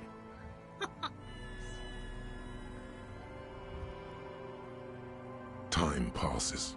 The bright sun blazing overhead is making it difficult to concentrate on deep thoughts.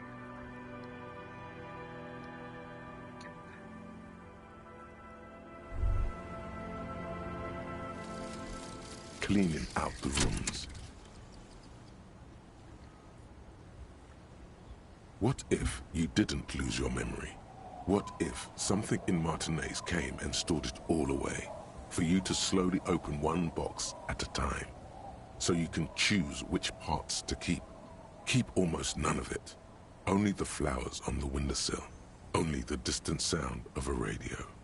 Lose all the actors, the dark shadows. Leave only the still lifes. The blissful distant wash of waves. If everybody knew, you never did. She'll be coming soon. That is all.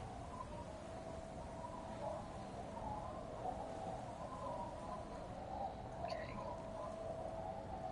Interesting.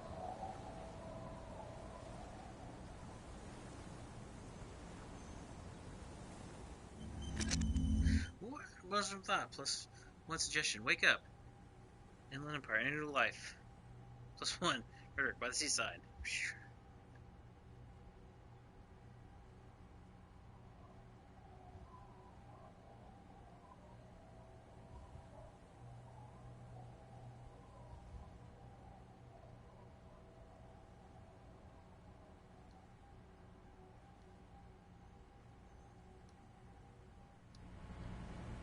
Alright. I think there's anything else to do. Our tenant, the policeman. I don't think any of these things I can finish other than find blues and drink it might do. Bear's Journal. Private figurines to the Last Day. Look for Ruby on the Coast, which I need to be waiting for on the way camp. Determine which I can find. Which again I can't. Can I just call it a day now?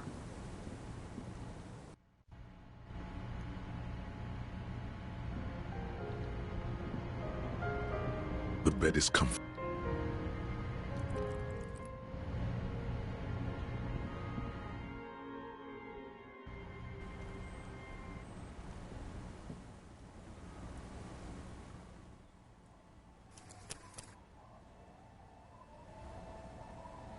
Let's just save, because why not? Is there anything else I can do to pass the time? That's not a complete waste.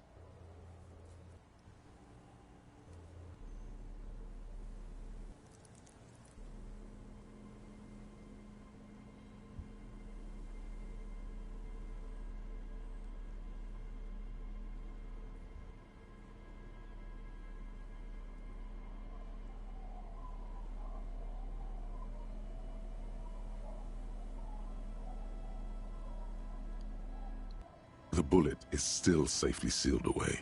The jacket of the bullet is... It's quite... What's interesting about the bullet thus far? Hey,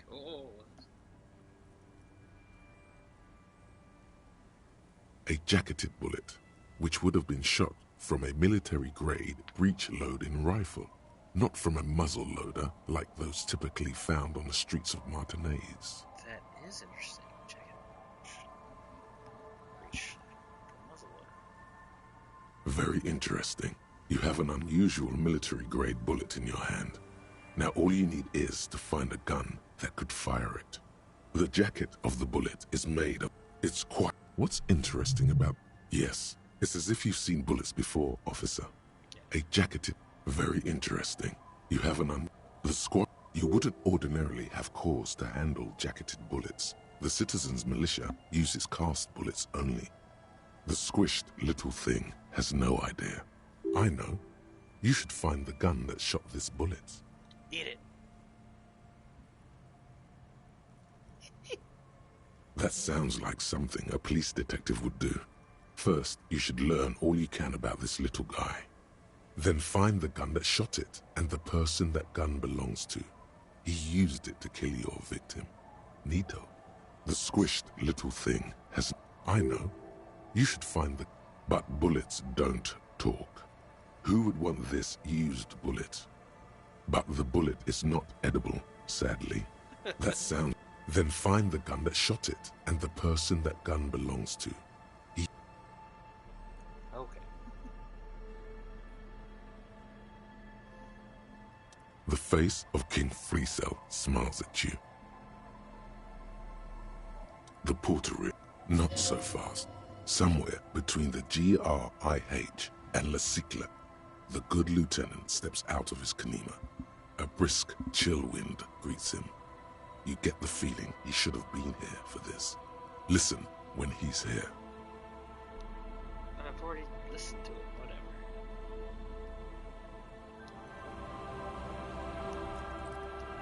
Back in Kim's... Back here? That'd be great if it was.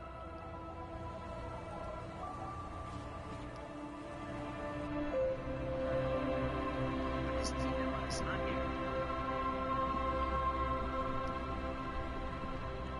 Make way for the master poet.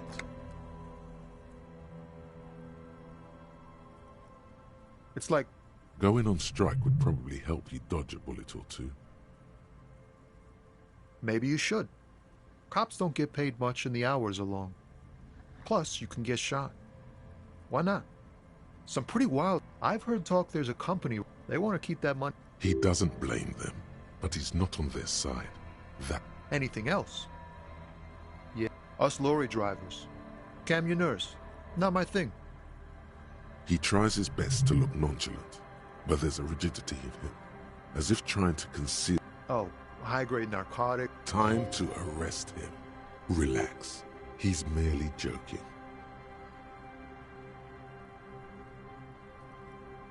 Ha! No, I'm joking, my man. Found runs a nice, clean business. This haul of cargo is mostly sporting goods.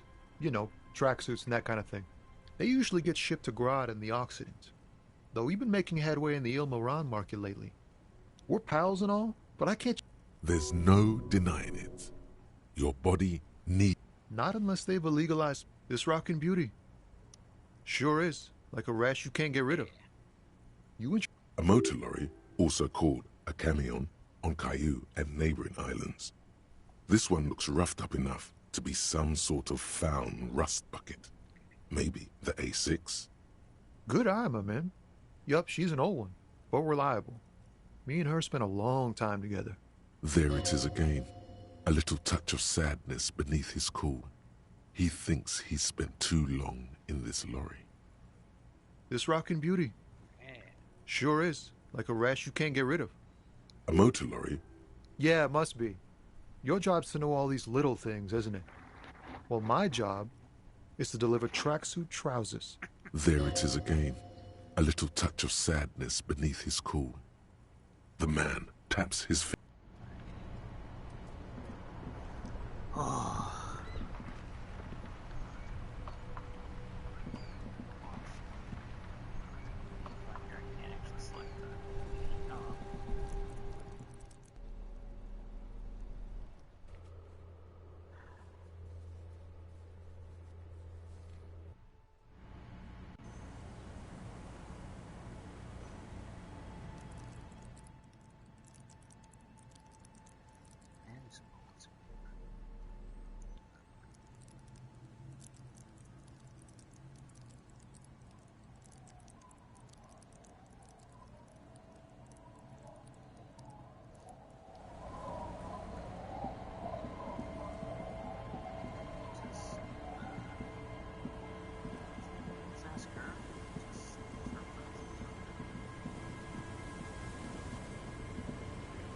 Aye, the sea's gonna calm down soon, I can feel it. Oh, that's good to know, I guess. Why is it in the sea?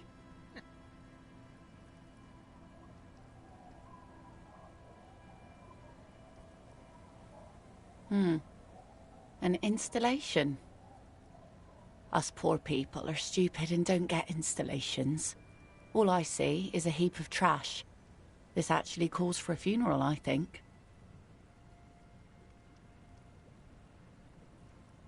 Aye. Feels deserved, don't you think? Falling in the line of duty like that and all.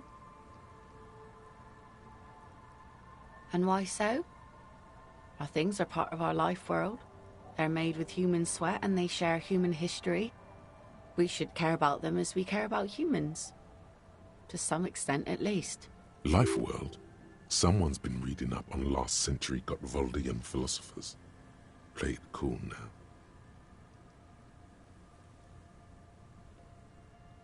Oh yeah? You won't even be... Take it from... It's going to be quite a few years before nature is able to completely take care of a motor carriage. You could always come back in a few... I understand, believe me. I really do. I think about all the frivolous side activities I could be doing every time I go out there with my nets. But daydreaming is a rich man's game. At sea, you can't afford to be careless and dream. Anyway, what are we talking about here again?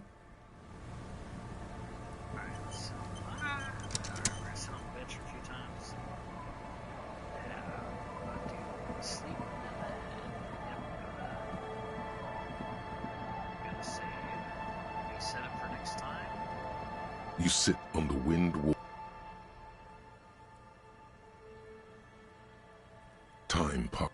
The evening shade on the sand makes you think of a place which is all sand, nothing but sand, as far as the eye can see. Time passes. The evening shade on the sand makes you think of a place which is all...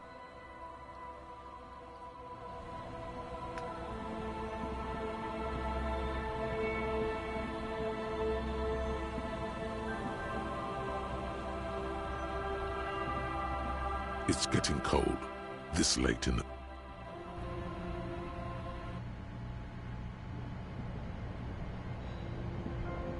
The bed is comforting, if a bit run down. The place feels almost like home now, quiet and dignified around you. A new life by the seaside. You're incredibly tired. The darkness and warmth come fast. You're falling asleep. It's easier this time. Drifting off, your head has found a comfortable indent in the pillow. Your legs and your torso feel like lead weights sinking to the bottom of the sea. There are no days here. There are no weeks. Just black tape spinning on repeat. Until the end. For now, a little while, you can. When the pictograms and the hieroglyphs of the world return.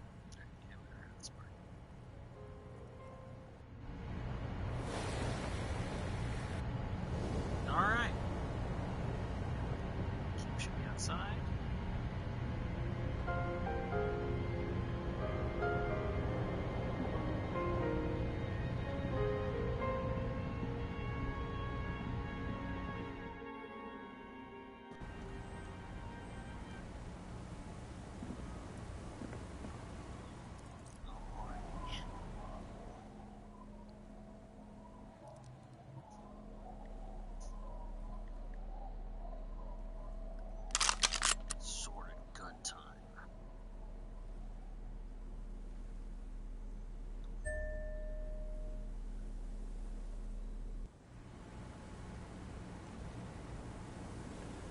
Yes?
we are set up to advance the story. No more side stuff. We can finally move on next time. So, alright. Well, thanks guys for tuning in so much, for hanging out with me during this stream. Really appreciate it. Sorry, get ready to pull up the chat. There you go. Come back, chat. There we go. But again, yeah, thanks for watching. If you're watching me on Twitch, that's Stumpwater_Jack. Feel free to give me a like and follow. That way you can get notifications whenever I go live and join me here in chat. Same thing on YouTube, Stumpwater_Jack. Please like and subscribe. That way you get notifications whenever the latest video comes up. Feel free to leave me a comment telling me what you like, didn't like, or any other random thoughts. And again, you can find me online pretty much almost, maybe not everywhere, but most places at Stumpwater_Jack. Last but not least, I'm Stumpwater Jack, and I have a shiny spell shack. Please feel free to join my Discord. That one, I don't think I have it set open to public yet. I gotta change that. But anyways, if you'll look under my links in both YouTube and Twitch, you will see a link there to join my Discord. It's a cool, awesome place to hang out, share memes, talk about the latest games I'm streaming, vote on polls for upcoming games, and just, yeah, first place I update with news and other stuff. So please feel free to join. Again, I want to make that a cool place to hang out. So, alright, but that's it for now. And, yes, there will be another stream next week, so cool. I'll see you guys next time on Tuesday. Alright? Remember to bring a little bit of magic to the world while you're at it and waiting. Alright, thanks guys. See you later. Bye-bye. Bye now. Goodbye.